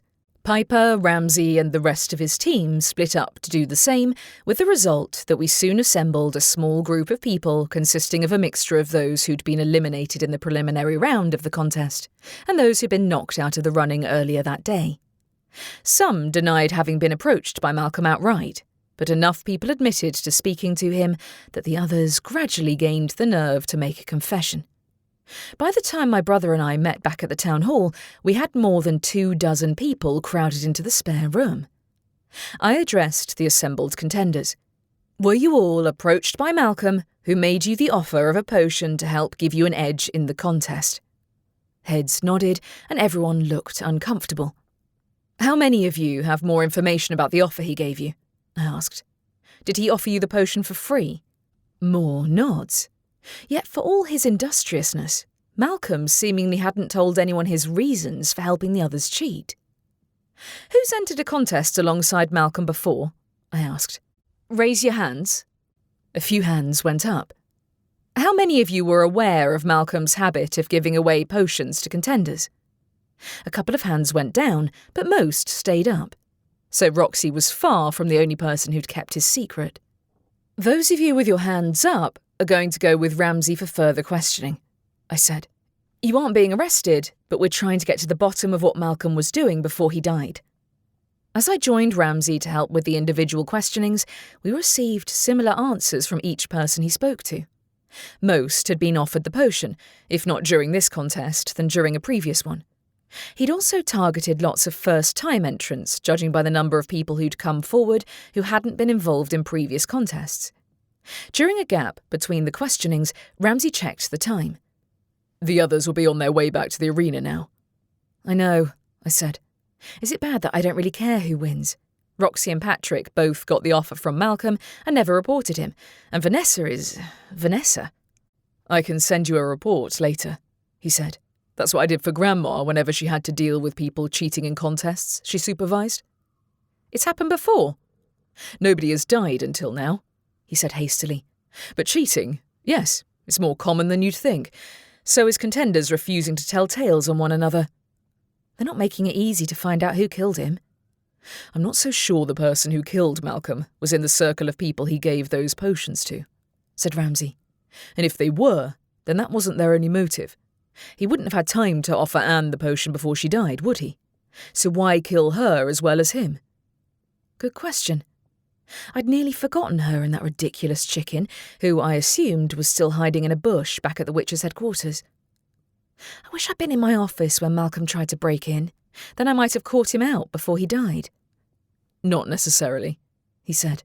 He wouldn't have chosen to confide in you if you weren't overseeing the contest. I frowned. You think he was going to turn himself in? Which would still implicate a dissatisfied customer as the killer, but that still left Anne's death as a complete mystery. She'd arrived late to the contest, and I was pretty sure she and Malcolm hadn't spoken a word to one another. There's a fair possibility, said Ramsay. That said, I don't typically use hunches to make my decisions. I look at the facts and motives. We have plenty of possible motives, I said. But we need to take another look at the facts. How did Malcolm hide all these potions without being found out? Someone must have been covering for him. That, or he found a really secure hiding spot. His brow furrowed. You make a fair point. We searched all the dorms at both inns, and we didn't find any other potions. None of the pens either. My thoughts went back to Malcolm's cat. Has Jarvis said anything else? I'm sure he knows more than he told us about why Malcolm came to my office. I might be able to understand his speech, but I can't make him talk, he said. We're keeping him at the police station for now, since it's safer than letting him roam around. Is that chicken still at your office? She was hiding in a bush in the garden the last I saw, I said. I don't trust Aunt Shannon or her familiar, though. Instinct told me to go and look for her. But I had an obligation to show up at the contest, and I had yet to figure out how to use the sceptre to create a clone to attend instead of me. In fact, I hadn't got the chance to practice using it at all. The door opened, and Mum came into the waiting room. How is the questioning going? We found out Malcolm offered the potions to most of the contenders, I said. Not all of them accepted, but I think it's easier to ask who didn't get the offer from him at this stage. But he didn't ask for money, and nobody seems to know what he had to gain. The final round is starting in 5 minutes, Robin, Mum said. I know, I'm coming. I rose to my feet. Ramsay, let me know if you learn anything else. Mum didn't say another word until we reached the doors at the back of the town hall. Robin, you need to leave the investigation to Ramsay. It's his job, not yours. Excuse me? She chose now to stonewall me. I know I'm head witch, but I might be the killer's target. I'm not sold on this simply being a grudge from a dissatisfied customer. Nevertheless, she said, if the head witch finds herself under threat, it's customary for her not to take a direct role in the investigation. So you don't want me to delegate paperwork, but you want me to turn my back on a threat to my life. Unbelievable. The contest is almost over. Once it's done, we'll lose our shot at cornering the killer. Let Chloe keep an eye out for threats, she said. That's her job. She's my assistant. I won't ask her to take a bullet for me. Or cursed pen, as it were. Besides, I was so close to putting the pieces of the puzzle together, I was happy to leave Ramsay in charge of the questioning while I played the role of head witch. But the final round of the contest might be the killer's last chance to reach me. One way or another, this was where it would end. Chapter 12. Mum and I re-entered the arena for the final round of the contest and climbed onto the same platform as before while the crowd filed back into the seats around the arena to watch.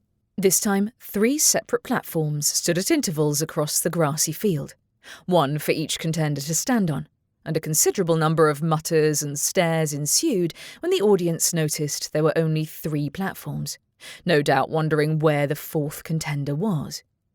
Mum called everyone to attention. Welcome to the final round of the familiar contest. As you might have noticed, there's been a change of arrangements for the final round, but I'm sure the contenders will be happy to adapt. A questioning murmur passed through the audience before fading to silence. Mum went on. Persephone Henbane has been disqualified for cheating. This time, shock reverberated through the crowd, and Mum waited for silence before continuing. That said, the other 3 contenders will still be taking part in an altered version of the final round, said Mum. Congratulations to Patrick Wellman, Roxy Denton and Vanessa Wildwood. Cheering rose as the 3 remaining contenders entered the arena, waiting behind a line which had been painted on the grass near the platforms. There will be 1 final round, not 2, and all 3 contenders will receive a prize no matter how they fare in this trial, Mum said. When the head witch gives the signal, each of you is to climb onto the platform which corresponds to your starting point. The aim of this round is simply to be the last person standing. If either you or your familiar falls off the platform, then both of you lose by default. The last to remain standing will be declared the victor. Another murmur travelled through the audience. When Mum nodded to me, I raised the sceptre into the air. Begin! The 3 contenders climbed onto the platforms, as did their familiars. The instant they did, Mum raised her wand, and the 3 platforms rose like towers, trembling as though an earthquake shook the ground underfoot. Light ignited Mum's wand as she sent various spells at the contenders in an attempt to knock them off the platforms. The crowd roared and cheered throughout, eager to see who would come out on top. Tansy nudged me in the arm. Is she supposed to be here? Who? I squinted past the platforms and my heart plunged when I heard a distinct squawking noise amid the sound of the cheering crowd. Then a bundle of feathers ran onto the grass, heading straight for our platform. What is she doing? I waved and called to the chicken. Get over here! The chicken ignored me. She probably couldn't hear over the sound of the audience, though I heard some laughter from behind me as they caught on to the intruder's presence. Who'd let her in here? I moved to the edge of the platform and spotted someone who definitely hadn't been present at the start of the final round. Aunt Shannon. Robin! Mum hissed at me as I made to climb off the platform and into the audience. What are you doing? Getting that chicken out of here. I dropped to the ground before she or Chloe could stop me, Tansy clinging to my shoulder as I ducked through the audience. Unfortunately, there wasn't any way to hide the fact that I had the sceptre, so everyone knew the head witch was on the move, including Aunt Shannon herself. The chicken, meanwhile, ran in panicked circles below the contenders' platforms, seemingly oblivious to the contest taking place. I hadn't a hope of reaching her from the audience, so I skirted the crowd until I caught up to Aunt Shannon near the exit. What are you doing? Me? She arched a brow. Watching my daughter, of course. You think I don't know your familiar has been taunting that chicken all day? I whispered. You brought her here, didn't you? You think I'm to blame for that ridiculous bird interrupting the contest? She said. I'm not the person who let it loose in the garden. I'll get her. Tansy jumped off my shoulder and streaked into the arena. A red squirrel was even more noticeable than a chicken, and the crowd's attention followed her bright tail as she sprinted across the grass and attempted to herd the chicken towards the exit. As she did so, Patrick fell off his platform and tumbled over on the grass. You seriously did this for Vanessa to win the contest? I hissed at Aunt Shannon. That's low even for you. The bird left the garden of her own accord, she replied. See, here she comes. The chicken came barreling towards the exit with Tansy in close pursuit. Aunt Shannon seized the chance to vanish among the crowd, while I waved goodbye to the last shreds of my dignity and ran after my familiar. The chicken continued to flee, wings pumping, ignoring Tansy's attempts to grab her from behind. Get back here! I called after her. The chicken ignored me, pelting through the back doors of the town hall and straight through the lobby. If she got into the main part of town, she might well take off into the forest again. I had to catch her first. Tansy caught up to her, but all she managed to do was pull out a few feathers before Minty escaped her grasp and sprinted off. Panic gripped me. Stop! The chicken didn't so much as slow down. A fresh wave of alarm hit me when she veered close to the coffee shop. Raising the sceptre, I cast an immobilizing charm. A flash of light went off, brighter than I'd expected, and the chicken keeled over at once. Now you've done it, said Tansy. Or should I say, overdone it. I hurried to the chicken. Oh no. The chicken wasn't moving at all. Why'd I used the sceptre and not my wand? I tucked the sceptre under my arm before I crouched down and scooped her up into my arms, which felt like picking up a feathery statue rather than a living bird. At least she'd stopped trying to escape, if nothing else. I need to put her somewhere secure. I paced down the road. Maybe the police station. Ramsay will be thrilled to have a chicken statue to go with his new cat, said Tansy. Don't even. While most people were watching the final round of the contest, I saw a few faces staring at me from inside the cafe. A flush heated my face as I walked over to the automatic doors to the police station. The receptionist goggled at the sight of the head witch carrying a chicken into the police station. Your brother is questioning some suspects. Ramsay emerged from behind a door a moment later, as if he'd detected my presence through some brotherly sixth sense. What are you doing with that chicken? She interrupted the contest, I said. I think Aunt Shannon's familiar chased her across town. What's wrong with her? He strode over to peer down at the bird. Is she frozen? I used an immobilizing spell, I said. When he raised a brow, I added, with the sceptre. Robin, he sighed. Really? She was running amok outside. I didn't have many options. I held out the chicken. Can you keep an eye on her? I need to find Aunt Shannon, and she's hidden herself among the crowd. I'm sure our mother will be watching her. She won't, I said. She's too focused on the contest. Which suspects are you questioning? Persephone Henbane, he said. She didn't answer all my questions to my satisfaction, so I brought her here. I couldn't help noticing that Tiffany Henbane has yet to show up to defend her niece. She's not at the arena either. I frowned.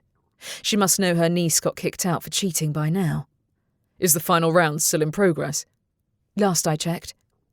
At this point, I hardly cared who won. Vanessa would get a shiny trophy one way or another. But her mother's underhanded tactics reminded me that I still had yet to wrangle a decent set of answers from the chicken as to whether Anne had been in any way connected to Malcolm's schemes or to his death. Can I leave Minty in your office?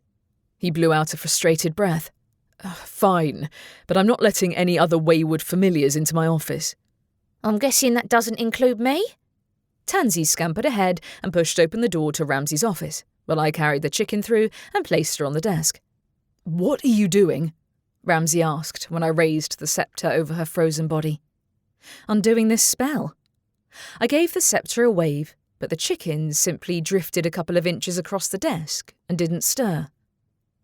Maybe not. You used a simple immobilizing spell. Ramsay stepped behind me. They generally wear off on their own. Not sure this one will. I tried again, but the chicken didn't budge an inch. Ramsay pulled out his wand. I'll see if I can undo it then. Movement stirred under the desk, and Malcolm's familiar stuck his head out. He then withdrew when I crouched down to talk to him. Hey, I said. Jarvis, isn't it? I heard your master had quite the business operation going on. The cat said nothing. He won't talk, said Ramsay. I tried asking about the potions, and he mysteriously lost his ability to communicate. Let me try. I moved onto my knees to make it easier to see the stripy cat sitting beneath the desk. I found out Malcolm was giving potions to the other contenders to enable them to speak to their familiars. Did he ever take one himself? The cat didn't answer. It sounds like he's been doing the same thing for years, I went on. Did you help him? Tansy hopped down to speak to Jarvis. I know he was your partner, but if one of his customers wanted him dead, don't you want to know who it was? Nobody knows. His tail twitched with unhappiness. I don't know who killed Malcolm. It might have been any of them. Or none of them. Another thought occurred to me. Did he offer a potion to Anne? No, he said. He didn't. It didn't surprise me, given her late arrival to the contest, but what had put her on the killer's radar? And if there wasn't a connection, had he found her killer and paid for that discovery with his life? I had a hard time believing he was entirely innocent, but I had yet to find any proof that his business had been connected to the murderer, whoever it was. A flash of light from Ramsay's wand made me rise to my feet, but the chicken remained immobile on the desk, You did a thorough job with that spell, Robin. Wish I'd done the same to Aunt Shannon. My hands clenched at the thought of her smugly watching the contest at the arena as if she hadn't purposefully tried to undermine me in front of the audience. Ramsay put his wand away. I'm sure the spell will wear off eventually. It's supposed to last for 5 seconds, not hours. So much for the chicken calming down enough to answer my questions. Though it would come in handy if I used it on the killer. His brows rose. The head witch isn't supposed to endanger her life. Mum was right. I never should have invited you to help with the questioning. I gave him a hard stare. It's one thing asking me not to intervene in a murder investigation, but if I'm the killer's target, then I ought to be allowed to defend myself. His gaze broke away. I don't make the rules. They aren't rules. Taking a back seat had made sense for Grandma, who'd been over 90 by the time she'd died. But if someone wanted me dead, I wanted to confront them directly. Hiding wasn't my style, and neither was forcing someone else to take the hit on my behalf. Admittedly, I'd left Chloe behind when I'd sprinted out of the arena, but she was my assistant, not my bodyguard. Speaking of the arena, it was a safe bet the contest would be over by this point, and Mum would be furious if I didn't come back to congratulate the winner. Ramsay exhaled in a sigh as I made for the door. Where are you going? To find out who won, and corner Aunt Shannon before she slips away. As I left the police station, I heard a loud roar from the field behind the town hall. I think it's over, Tansy remarked. I broke into a sprint, glad that I'd at least caught the chicken and had something to show for my absence. Upon reaching the arena, I slowed my pace to make my way through the crowd. Cheers echoing from the spectators. My heart gave an unpleasant jolt when I spotted Vanessa standing in the centre of her platform, beaming, her familiar sitting on her shoulder. She won. The winner, Mum said from her platform, is Vanessa Wildwood and her familiar, Hector. Vanessa had won. Whether it was entirely due to her mother's antics, I couldn't say, but Patrick and Roxy both stood on the grass below, looking dejected. Especially Roxy. How had she managed to lose to Vanessa, of all people? Had she thrown the match on purpose out of guilt over not reporting Malcolm? Or had she been distracted by the interrogation? Questions swirled around my head, and it wasn't until I heard Aunt Shannon loudly boasting, "That's my daughter," that I spotted her amid the spectators. She'd also seen me, but the crowd thickened around her as everyone went to offer their congratulations. I had zero chance of getting her alone to question her yet, so I continued to make my way through the audience until I reached the platform where Mum and Chloe stood. Bracing myself, I climbed onto the platform and whispered to Mum, "I caught the chicken. She's with Ramsay." "I'm glad you didn't humiliate both of us for nothing." Her words were as sharp as hailstones, and without waiting for a reply, she spoke into the microphone. "The head witch would like to say a few words." No, she wouldn't. Yet, despite the ongoing cheers, the crowd's attention turned to me. "Congratulations to Vanessa Wildwood." The fact that I managed to say those words with a straight face was prizeworthy in itself. "All 3 winners will receive their prizes at the trophy ceremony which starts this evening at 7. I assumed that hadn't changed at least. The crowd's cheering rose in volume. Vanessa basked in the attention, while Aunt Shannon remained surrounded by a throng of admirers. It seemed she had no intention of letting me corner her. Mum glowered at me. "You left the bird with Ramsay, did you?" "Yes, I did," I said. "Look, I'm sorry I ran out on you, but you can't pretend that chicken wasn't a major distraction. I'm sure Aunt Shannon brought her in here on purpose to make sure Vanessa won." "Vanessa won fair and square," she said. "I saw it with my own eyes." "She didn't break the rules," Chloe said in apologetic tones. "I watched her carefully." "Sorry I left you behind," I said. "There's nothing remotely fair about what Aunt Shannon did, though. She was trying to create a scene." "And you helped her do it," said Mum. "Your habit of making decisions without thinking them through has to stop, Robin." "The chicken witnessed Anne's murder and might have vital information for the police," I pointed out. "Aunt Shannon has been tormenting her for the past day. Even if Vanessa herself didn't cheat, her mother is a potential suspect."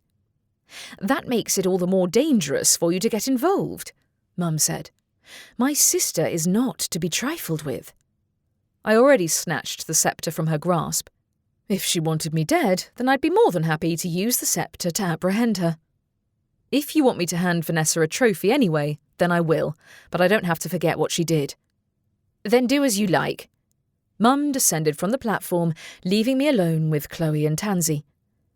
I should have gone after the chicken myself. Chloe hung her head. She was too fast for me to even use my magic on, I said. I had to use the sceptre instead. I am sorry I left without you, though. I'm not used to having an assistant. Or a bodyguard, either. I don't mind, she said. Where do you want me to go now? To your brother? Ramsay had taken over the questioning himself, but until I figured out how to undo the spell I'd cast on the chicken, I'd just be getting in his way. I had a few hours to myself before the trophy ceremony, but the odds of finding the killer in the interim were questionable. No, I said. I think we should head back to my office. Aunt Shannon would have to return home eventually, so I'd have no better chance to ambush her and demand to know what she'd done to scare the chicken so badly that she'd flown all the way across town. Chloe and I walked in silence down the street towards home, and even Tansy seemed subdued. I can't believe Vanessa won. Mum might have been watching her every move, but I had a hard time believing she'd won the contest entirely on her own merit. As I reached the Coven's headquarters, Carmilla sat expectantly on the doorstep, waiting for me. It might interest you to know the chicken has escaped. I'm aware of that, I said. Didn't you try to stop her? I'm too old to chase around your pets. I scowled. Was it Myrtle who chased her off? Yes, it was, she yawned. Rather mean of her, though I can't complain about how quiet the building is now she and the police have gone. Vanessa won the contest. A rush of anger hit me when I recalled Aunt Shannon's smirking face when she'd come downstairs to see Malcolm's body. I had a hard time believing she'd had no involvement. Aunt Shannon isn't back yet? No, she isn't, said Carmilla. I gather she's pleased with herself. You might say that. Magic hummed in my fingertips in response to my growing fury, and the sound of birdsong echoed above as the local wildlife reacted. I clenched my fist. Is Grandma back, or is she still hiding? Hiding? Carmilla echoed. She wouldn't like that tone of yours, you know. I'm used to that. The glow in my fingertips spread to the gem on the end of the sceptre too. Whoa, that was new. My mother seems to think being head witch means taking a back seat. Of course she does, said Carmilla. She expected to take the job herself. She's never been much of a fighter, despite her sharp tongue. Now, your grandmother, on the other hand, or back in her prime, she used to take pride in turning her enemies into stone. She did? I asked, disarmed. I thought the title of head witch was supposed to be ceremonial. Obviously it is. The cat nudged open the door to the witch's headquarters. Are you planning to come in? I didn't move. I'd like to be the sort of head witch who fights her own battles. It'd have been nicer if Grandma had told me that was an option. Talk to her yourself. Carmilla approached the door to my office. Coming? Wait, how did you get out? I thought the door was locked. The cat raised her head. I wouldn't be much of a head witch's familiar if I could be so easily trapped. I'm the head witch's familiar, Tansy announced. And I hope nobody else got in. I can check, Chloe said quickly. If that's okay with you, head witch. Go ahead. I walked over to the office door and unlocked it. In fact, I have to do something else first. Can you check my desk and see if there's anything I need to attend to? I'll be back soon. Sure.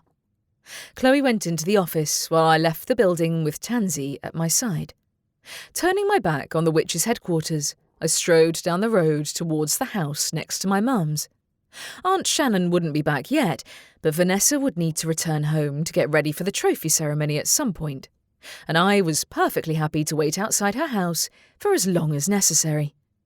As it turned out, it took only 10 minutes before Aunt Shannon and Vanessa approached the house.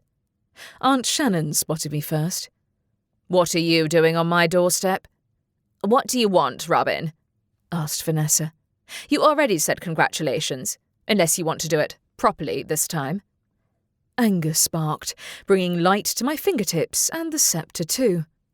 Aunt Shannon's gaze landed on the gem on the instrument's end, her eyes narrowing a fraction. "It's your mother I wanted to talk to, Vanessa." I turned to my aunt. "Aunt Shannon, your familiar chased that chicken across town in order to disrupt the contest. Carmilla confirmed it was Myrtle who drove her out of the garden." Aunt Shannon didn't even blink. "You trust that mangy old cat?" "She's your late mother's familiar," I pointed out. "I'm inclined to believe her, given that Myrtle has been tormenting the chicken, a familiar of a murder victim I might add, for the past day." "My familiar has good instincts," she said. "Right, precious?" The magpie flew to land on her witch's shoulder and cawed loudly. "For a head witch, you're rather dense, aren't you?"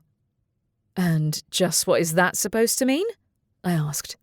"You expect me to ignore your tormenting an innocent familiar who belonged to a murder victim?"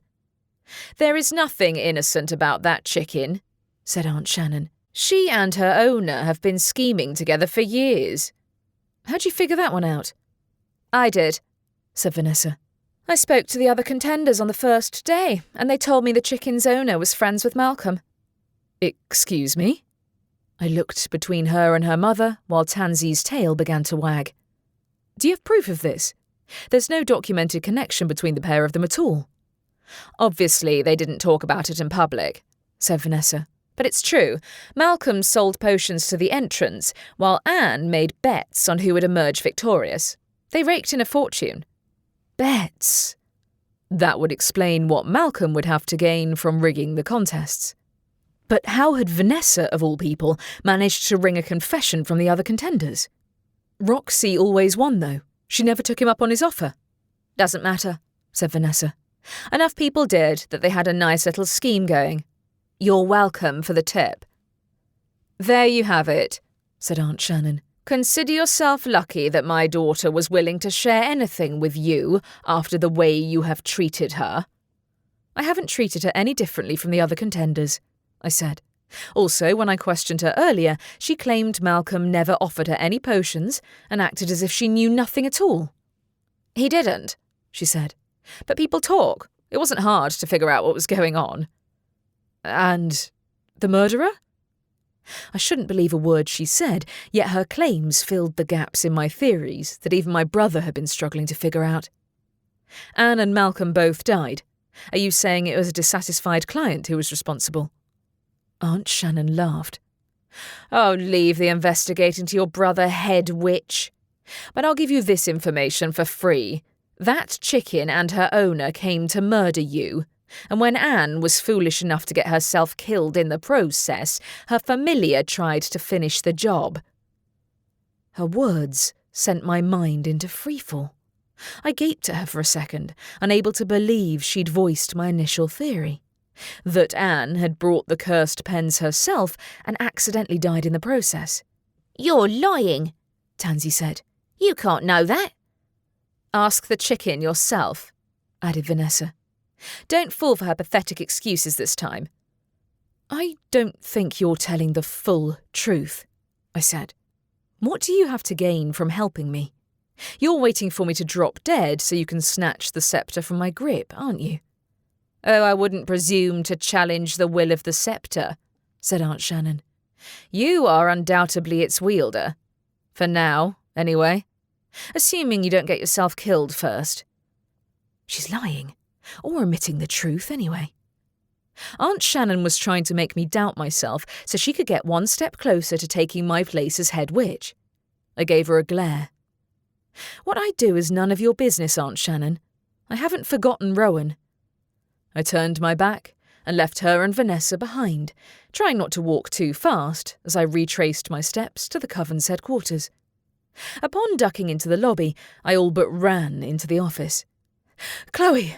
I exhaled in relief when I found her sitting at her desk with Grandma's laptop open in front of her. "Is everything okay?" "Sure," she said. There's another letter on the desk for you to sign, by the way. Oh, is there?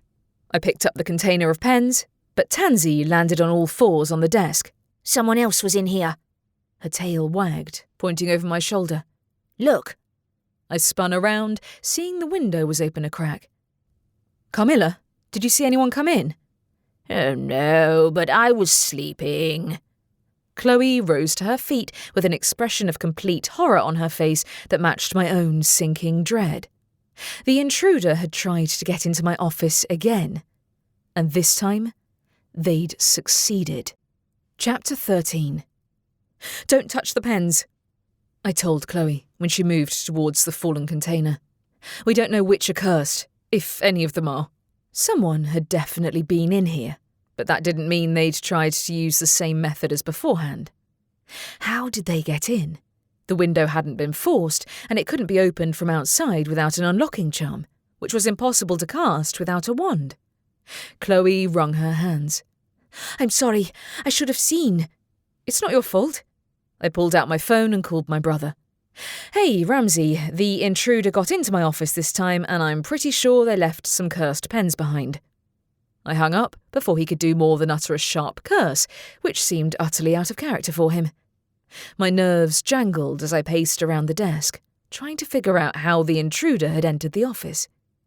Carmilla perched on Chloe's desk, standing on her hind legs to look at the window. It was opened from the inside.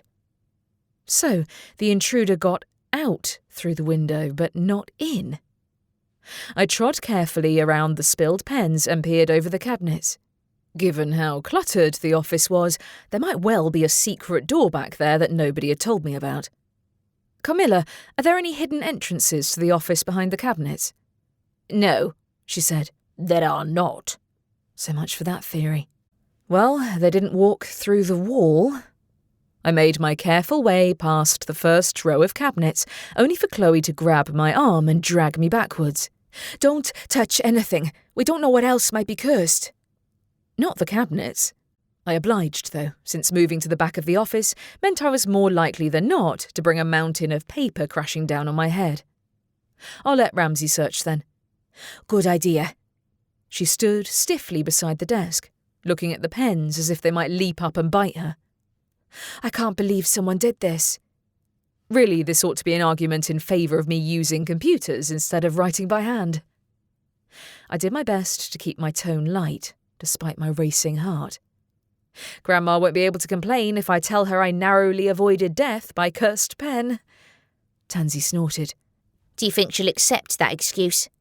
Nah, probably not, I admitted. I'd also like to know what she was doing during the break-in. A ghost who can travel through walls ought to be a better security guard than she has been. Grandma hadn't shown her face in a while. Ghosts didn't need to sleep, so it was anyone's guess as to where she'd wandered off to. But her absence was the least of my worries. I stepped over the pens again as I crossed the room to the door, belatedly remembering the invisible ink I'd left outside. If the intruder hadn't entered that way, they wouldn't have had any traces on their hands.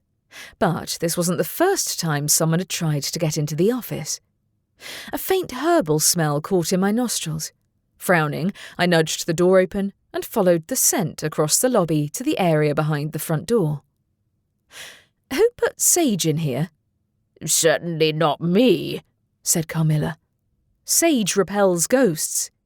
It couldn't have been an accident. The person who'd left the herbs out must have known Grandma's ghost was here. I'd thought only our coven was aware of her continued existence as a ghost. But if Aunt Shannon was responsible, was she the intruder? I crouched down to pick up the sage, only to spring to my feet when the door opened and Ramsey almost tripped over me. Whoa, Robin, what are you doing down there? Someone put sage on the floor, I said. Not inside my office, but outside. I assume they knew we had a resident ghost. I thought you said someone broke into your office. They did. Chloe beckoned him through the door. Don't touch the pens. We don't know which might be cursed. Or how they got in, I added. The window was opened from the inside, the door was untouched. I'll take care of the pens. He moved into the office, pulling on a pair of thick gloves. I, meanwhile, set about searching the rest of the lobby for any more sage that might have been accidentally left lying around. Once I'd tossed it outside, I returned to the office. "Where's the chicken?" I asked Ramsay. "Still at the police station," he replied. "And yes, she's still frozen. You did a thorough job." "Good," I said. "Possibly. Aunt Shannon seems to think she's the murderer." "I'm sorry, what?" He blinked at me. "You spoke to her? When?" "A few minutes ago. I confronted her over her stunt with that chicken," I said. "She claimed that Vanessa still won fair and square, and that Anne and her chicken were the ones who originally wanted me dead." "You don't believe her, do you?" said Tansy. "She was deflecting blame." "She raised a few questions, though," I said. "Also, her theory explains how Anne showed up with that cursed pen in her pocket after everyone else had already surrendered any magical objects they possessed." "You think she brought it herself?" Ramsay asked. "It's an interesting theory, but given that it came from Aunt Shannon, I'm not sure how much weight we ought to give it." "I wouldn't believe her, but there's something not right about that chicken," I said. "Besides, who broke into my office? Everyone else was at the contest. All the humans were anyway." "You think the chicken broke into your office?"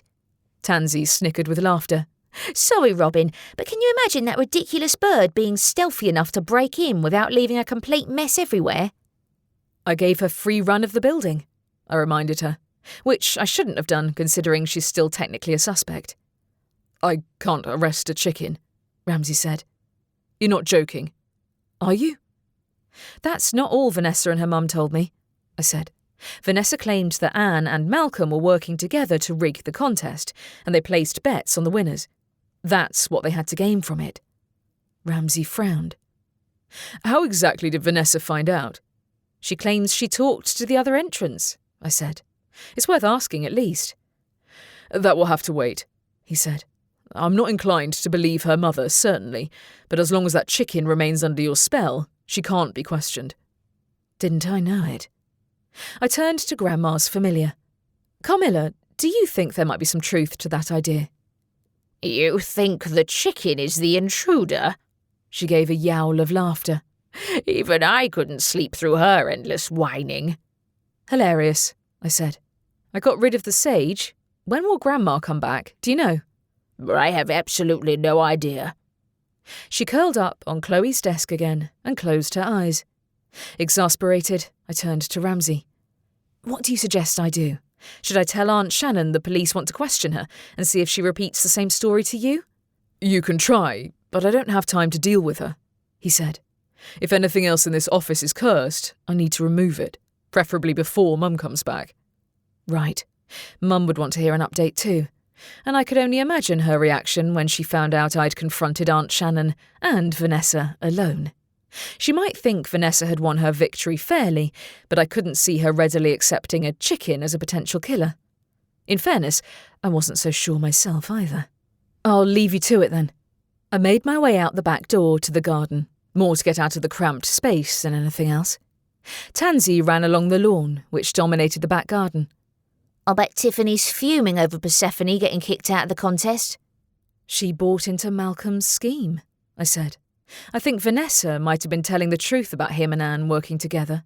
Or, at the very least, about some of the contenders making money from placing bets. It's the logical way to explain Malcolm's methods." "Except that it implies most of the winners' victories have been invalid," said Tansy. "Unless Roxy was telling the truth, and she didn't cheat." "Maybe she doesn't need to." I kept walking until I came to the hedge maze at the back of the Coven's garden. She and her familiar are close enough not to require a potion to communicate. Yet they lost to Vanessa, of all people. And now I had to ready myself to give her a trophy as if she deserved it. As if sensing my thoughts, Tansy scampered up my side, climbing onto my shoulder to curl her tail around the back of my neck like a comforting scarf. "I believe you. I just don't trust a word Aunt Shannon says. Or Vanessa."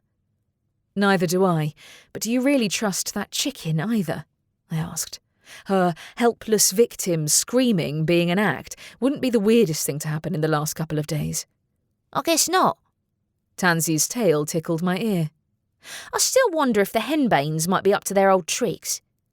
"I don't see anyone in their garden," I slowed my pace as we weaved our way through the maze and past the dragon-headed fountain in the centre.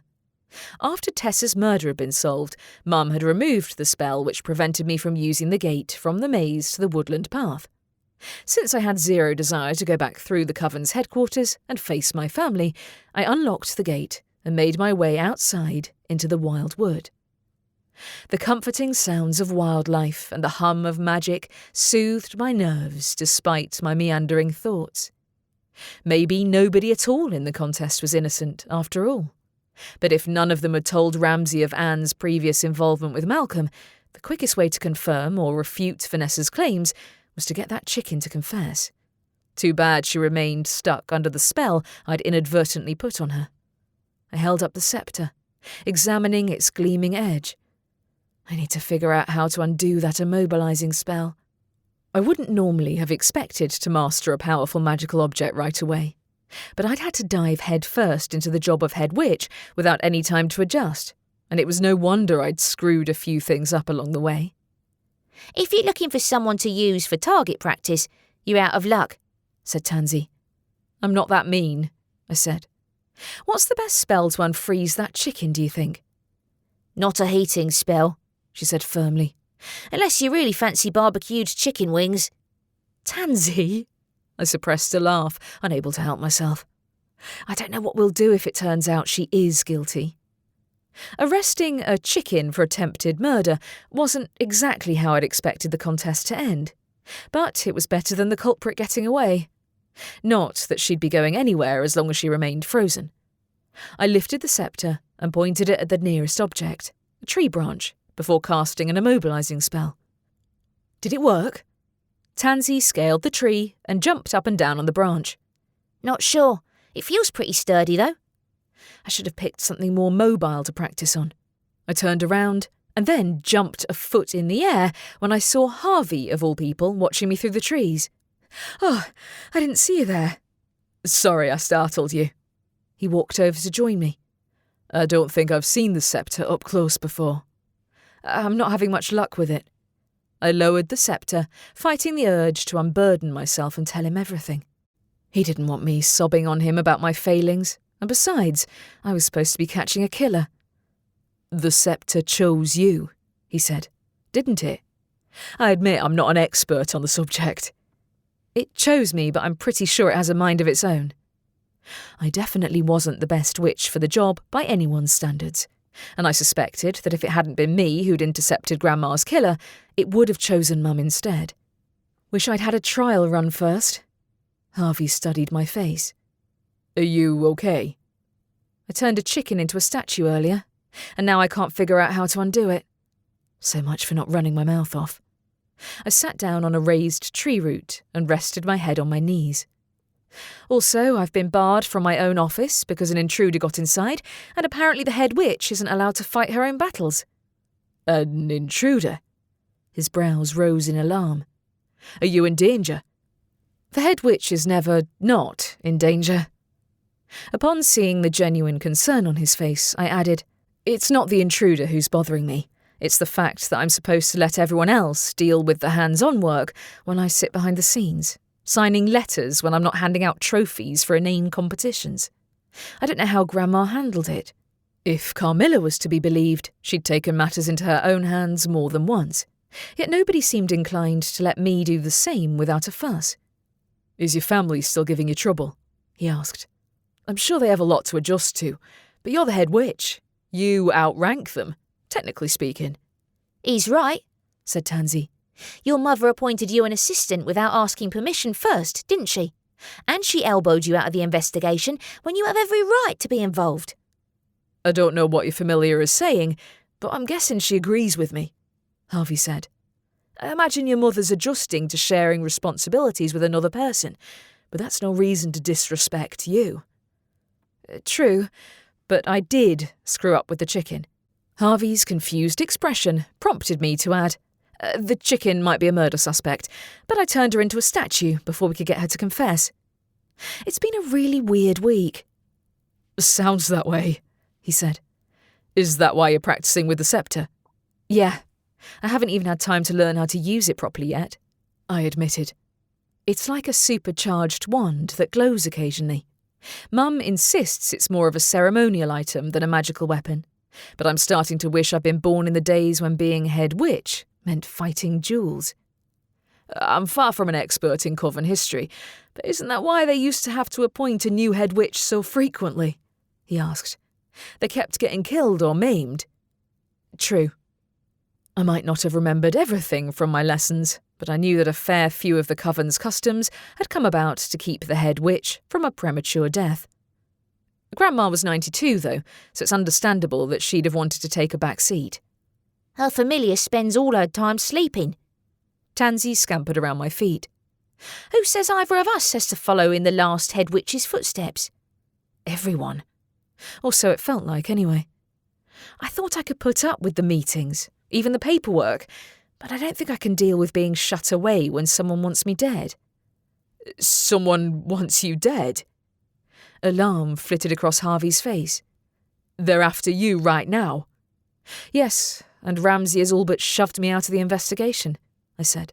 Mum keeps lecturing me about not breaking with tradition. Carmilla hinted my grandmother used to be more of a hands-on head witch, but that was a long time ago.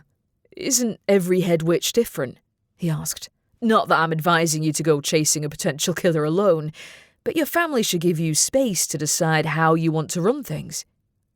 I thought I'd started to get through to them, but I guess not. I rose to my feet.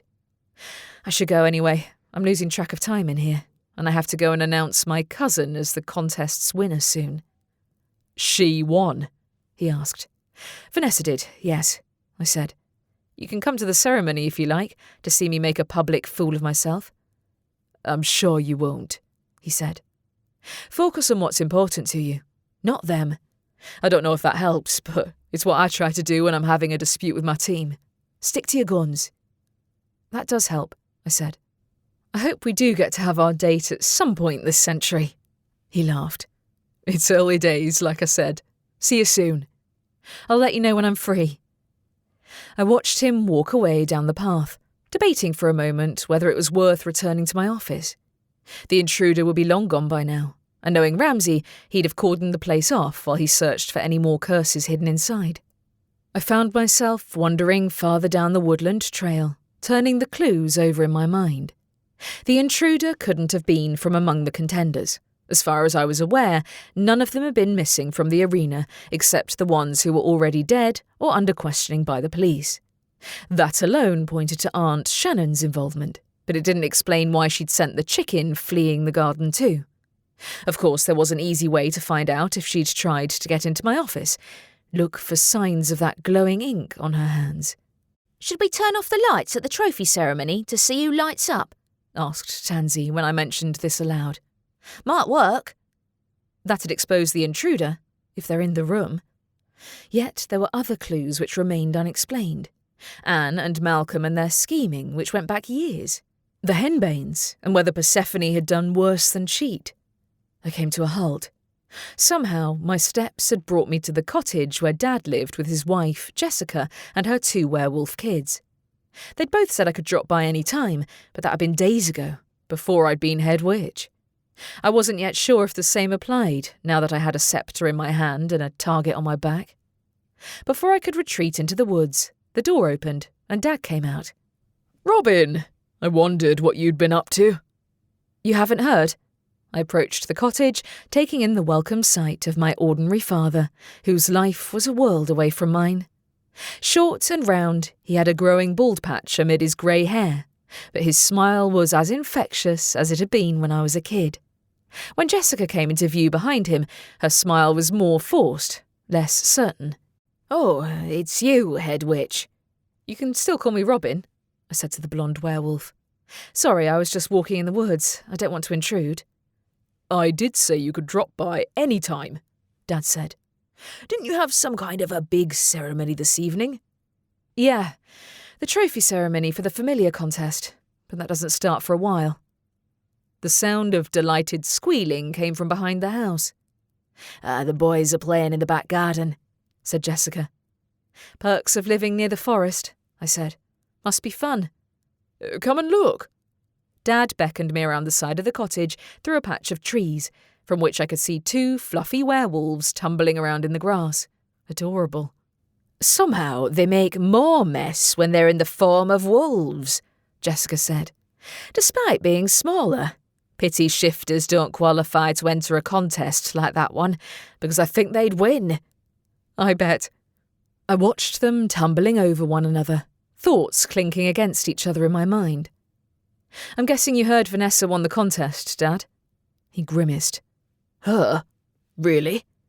Yeah, and I can't accuse her of cheating because I was chasing a runaway chicken at the time. Eventful week, then. You might say that. I'd have to tell him everything later, but judging by the way the sun had begun to sink behind the treetops, I had less than an hour to get ready for the ceremony. Never a dull moment when you're head witch. If it makes you feel any better, I doubt I could deal with the pressure, he said. You're doing great. It doesn't feel that way, I admitted. I need to decide what kind of head witch I'm going to be, I think. Don't let anyone rush you, said Dad. You can figure it out in your own time. He had his own share of experience with Mum's controlling nature, so he knew exactly what I was dealing with. I'll try. Dad had met Jessica several years after he and Mum had split up, and while the Coven and the press had made no secret of their disdain for him marrying a werewolf, he seemed far happier here than he'd been while married to Mum. I could see the appeal of living out of the spotlight, and while that kind of life wasn't in the cards for me, I was glad his door was open for me to run to when the job of head witch grew too overwhelming. You should get to that ceremony of yours, he said. See you soon. Sure, I'll try to drop by later this week. I turned my back on the cottage and left via the woodland path, feeling considerably more upbeat, despite the looming prospect of handing Vanessa a trophy. Tansy ran around the forest while I walked back, chasing birds to her heart's content. Then she let out a shriek that had me running to her side. "Tansy!" I came to a halt where she'd paused, halfway down a tree, sniffing at a small hole at the base of the trunk. "What is it?" "I nearly trod on it." I peered into the hole, and my heart lurched. Several pens lay inside, barely concealed underneath a pile of grass cuttings. That's where the killer hid their weapons. The hole was small enough that a person would have trouble getting inside, but a small animal wouldn't. Like a chicken, for instance. I grabbed my phone. Let's tell Ramsay. Chapter 14. 15 minutes later, I was at the police station again. I'd all but resigned myself to being late for the trophy ceremony by this point. But with the police searching the forest and the Coven in an uproar, it wouldn't have surprised me if it ended up being postponed anyway. Ramsay walked out of one of the offices. "Those pens are secured, but the killer might have had more than one hiding place in the forest." "I know," I said. "They were well hidden. I'd never have found them if Tansy hadn't been in the tree at the time." "Tricky." Tansy looked over my shoulder at Ramsay's office. "Are Minty and Jarvis still in there?" "Yes, and I still haven't managed to undo that spell of yours yet," Ramsay said. "Are you sure Minty has information?" "Yes," I said. "If she didn't break into my office, then she still worked with Anne when she was helping Malcolm run his cheating scheme. I'm certain she has more to tell us." "If Vanessa told the truth." He approached his office and opened the door, revealing the chicken sitting on the desk in a pile of frozen feathers. "Can you undo the spell?" "I don't know. Maybe I should cast a different one instead. If my immobilizing spell had stopped her for hours at a time, then maybe some kind of motion spell would be needed to undo it. What's the opposite to an immobilizing spell?" "Didn't you pay any attention in lessons?" I frowned at him. Sorry if I didn't anticipate having to unfreeze a potential murder suspect, who also happens to be a chicken. Would a motion spell do? "Yes, it would." He walked over to the desk. "Are you sure about this?" "Nope, but that's a running theme this week." I nodded to him. "Hold her in case she tries to run."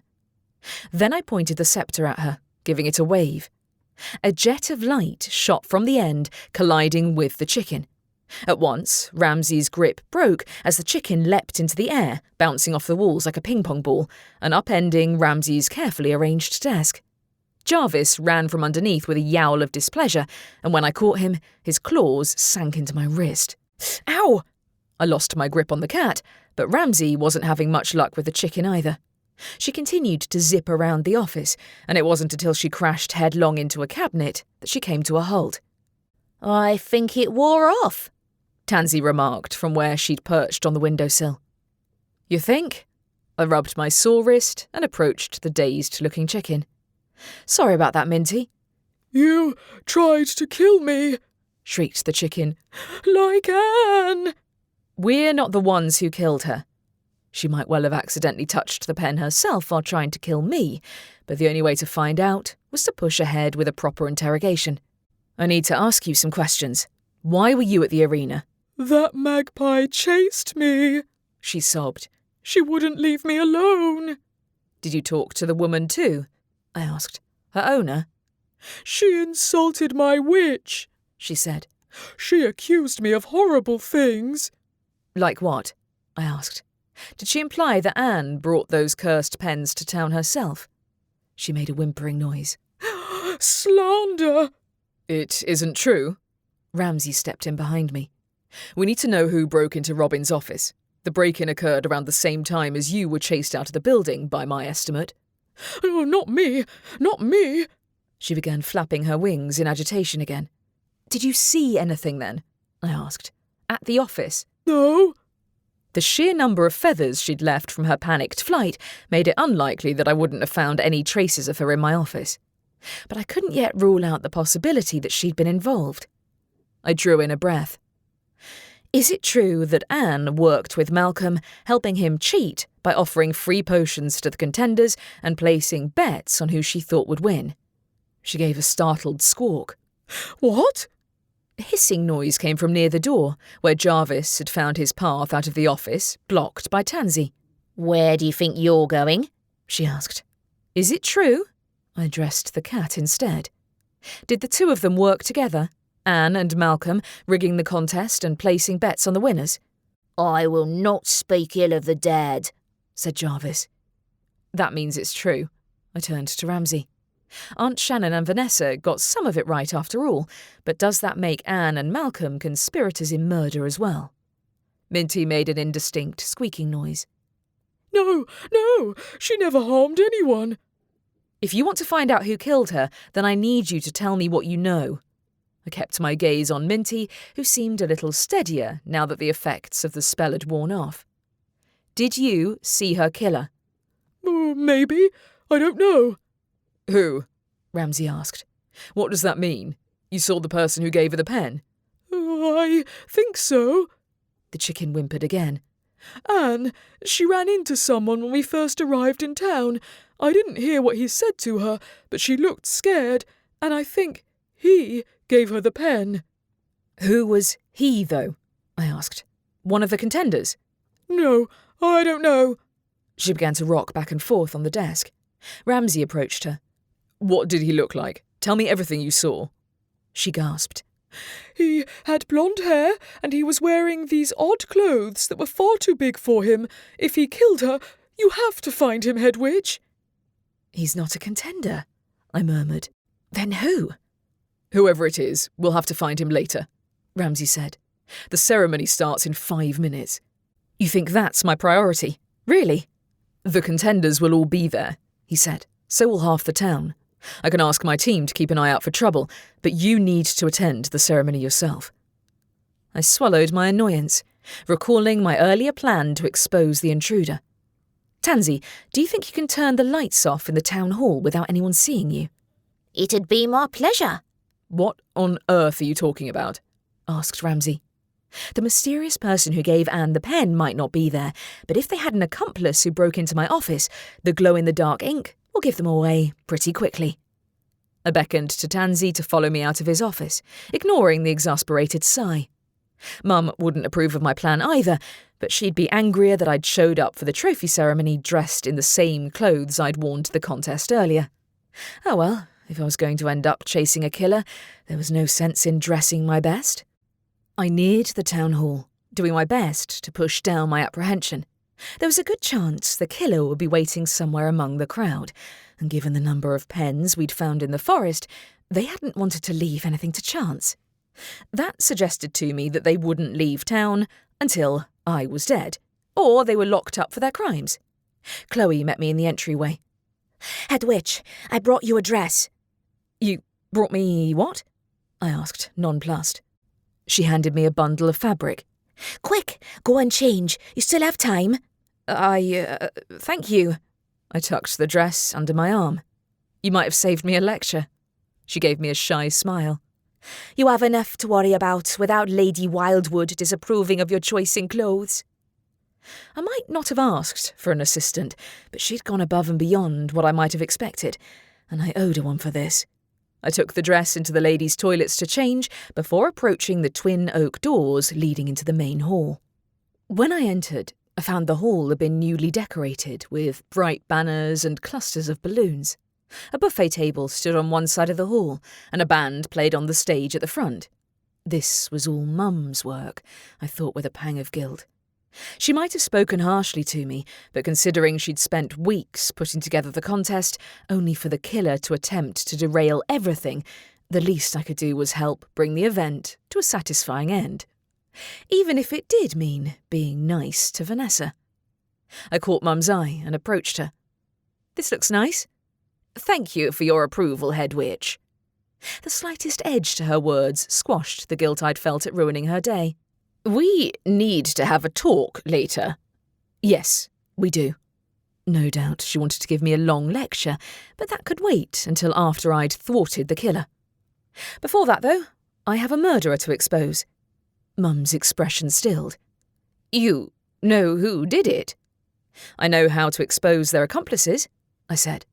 "Aunt Shannon won't be thrilled if I deprive Vanessa of her glory, but this ceremony is the last time all the contenders will be in the same room." "I will handle my sister," she said to my surprise.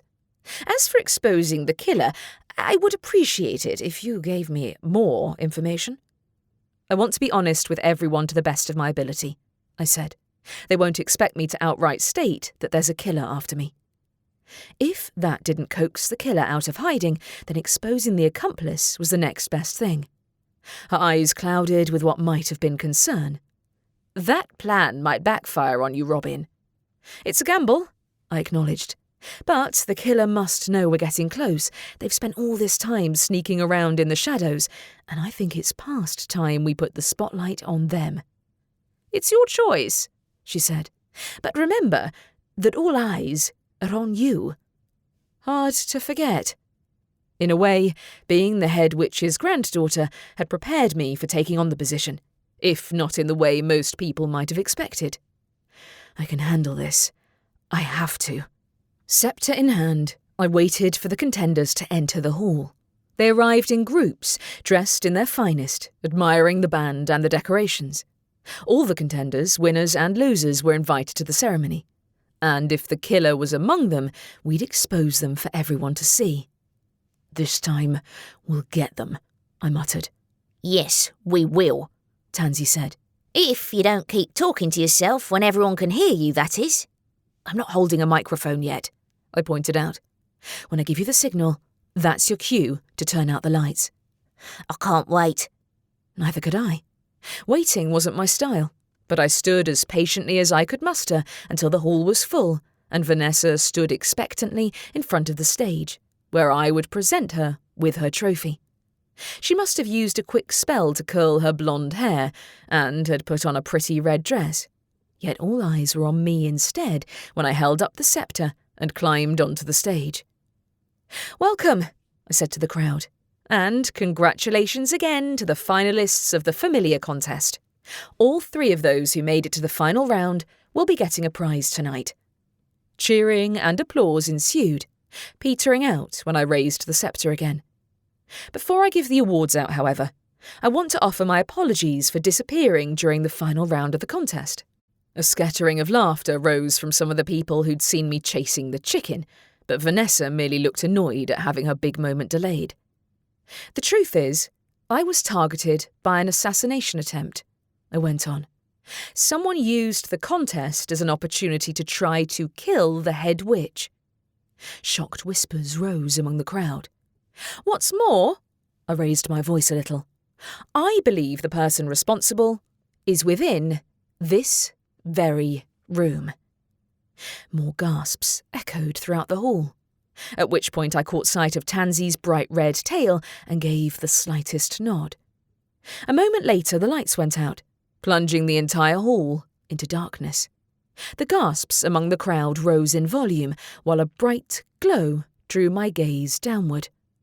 Oops, I'd accidentally got some of the ink on my own hands, but another equally bright glow came from within the audience. A small patch of brightness against the dark. Purple light ignited the sceptre, signalling to Tansy. An instant later, the lights came back on, but I kept my attention trained on the place I'd seen the glow coming from. Nolan, or rather, the rat sitting at his feet. The instant the rat saw me looking, he bolted, his small furry form streaking through the crowd. "Someone catch that rat!" I shouted. Pandemonium broke out as humans and familiars looked around for the source of the ruckus, but the rat moved far too fast for me to track. By the time I caught up to Tansy near the door, she said, "It got outside." I spun around to look for his owner, seeing that Nolan had been surrounded, packed in by the crowd. "Don't let him get away!" "Robin!" Ramsay entered the hall breathless. "What?" "Nolan's rat got away," I said. "Don't let him escape too." "His rat?"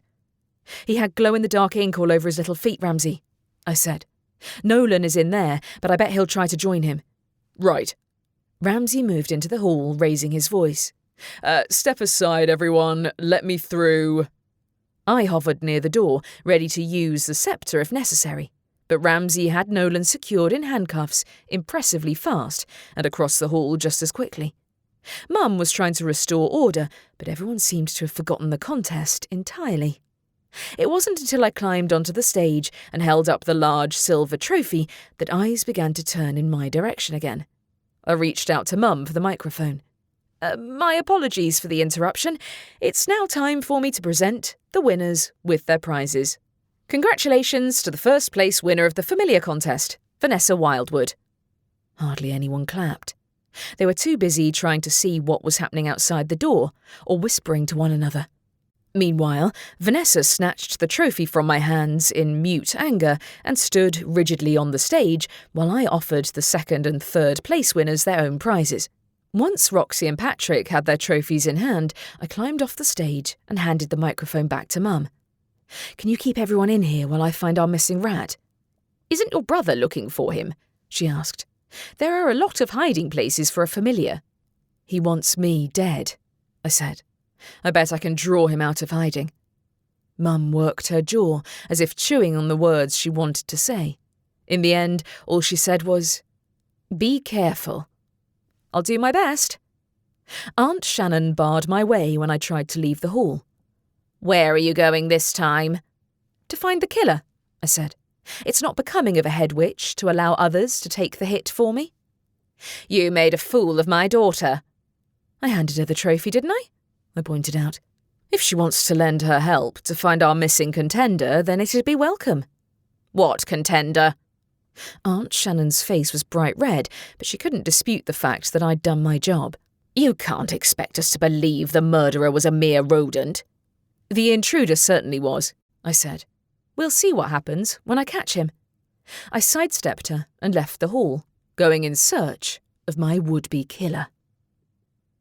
Chapter 15. Outside the town hall, I found Ramsay hurrying back from the police station. "Where's the rat?" I asked. "Lost sight of him," he replied. "Nolan is in custody, but he's not talking." "Maybe he'll talk to me." I hadn't a hope of spotting a rat in the near darkness, but I found it hard to believe Nolan hadn't known what his familiar was up to. He might know where his rat ran off to. Ramsay glanced over his shoulder at me. "I shouldn't, but fine. Come with me." 5 minutes later, Ramsay and I sat on one side of a table in one of the police station's interrogation rooms, while Nolan sat opposite us, his hands in cuffs and a resigned expression on his face. "What do you want, head witch?" "That's not very polite," I said. "Why did you enter the contest? Tell me the truth." Nolan said nothing in response. "You can stay quiet if you like," Ramsay said. But unless you speak in your own defence, we can only assume you're as guilty of murder as your familiar is. He blanched. Murder? No. Then tell me the truth, I said. Were you aware that prior to their deaths, Malcolm and Anne were running a scheme to make money from these contests by rigging the results and helping the contenders cheat? His face flushed. Yes, but I didn't kill them. I find it hard to believe your rat carried those pens to town single-handedly, I said. Why did you enter the contest? To expose their cheating, he said. I didn't expect them to die. And why was your familiar in my office? It didn't take a genius to figure out that he'd sneaked into the office more than once. But had Nolan told him to do it? If not, who was the rat? Nolan didn't answer, but Ramsay rose to his feet and beckoned me to follow him out of the room. I waited for a moment before joining him. If his rat is the one who engineered this, can you lock up a familiar but not his owner? Ramsay shook his head. I'll have to look up the rules on familiars. They certainly have a will of their own. Yes, we do, said Tansy. But he's no familiar. A shiver ran over my arms, though I'd suspected the same deep down. Ramsay simply looked bewildered. If he's not a familiar, what is he then? A rat shifter. I looked over at Nolan, not bothering to lower my voice, and he averted his gaze. I should have known something was wrong with him when he wouldn't talk to me. Shifters don't count as animals, so my ability doesn't work on them. Ramsay ducked back into the room. Did you know? Nolan kept his attention on the table. Know what? I returned to my seat. That your familiar was a shifter in disguise. You must have. I did. He spoke haltingly. I don't have a familiar of my own, so it was the only way I could enter the contest. He volunteered to help me for a cut of the prize money if we won. So you think cheating is okay if you have the right intentions? That was beside the point, though. I'm guessing he tried to break into my office several times as a human before deciding to sneak in as a rat instead. No doubt when we searched behind those cabinets, we'd find a rat-shaped hole in the wall. The sage might have been Aunt Shannon's doing, but it was the rat who'd smuggled the lethal pens into my office. I'll conduct another search of your office, said Ramsay, as if he'd sensed my thoughts. The rat has never been seen as a human. I bet it was him who ran into Anne before the contest started, I said. He slipped the pen into her pocket during their altercation. She and Minty didn't recognise him as a contender because he wasn't one, not really. Is that true? Ramsay asked Nolan. Did you know? I didn't know the pens would kill the person who touched them, he said. That's the truth. You can't accidentally commission someone to cast an illegal curse, I said. Where'd you get them from? Was that the rat too? If his rat was guilty of both crimes, it didn't surprise me that he'd bolted as soon as he'd been caught. But he wouldn't shift back into human form until he found a safe place to hide. Most shifters couldn't use magic, so I didn't need to fear him sneaking up on me when I had the sceptre. Unless he had more of those pens, of course. But he couldn't touch them with his bare hands without succumbing to the curse himself. We need to find him, Ramsay said in a low voice. If he's a rat, he doesn't even have any clothes on his back, let alone a wand. Precisely my thinking, I said. In fact, Minty said the guy Anne ran into when she arrived in town was wearing clothes that looked like they didn't fit. I bet he borrowed or stole them from someone when he landed. Someone hammered on the door. Ramsay, can you come out here a second? Sure. He opened the door to reveal several officers gathering outside. What's going on? That cat and chicken both tried to escape your office at the same time, said one of the officers. Scratched up my ankle in the process too. Oh no. I spun around, seeing Tansy darting out of sight through the automatic doors. Tansy! I heard Ramsay trying to explain, but I was more focused on catching up to my own familiar than explaining that the rat they were looking for wasn't a familiar at all. Luckily, Tansy's bright tail was easy to spot, even in the darkness. The chicken and the cat, though, had vanished. Did you see where they went? No, said Tansy. I bet I know who they were looking for, though. Their owner's murderer. Yeah. The streets were dark by now, despite the lights shining in the windows of the nearby pubs and houses. I can cast a light spell. I'd rather not be blinded, thanks. Ha ha. I held up the scepter's glowing purple gem to use as a torch, and a thud sounded from nearby. I followed the noise to the dark exterior of Where's My Coffee, where Carmilla bounded out of the shadows, pinning a rat's tail under her paw. The glow around his paws gave him away as the murderer. There he is. Don't eat that rat, I told her. He's human. Is that why he smells so foul? She wrinkled her nose. Yes, I said. I wonder if he'll shift into a human when you dig your claws in. The rat wriggled free of her grip, but Tansy pounced on him first.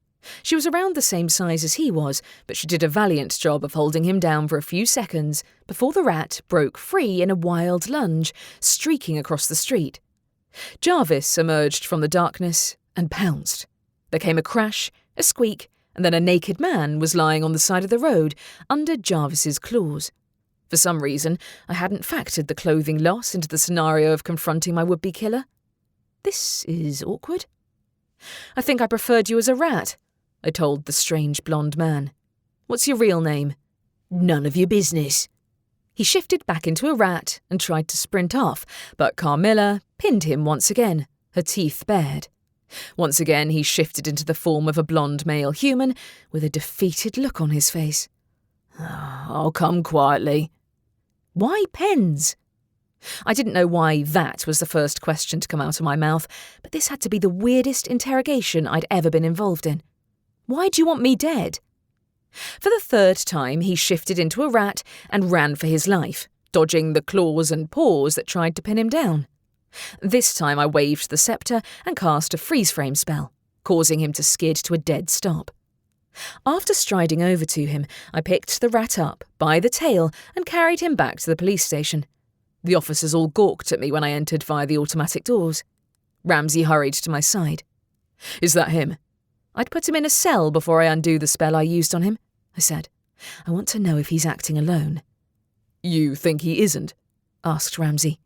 He seems to have a grudge against me, but I've never seen him in my life, I said. He and Nolan came here to disrupt the cheating scam, allegedly, but there's got to be another scheme at work. I'll put him in the holding cells.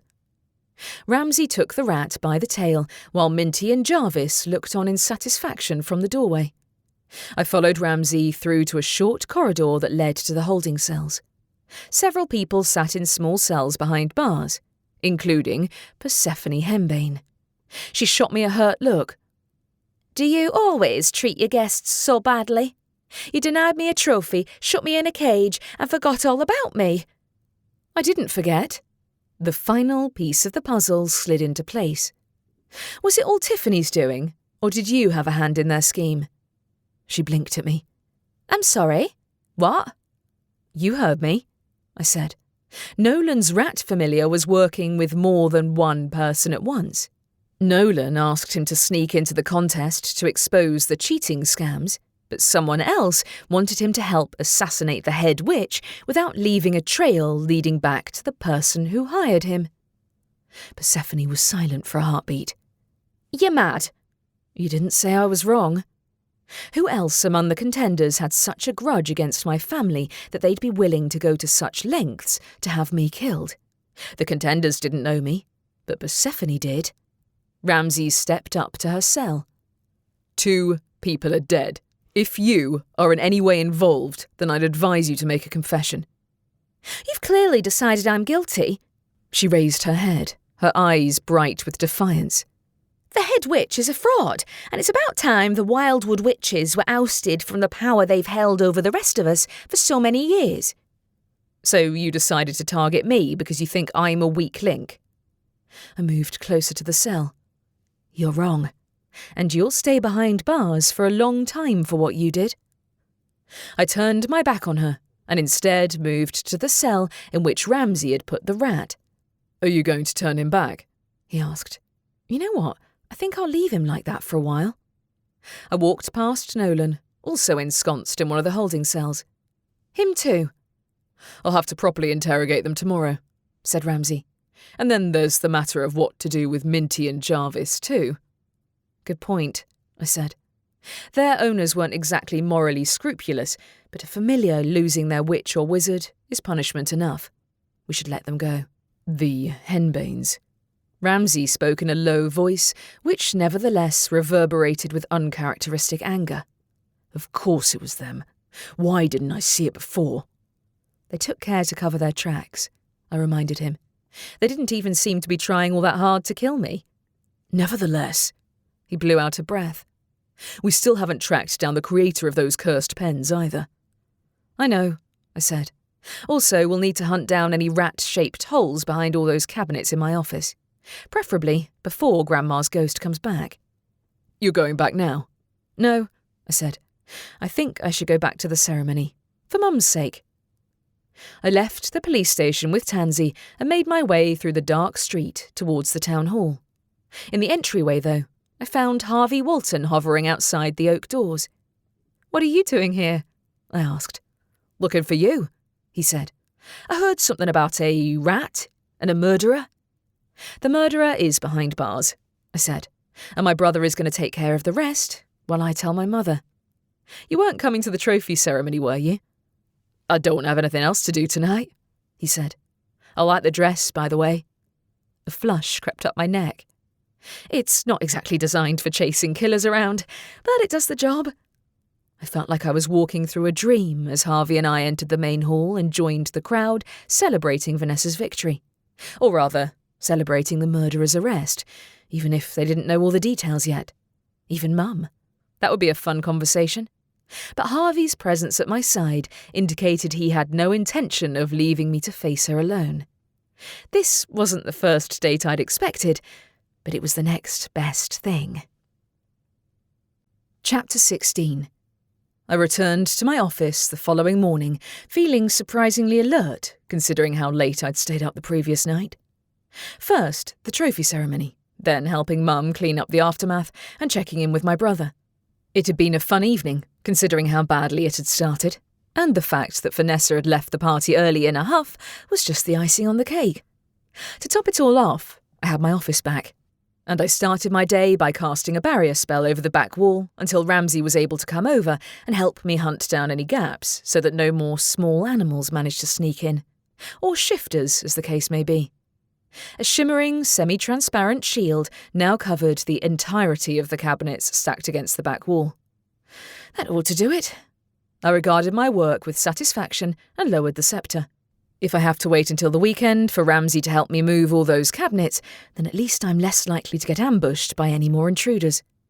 "It should stop those papers from falling on your head too," Tansy remarked. "Always a bonus," I said. "Now I have 2 days of work to catch up on." Grandma wouldn't be thrilled, but I still hadn't seen any signs of her since before I'd disposed of the sage I'd found behind the front door. I was inclined to blame Aunt Shannon for that one, but I was also pretty sure the rat wouldn't have been able to break in if Grandma's ghost had been around. The bonus to her absence was that she wasn't around to berate me for opening the laptop instead of picking up a pen and paper. Not that there were many pens in sight after Ramsay had insisted on checking every single one of them for lethal curses. Chloe helped me navigate my way through the new accounts she created for me. "Everything's there, so you can arrange the desktop to your liking. I still don't have the passwords for the former head witch's account, though." "No worries," I said. "I'll write mine down on paper so that future head witches don't have the same issue." I opened the calendar app to find that Chloe had already filled in all the meetings on my schedule for the next few weeks, of which there were a lot. "You have a meeting this afternoon," Tansy read over my shoulder. "What are you doing until then?" "Removing that, I hope." Grandma's ghost appeared in front of the desk, pointing at the shielding spell I'd put over the cabinets. I jumped out of my seat. "Ah, there you are." "Well observed," she said. "What did you do to my cabinets?" "A shielding spell," I said. "There's a hole in the wall back there which allowed an intruder to sneak in, so I took precautions until I can remove the cabinets and check." "You'll do no such thing," she said. "I have everything where I want it." Now I remembered why I'd been so relieved when she'd first disappeared. "Grandma, someone broke in here and tried to kill me with a cursed pen yesterday."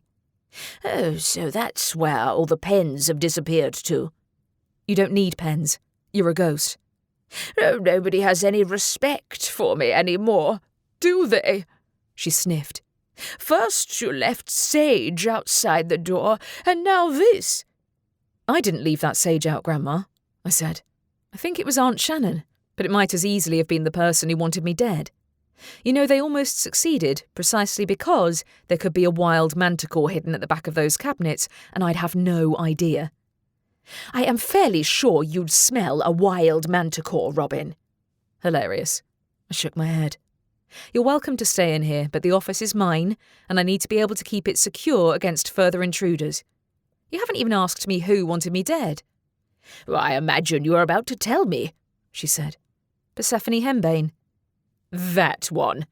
She snorted with laughter, startling Chloe and waking Carmilla from her nap. I hardly think she's a mastermind. Well, Tiffany hasn't confessed to anything, I said, or even come to her niece's defence.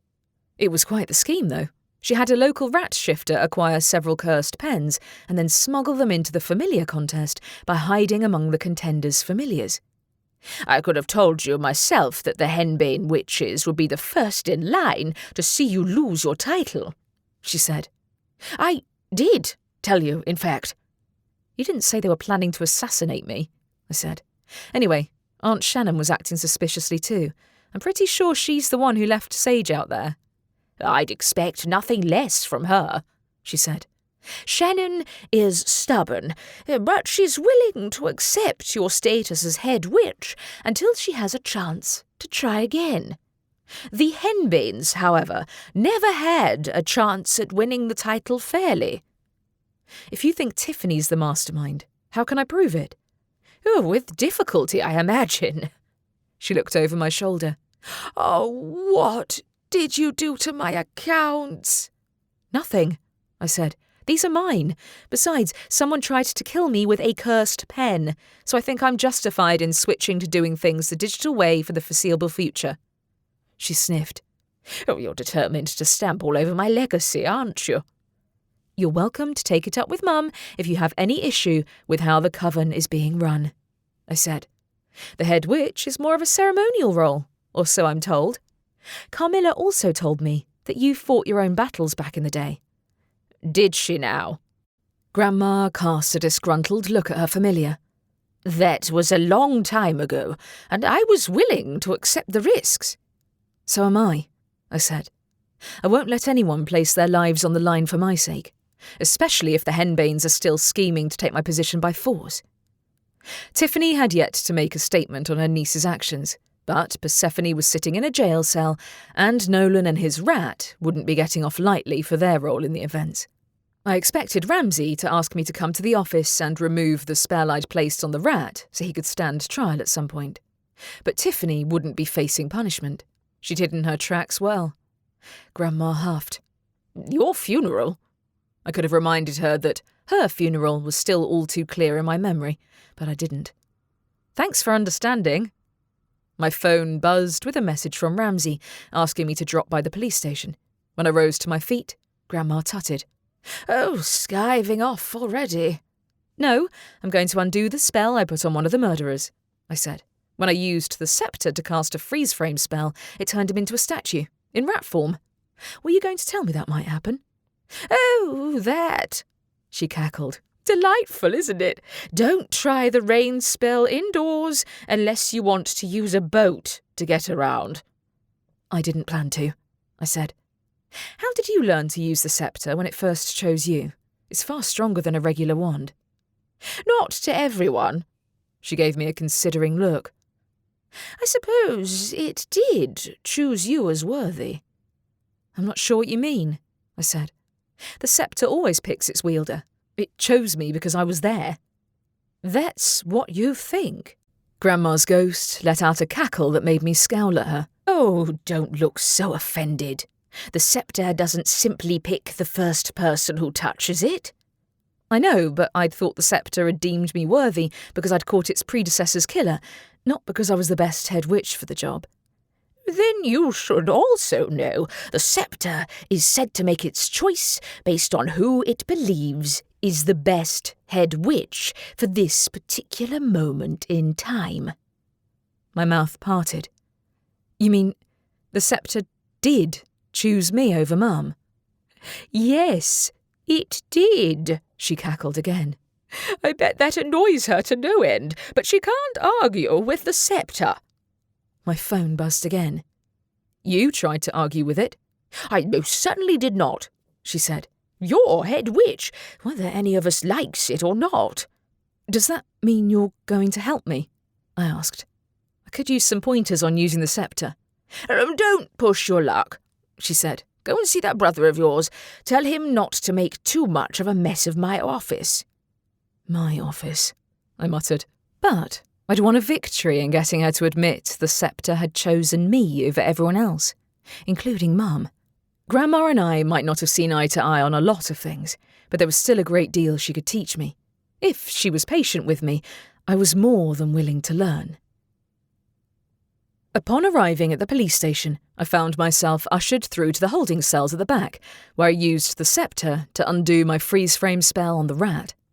After bouncing off the walls, the shifter fell into a heap, still in the form of a rat. If he thinks he'll get out of the trial if he stays in that form, he's wrong, said Ramsay. He's due to be tried after Persephone Henbane. Has Tiffany said anything yet? I asked.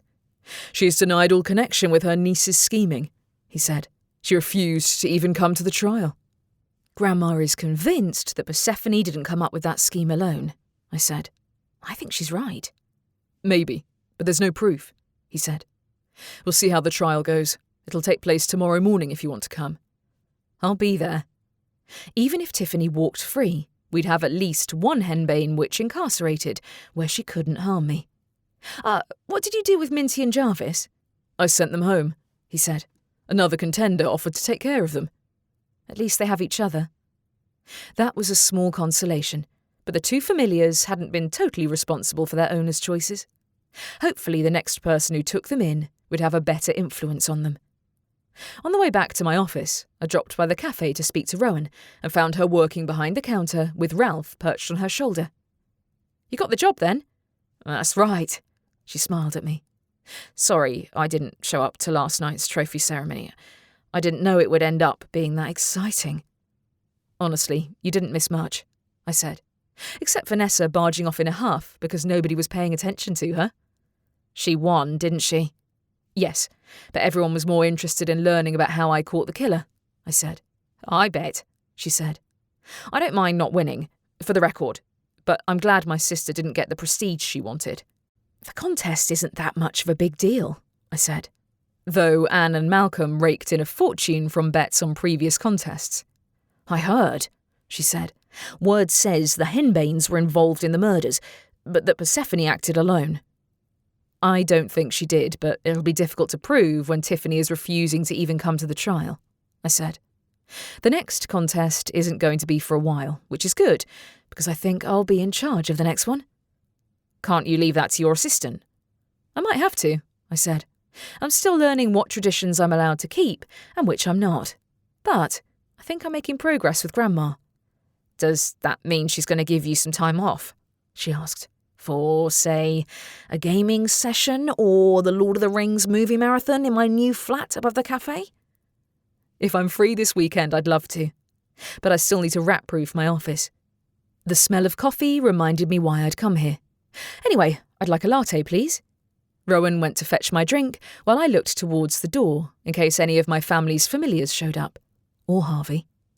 Instead, Piper walked in. She put on a frosty expression when she saw Rowan giving me my drink, but she came over to the counter. Hey, Robin, I didn't know you'd have any free time today.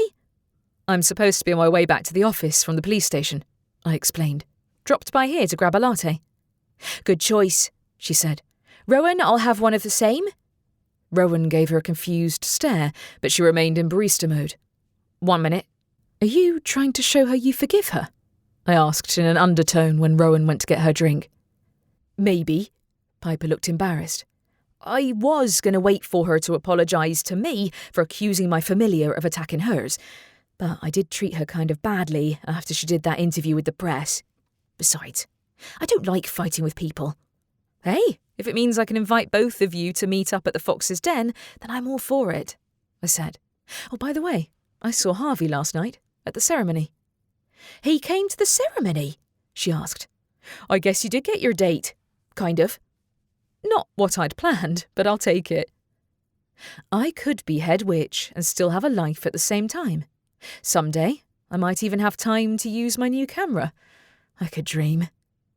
After fetching my coffee, I walked back to the office in good spirits, which swiftly faded when I found none other than Aunt Shannon waiting outside my door.